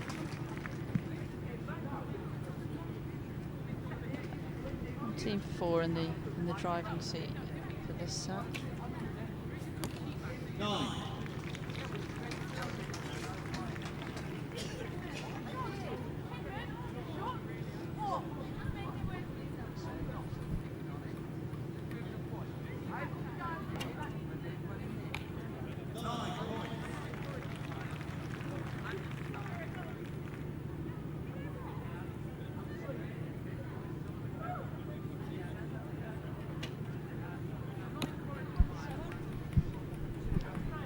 Okay, so Team 2 just need to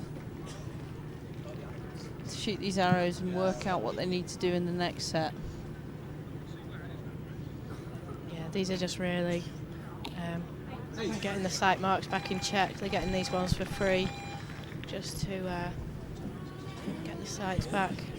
So Early lead game for Team 4. should have a bit of a refocus now. We know Team 2's quality though, you're watching last time.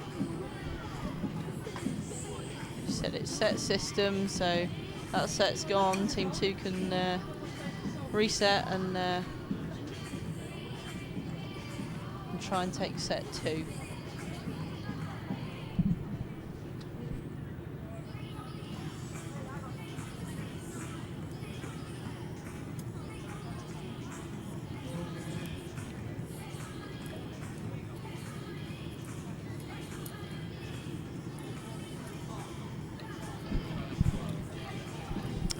So we're about to get underway with set 2. Academy archers seem to be enjoying themselves in the atmosphere.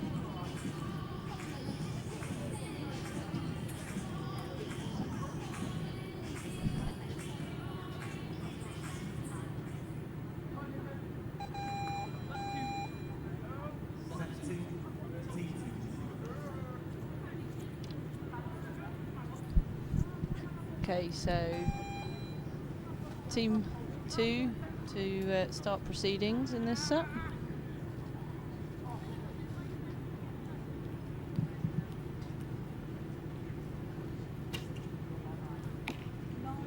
Points.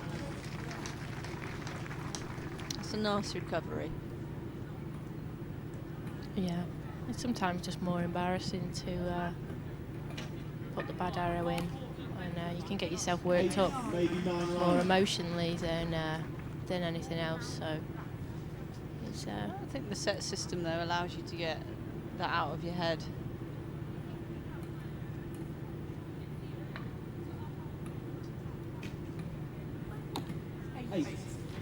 Again, they're all going right on that right target.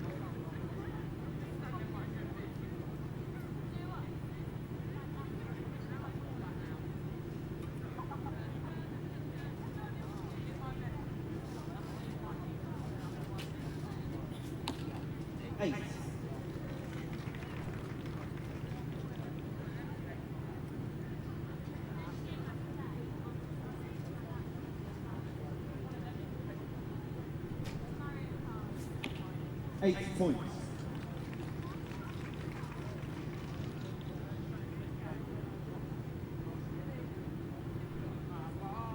So 9 will tie up this set. 8 points. Team 2 have a 1-point lead going into the second half of this set.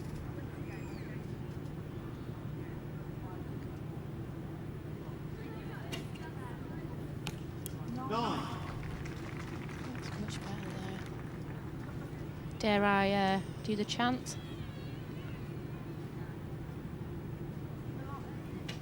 No.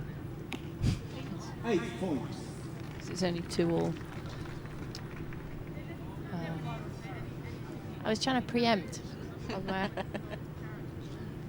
excited. I want to see the shoot off for the team rounds. So I think this would be the match that I would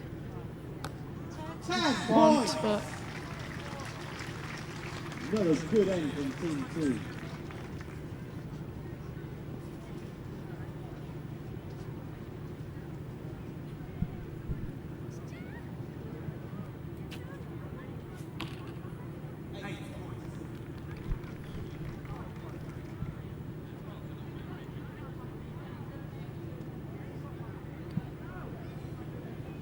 Okay, so Team 4 need 2 10s to tie up this set. 5 points. So Team 2 took this set. So 2 set points each. 8 points. Team 2 took.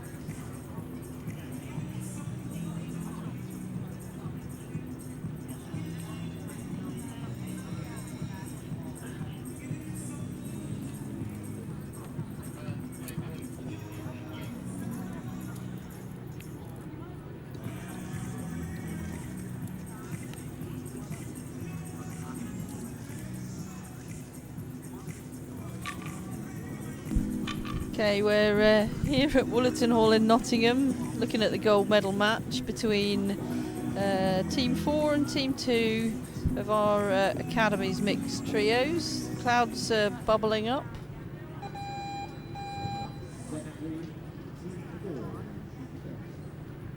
a good crowd. I think both archers and non-archers are here. Yeah, this is a free event to come and watch, so they've got a lot of people passing by that have stopped to watch, which is always nice. They're interested as they walk past and stay and watch. Dead centre. A great shot there from Joe, right in the middle.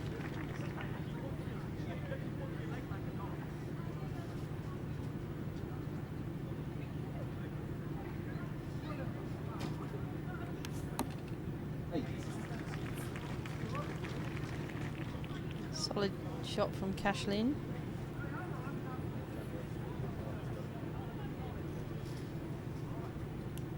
Andy just needs to stay consistent now.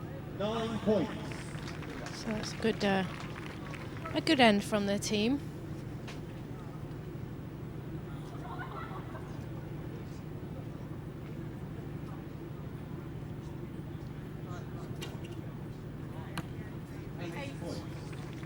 I'm still going to call for the shoot-off.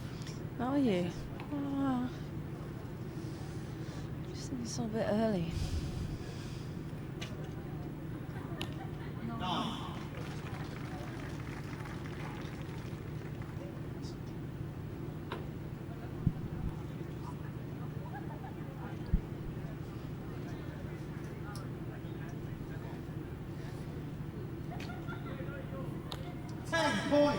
Nice shooting. So 27 points apiece. That's really good shooting from both teams.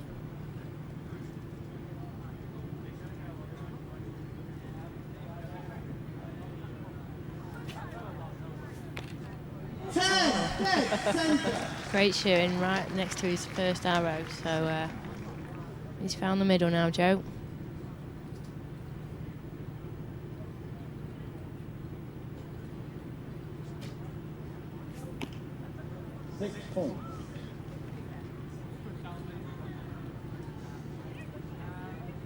So a strong shot from Andy now, and that arrow won't affect too much, hopefully.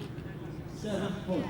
7, so a little bit weak on that end, but we'll see what team 2. We had a couple of 6s go out from that team. So we'll see.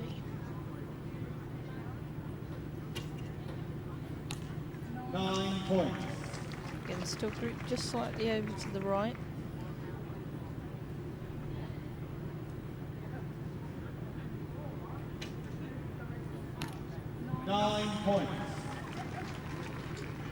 So if they only could move that group over to the 10.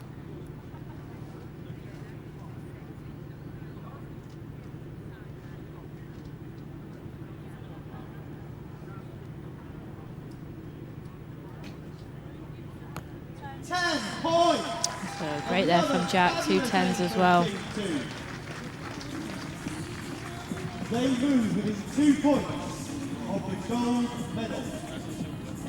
That was a great end from Team 2, 55 points. And Team 4, just with those couple arrows, spreading out, a 6 and a 7. So if they can get rid of them on this next end, we will have a tie. Shoot off. I will be doing my shoot off, Chad.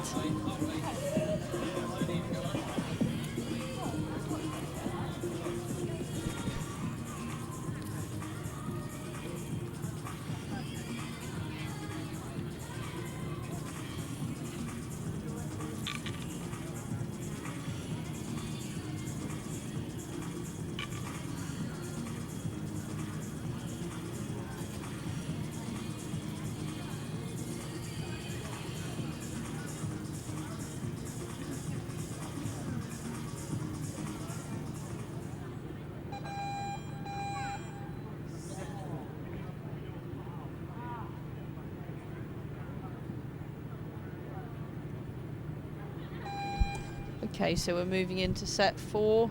Team 2 currently in the lead with 4 set points, and Team 4 with 2 set points.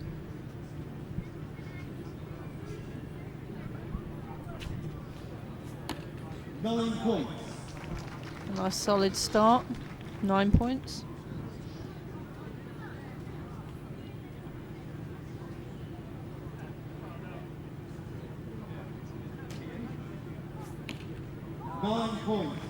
That's another 9.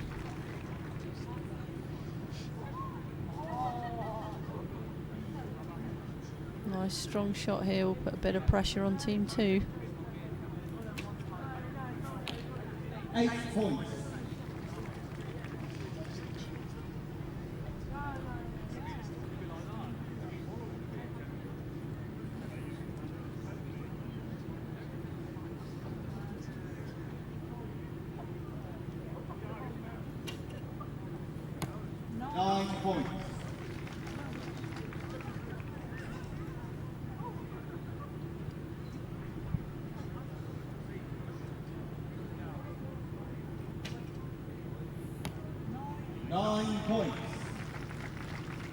Eva's definitely settled down now. She's keeping them in the middle.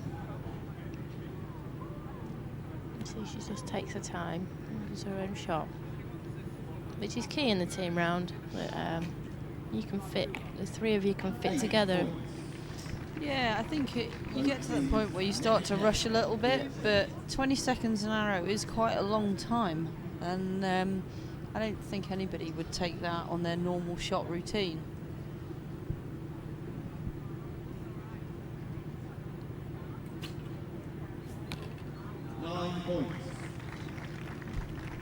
So this is a tight set again. Yeah, the scoring. So a couple hours to go still for team 4. 8 score. That's okay.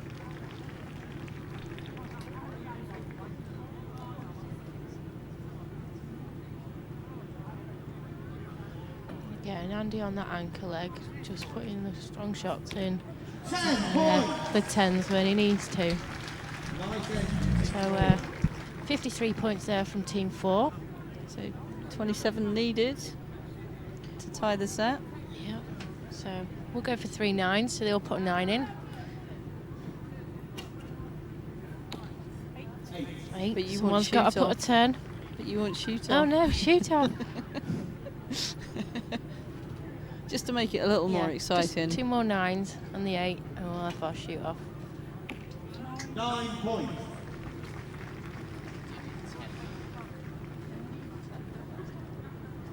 Needs 10 points.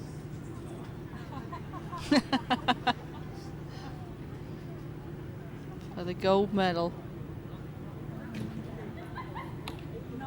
No, so close. I called it.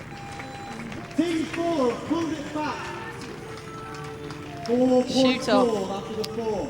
Shoot off, shoot off, shoot off. That means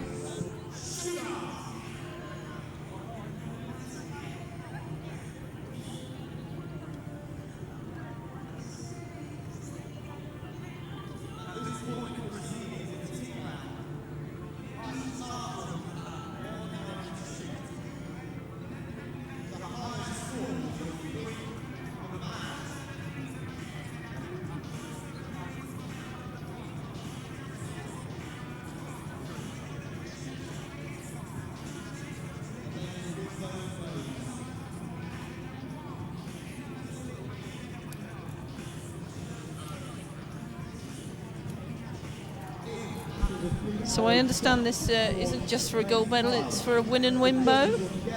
Yeah, which all the guys are excited about. We luckily have sponsorship from Win and Win for this event, so the winning team will all receive a Win and Win bow, which is very grateful for that sponsorship from Win and Win. And so there's a real pressure on the guys here because they all want those nice new shiny bows. And they all should know the 1 hour shoot off process. Should. But you can always forget things when you're in an environment like this and the pressure's on. Hopefully your teammates are there to help you out. Yeah. 9 points, so close to the 10.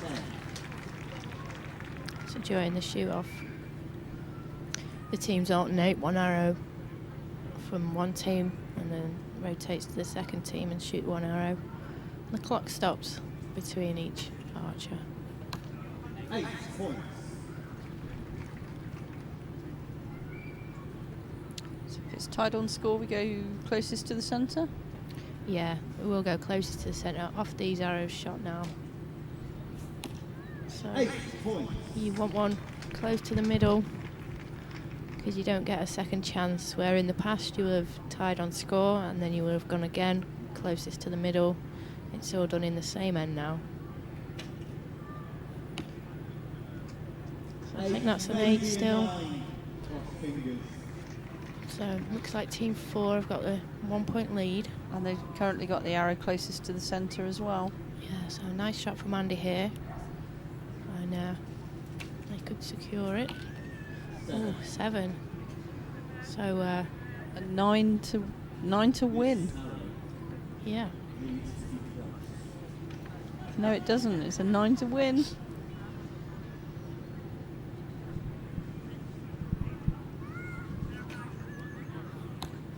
Off the shot, it's a 9. It's a 9, which means... So team 2? Yeah. Team 2 have won. So following the presentation, we'll be moving into the Recurve Women Bronze Medal match, which will be Ruth Welsh versus Lizzy Cantopher. Where they will receive their fabulous...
Ladies and gentlemen, the bronze medal match between Ruth Welsh and Lizzy Cantopher will start at 3:15.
Good afternoon, ladies and gentlemen. I'm Andrea Gales, and next to me is Charlotte Burgess. Good afternoon, everybody. So we're moving on to the Recurve women's bronze medal match between Ruth Welsh and Lizzy Cantopher. Opponents in this match on target 2, Ruth Welsh. I think this is going to be a tight match. Both of these archers Yeah, we've seen these guys in the morning in a couple of matches already, so I think this will be a quite evenly matched match.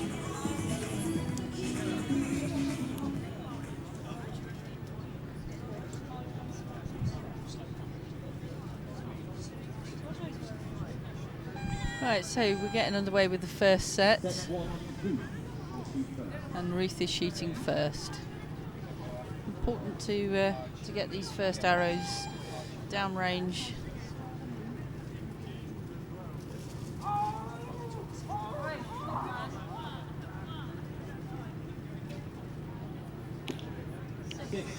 So they've had a bit of a break from this morning, from their last matches. Let's see how Lizzy comes out. And she's got her arrow closer. And Ruth maybe just needs to settle back in again. I think the key is if whoever settles fastest will That's a better shot. succeed.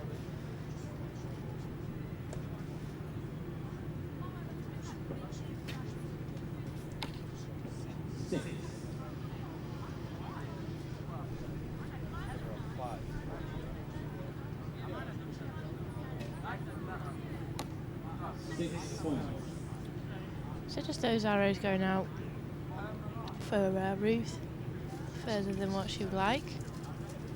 And Lizzy seemed to be popping high again. 7 points. So maybe just that first end, settling down, adjusting from the practice field back onto the competition field, which they've had 2 goes at that already today, so third time lucky, they'll adjust for this second set.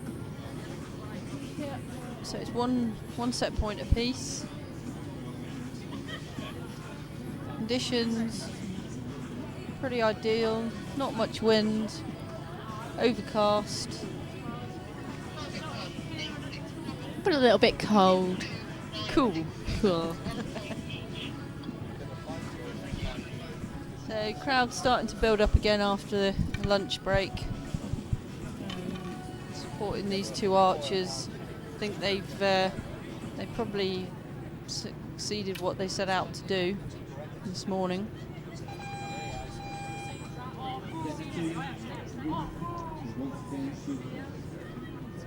Set 2 underway, and Ruth is shooting first again.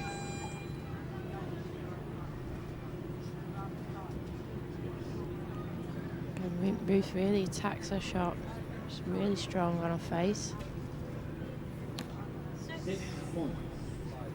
Probably just a little bit of nerves. Obviously, it's a bronze medal match. What do you think's more nerve-wracking for you, Andrea? A bronze medal match or a gold medal match? I think bronze medal. At least with a gold medal match, you're guaranteed a medal. Whereas the bronze, you could walk away with nothing. Yeah.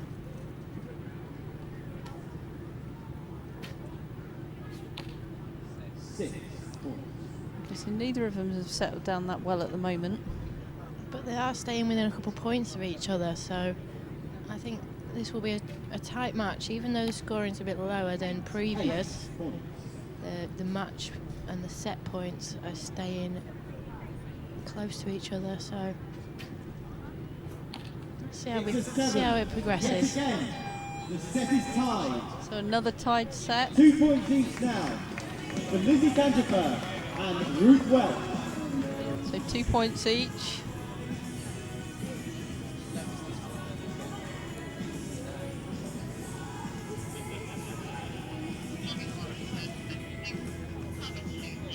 Three regulation sets to go to decide Who will take home the bronze medal?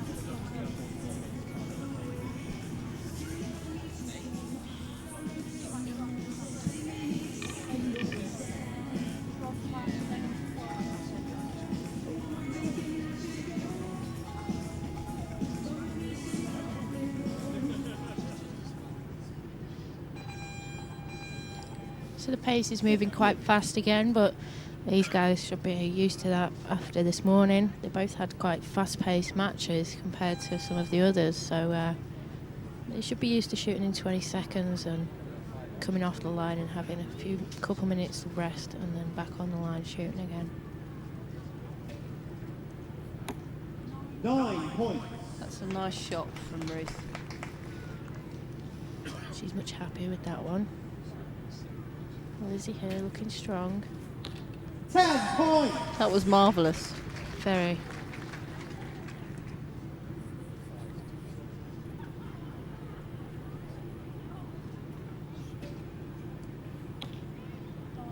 Ruth didn't look happy with that one at all, sort of surprised her.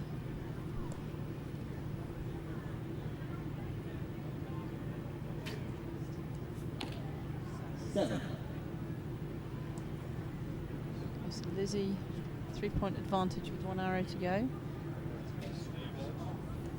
That looked like a bit of a weak shot from Ruth. She wasn't happy with that one. A bit too fast for her. Wasn't quite settled in, maybe. It's an 8. Lizzy Cantopher puts some distance between them and now leads 4 set points to 2. I suppose it's quite tricky if you've had a couple of matches this morning, and then you've had quite a long break, and then just switching your head back on into competition mode again. Yeah, it's you kind of need to practice having longer breaks and be able to come back in without any sighters and just shoot in the middle straight away. And also how you've shot in the last matches can really affect you. Like if you've shot like a bit of an umpty in one of your matches, that you don't come back with that mindset. You take that time in the break to go and relax. And I mean, both of these archers will have been down on the practice field, obviously, to warm up. But I think they've been held for about 15 minutes before they went on to shoot, so they've probably just cooled down a little bit.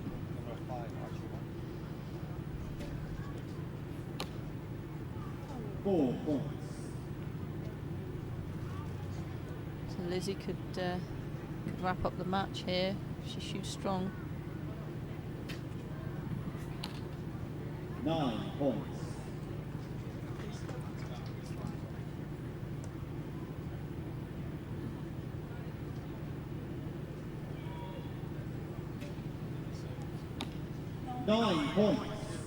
It's a stronger shot from Ruth.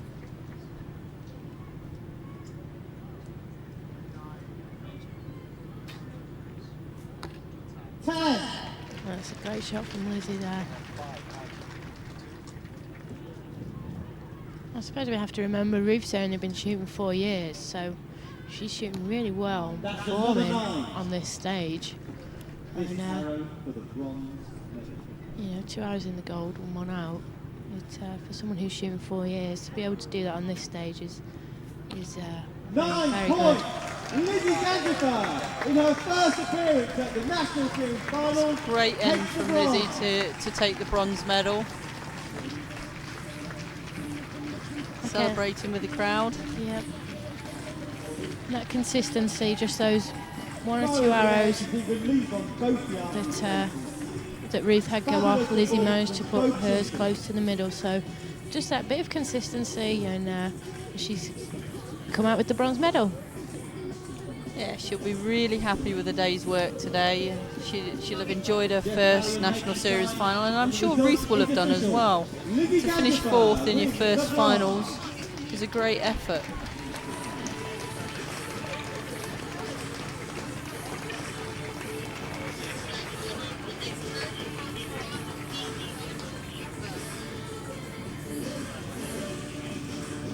It's really nice to see them all congratulating each other after they've done their match.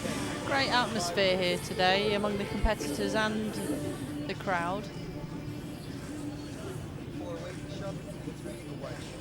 So we have the Clash of the Titans next for gold.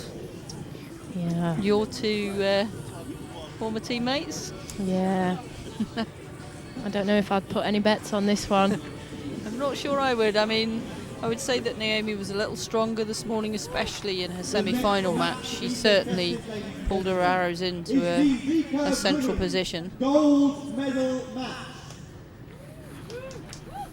So please welcome on target 1, veteran of the 2012 Olympic Games, Amy Oliver. And Amy is the defending champion. And her opponent on target 2, 3 times Olympian, Naomi Folkard. Both of these women have been on this stage many times. This match will be adjudicated by... How do you think the nerves will be? I don't really think they'll be feeling much nerves. They might have a bit nerves, but not anything that is really going to affect them. These guys shoot together a lot, and they're more than used to shooting in front of people and in stadiums like this, and having the scoreboards and people in the crowd and all the noises and the rest of it that goes on.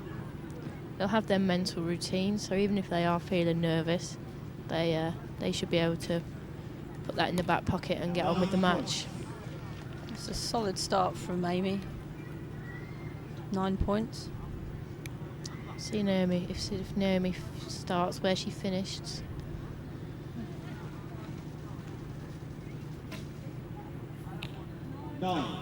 Just out of the 10, Yeah. so. I think this is going to be a close match.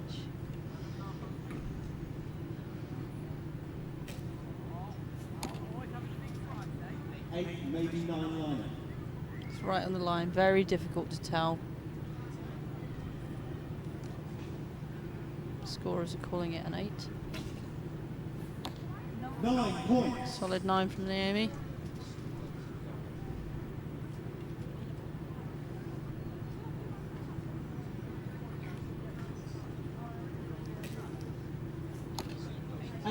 Amy just moving around a little more than Naomi at the moment. Yeah, I know our arrows are grouping over to that right again. So Amy's been on target 1 for her previous 2 matches. 7. Oh no. Naomi opened the door there and put a 7 in for that one. So set has been tied, so 1 point split. Another news, India 75 to 1. It is not the 226 or that. Just down the road.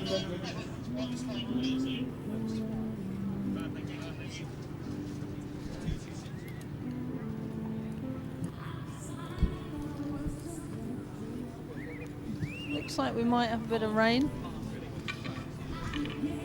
Though only over the arches. Yeah. I don't know if a fountain's been turned on somewhere and it's just appearing in one little area, but the rest of the field seems fine. But yet we can see some water dropping from somewhere. Okay, so all square on 1 set point each. It's a strong shot from Amy. And the sun's really brightened up, and sometimes that can just make your groups move left to right because you're seeing your string picture a little bit different. You're seeing the target a little bit different. So Naomi stayed in good line there. She just needs to move that up. Of course, Amy's bow's very bright. I don't think my eyes would cope with that. It would be a bit too bright for me. There, and Amy shoots a 10.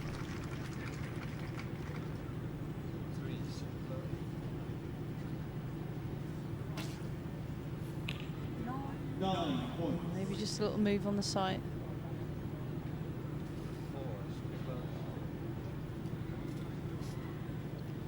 So 10 from Amy. And a 9, so a 10 from Naomi will now split the set again.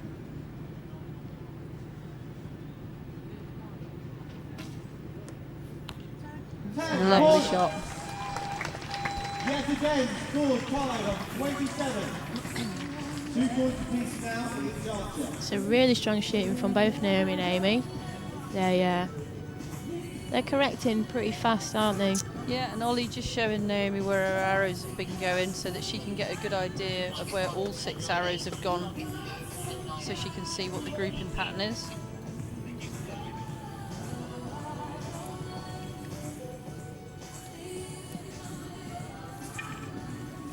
So again, we're underway pretty quick.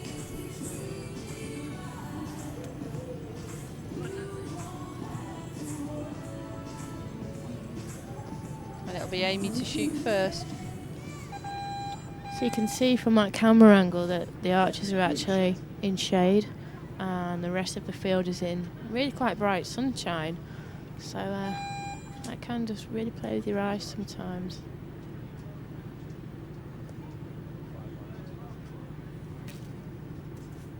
Amy looks strong on that one and definitely paid off.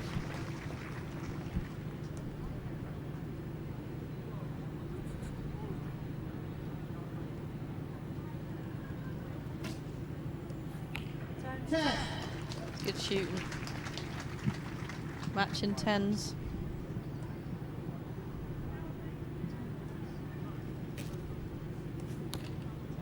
Points. And will we see the triple 10?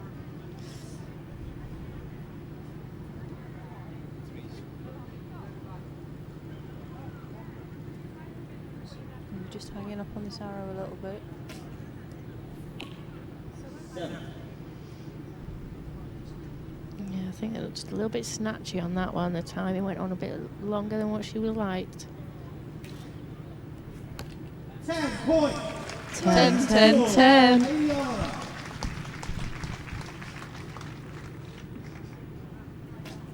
Perfect shooting from Amy.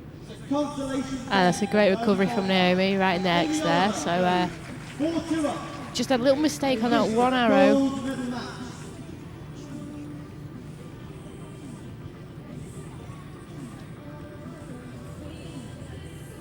So it's great shooting by both archers, but Amy with triple 10 taking the set.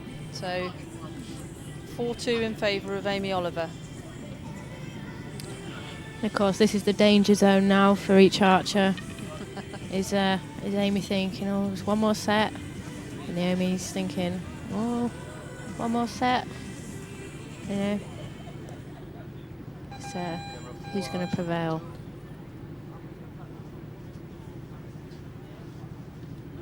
And the two girls were in sync then when they walked up to the line. It was like a little line dance or something. That's because they do it so often, walk to the line together. So yeah, Naomi just needs to put the pressure on now. And a strong shot. Lovely shot. There we go. You can see she's just taking deep breaths. It's completely part of Naomi's mental routine. Amy answers with another 10, so that's 4 in a row. 9. These girls really showing why they're the top 2 archers in the country at the moment.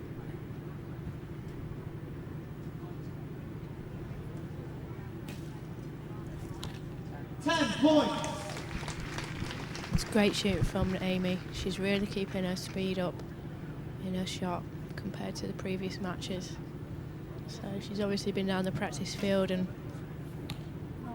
worked on that. Naomi just getting another 9. Yeah, and 9 for the gold medal.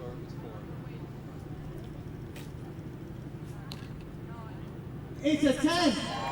Amy Oliver is the 2014. It's great shooting by Amy. Had to really raise her game. Yeah. That last arrow has been scored as a 9, so she shot 10-10-9, Naomi 10-9-9 for Amy to win the final set and get her second time on the #1 spot on the podium for our National Series final. So congratulations to Amy. Yep, great shooting by both archers, but congratulations to Amy Oliver, who was defending 2013 champion. And she'll really be happy with that match. That was a great scoring match. Lots of 10s.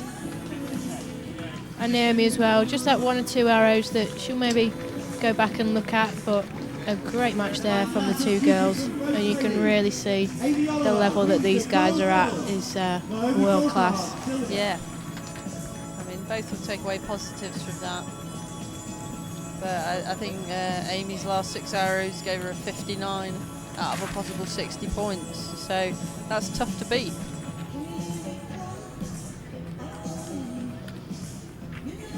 So again, our congratulations to Amy Oliver, our 2014 Women's Champion. And we'll now be moving on to our Recurve Men bronze medal match. Which pits Sean Evans against George Harding. Ladies and gentlemen, is the bronze medal match to be contested in the gentlemen's recurve division. On target 1, from Nottingham, Both archers will be looking to fight back after disappointment in the semi-finals. Yeah. They, and his opponent. They've had good points throughout the day. Both of them have shot really strong matches and really consistent. But they've just ended up in the bronze medal matches. Sometimes that it just happens. You end up in the bronze medal match, and there's nothing you can do about that. So, again, this is going to be a really close match. Looks like George has had to switch coaches because Ollie can't be in 2 places at once. So Songy stepped into the coach's box. And that won't affect either of these guys. No, they work with both. Yeah, they'll be quite used to Songy and Ollie being behind them, so that won't be anything strange for them. Let's see where these first arrows go. 8 points. Sean straight away adjusting his sight. He's confident in the shot, he's just moving his sight now. 9. George going 1 better with a 9, so it's going to be close.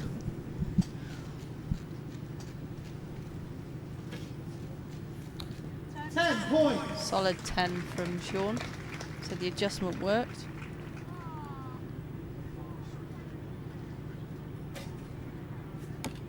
9 points.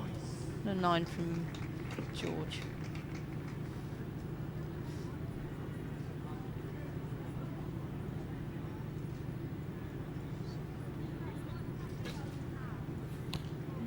9 points.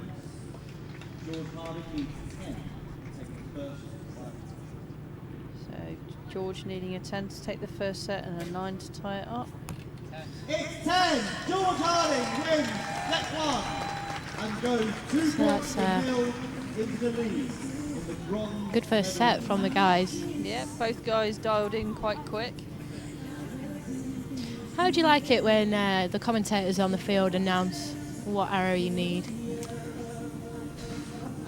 You know anyway, because you've got the scoreboards in front of you. So, I don't know, I tend to block most stuff out.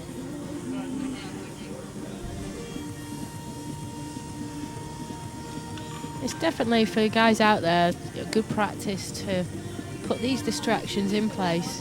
Have people shout and talk to you, and put some music on in the background. You know, if you want to shoot in these type of environments, it's always practicing. Yeah, I mean, my club is exactly the same. We've got quite a lot of distractions going on behind the line, and I quite like it because, you know, I've learned to cut it out, and therefore, if something does happen, it doesn't seem to affect me as much. Yeah. Back on set 2 with Sean shooting first.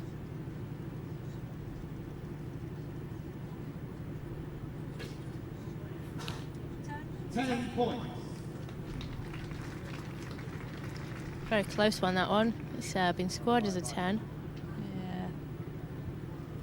I might have started. 8 points. George just creeping out into the 8.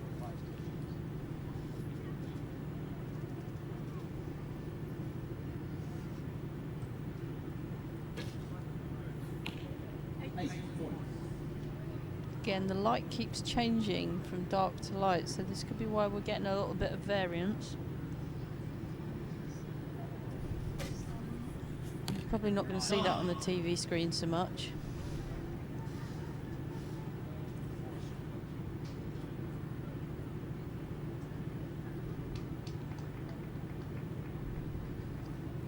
Sean can seal the set with a 10. 10. And there he does it.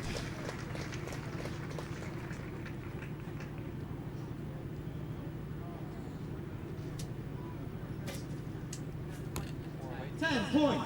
10 from George, so both Sean Evans draws level. Both archers still keeping a good level. 28, 27.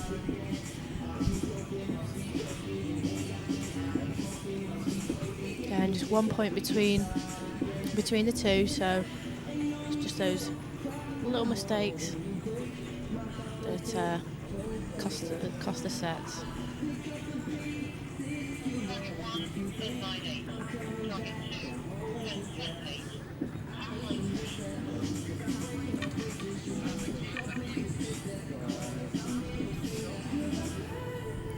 Both archers ready to go. Start of set 3, so we're 2 set points each.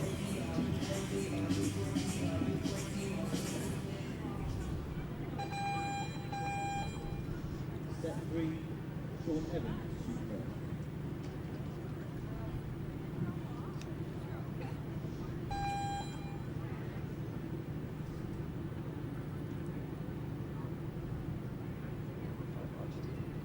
Sean shooting first.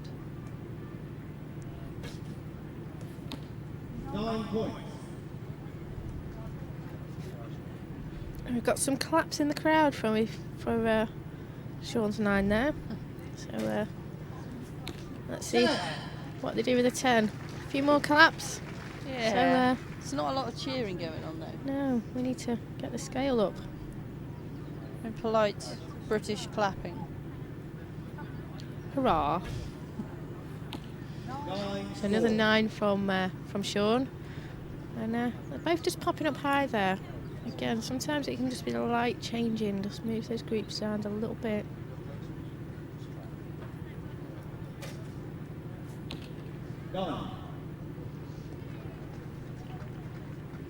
George still got 1 point in hand, so let's see what Sean does.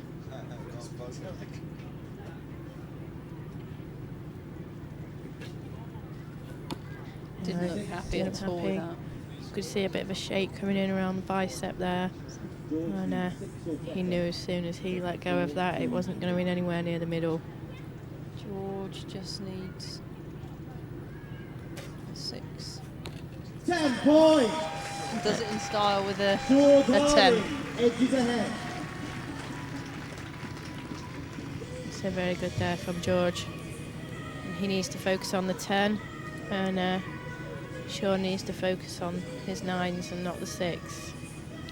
So Songy obviously isn't trusted with an iPad and is having to use her phone to tell George where his arrows are going. Modern technology.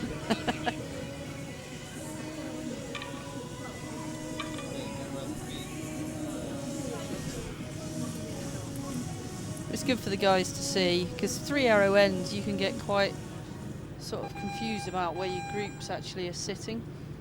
Yeah, and especially in this arena now, you don't have your scope on the line, so you can see the guys have got boxes in front of them that have got little TV screens in, and sometimes you just can't really see them properly, and looking down is a bit foreign, and people don't really like to look down, so you step off the line and you actually haven't caught where your arrows have completely gone, so it's good that the coaches are giving that feedback.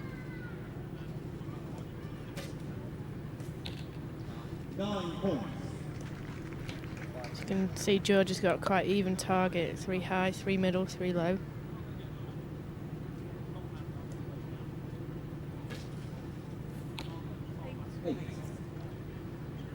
And Sean's going more left to right in his grouping.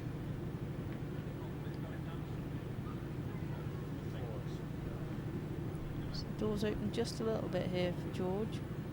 Can he take advantage? 9 points.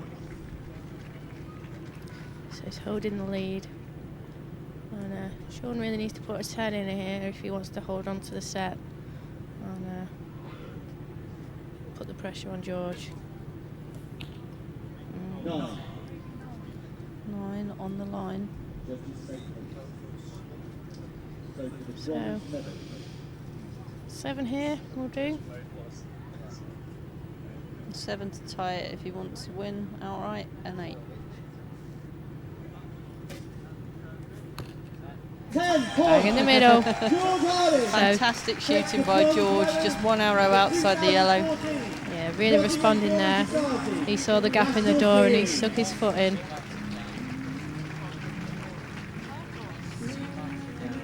It's a great shoot by both guys. George looks happy. It's always nice when the poster boy ends up on the podium as well. So we'll congratulate George on his bronze medal, and condolences to Sean. It was a very tight match. Just those few arrows, a few little points here and there. Just 1 arrow here and there. It was just a point in the sets, really. So the final match of today pits the Juggernaut against Larry. Is this a replay from last year? No, it was Alan Wills last year. Ah.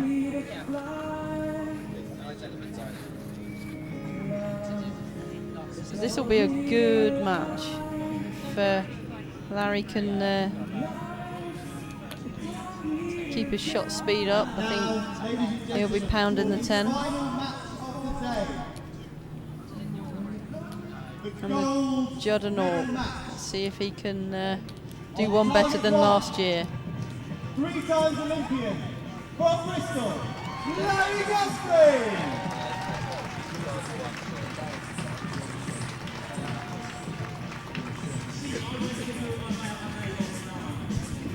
And his opponent on target 2 from Essex, Michael, the Generator, Judd!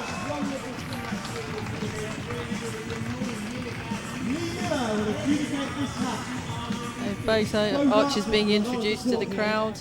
Nice to see a handshake. Who's supporting Michael? And the crowd really getting G'd up now for this match.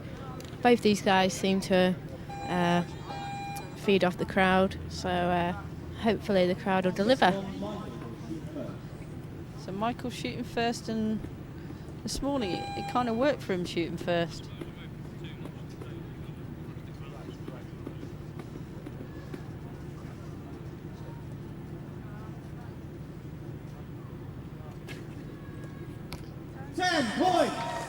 Very strong strong shot.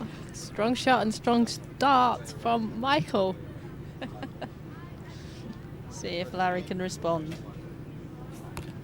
10 points. Pretty much in the same place. Yeah, this is going to be a good match. That crowd really needs to get involved for these guys.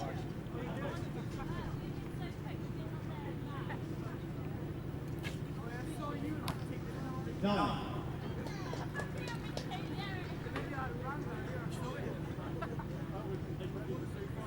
A lot of support for Michael.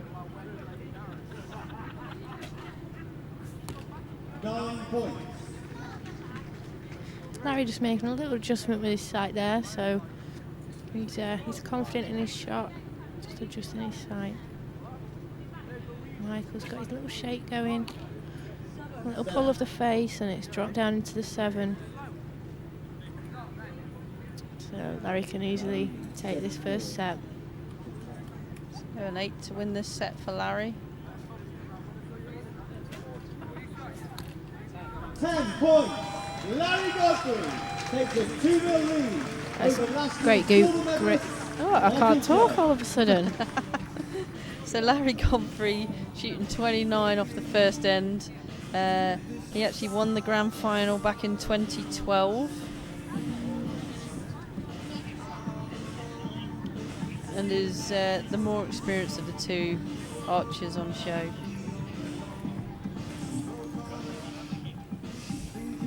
Teammate of yours, London?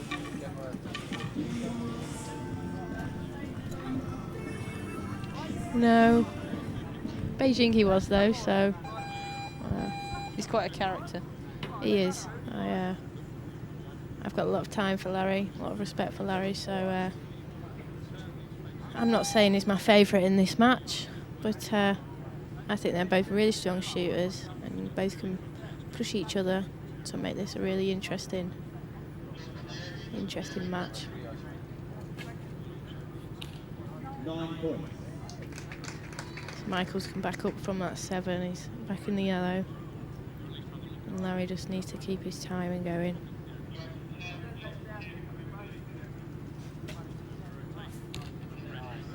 Larry just needs a couple more clicks on that side. He's got a great group going on. Right height.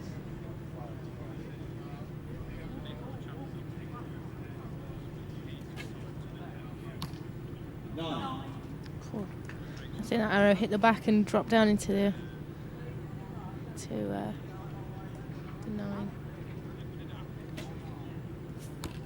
10 points. So Larry replying with a 10. Michael in here needs to start putting him in the 10. Not let the match run away from him. That was it. Interesting shot, shall we say. Is that your professional opinion? I think it might have made the follow through top 10. It's a 9. Larry Godfrey going 4 points to 0 up. Michael just made a couple of errors, you know, majority of his arrows are solid and he's shooting good, and then just a couple of errors and let Larry in, and you can't give somebody like Larry that opportunity. Yeah, you can see Michael's really talking to his coach in the box, and I think he'll probably be venting of, oh, why did that went down there because I did this, and really now he needs to just focus. He's only got 20 seconds or so, pick his bow up and get ready to step back on the line and put it back in the middle.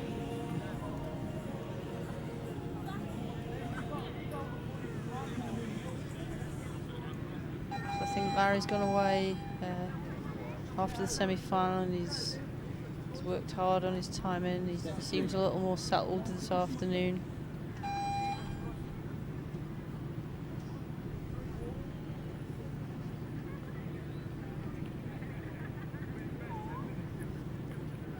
Michael to shoot first.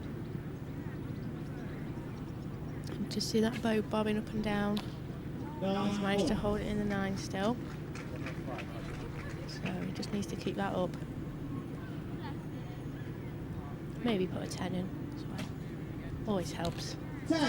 It does. And it seems that Larry's found the 10 ring. Yeah, he's just going for that very little number 10 instead of the big 10. Yeah. They're all 10s, and a good response from Michael. He's liking that 0 of the number. It's harder to hit.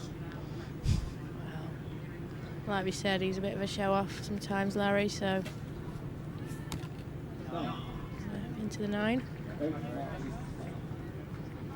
So tied score at the moment. Michael can capture this set.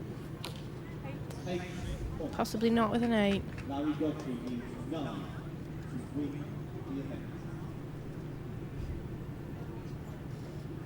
Nice strong shot needed here from Larry. Anything in the yellow will do. There we go. So, just 1 point on that set again. And, Larry is our Recurve male champion of 2014 National Series. Fantastic shooting. Great shooting by Michael as well to make it through to the finals. Yeah, Larry doing a bit of weight training now with his bows. Congratulations to Larry Godfrey. Commiserations to Michael Judd, second place. And Michael's still got that smile on his face. He'll be happy with having had a second place last year, of coming back and maybe, well, he's come second again, so he should be happy with that. He's not done worse than what he did last year. No, he's kept it nice and consistent, and bearing in mind that Michael really hasn't been around this environment very much, he's coped very well with the pressures. Ladies and gents, Recurve.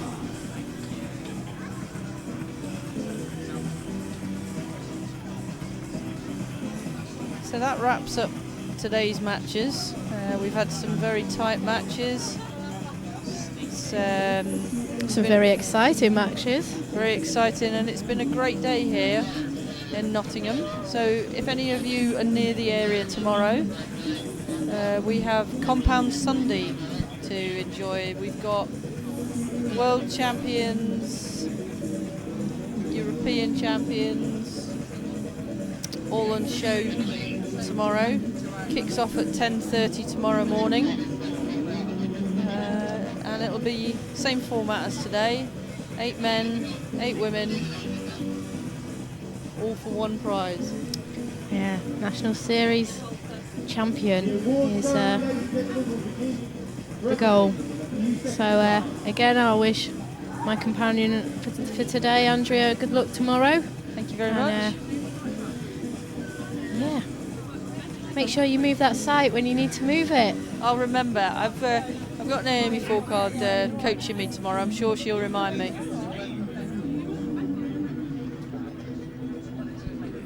Just waiting for the presentations now.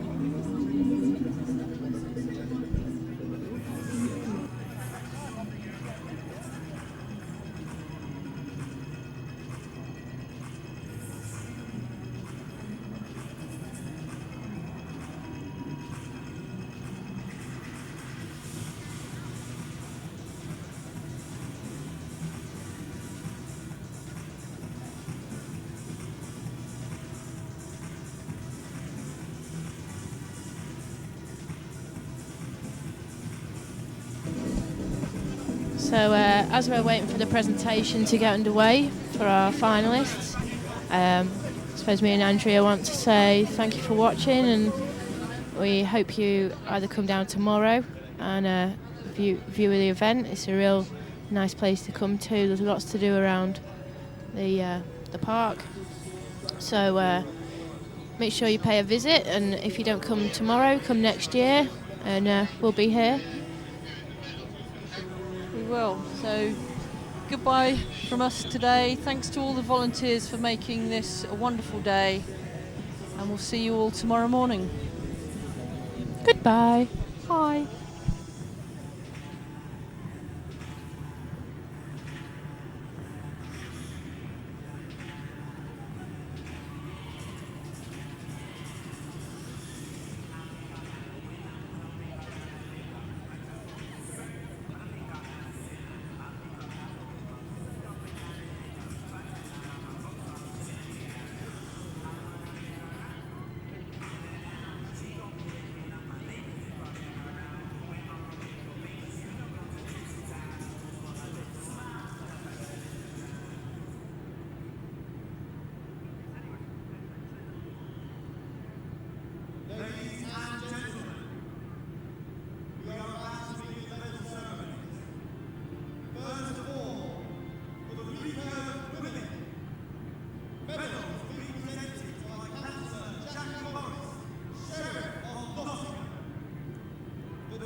Ladies and gentlemen, we will now present the medals for the Recurve gentlemen.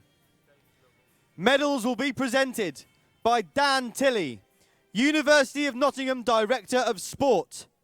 The checks will be presented by Derek Lovell, Archery GB President.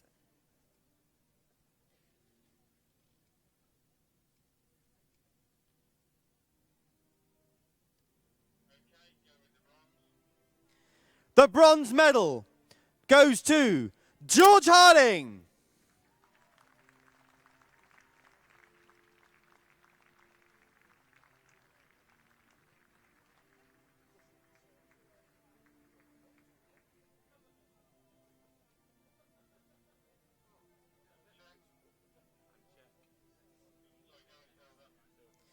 The silver medal and a cheque for £1,000 to Michael Judd.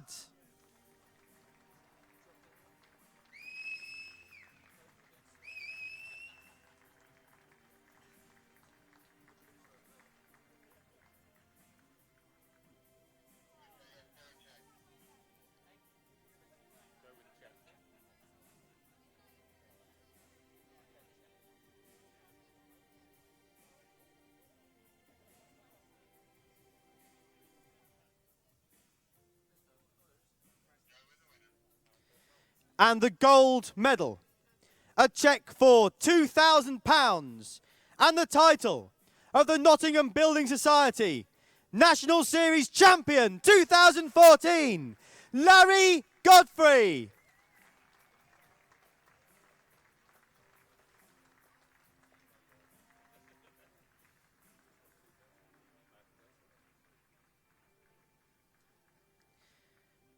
Ladies and gentlemen, please give a warm round of applause for the archers.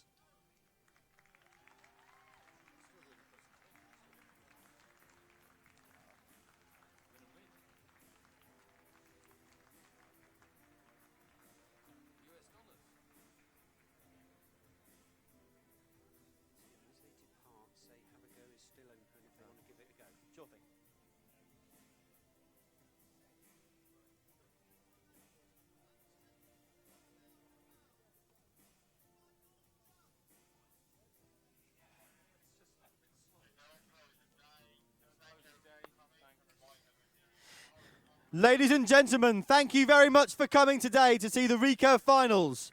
Tomorrow, we have another event for you, the Compound Finals. Woohoo! On your way out, don't forget that Have a Go is still open. So have a go and come back tomorrow. Thank you.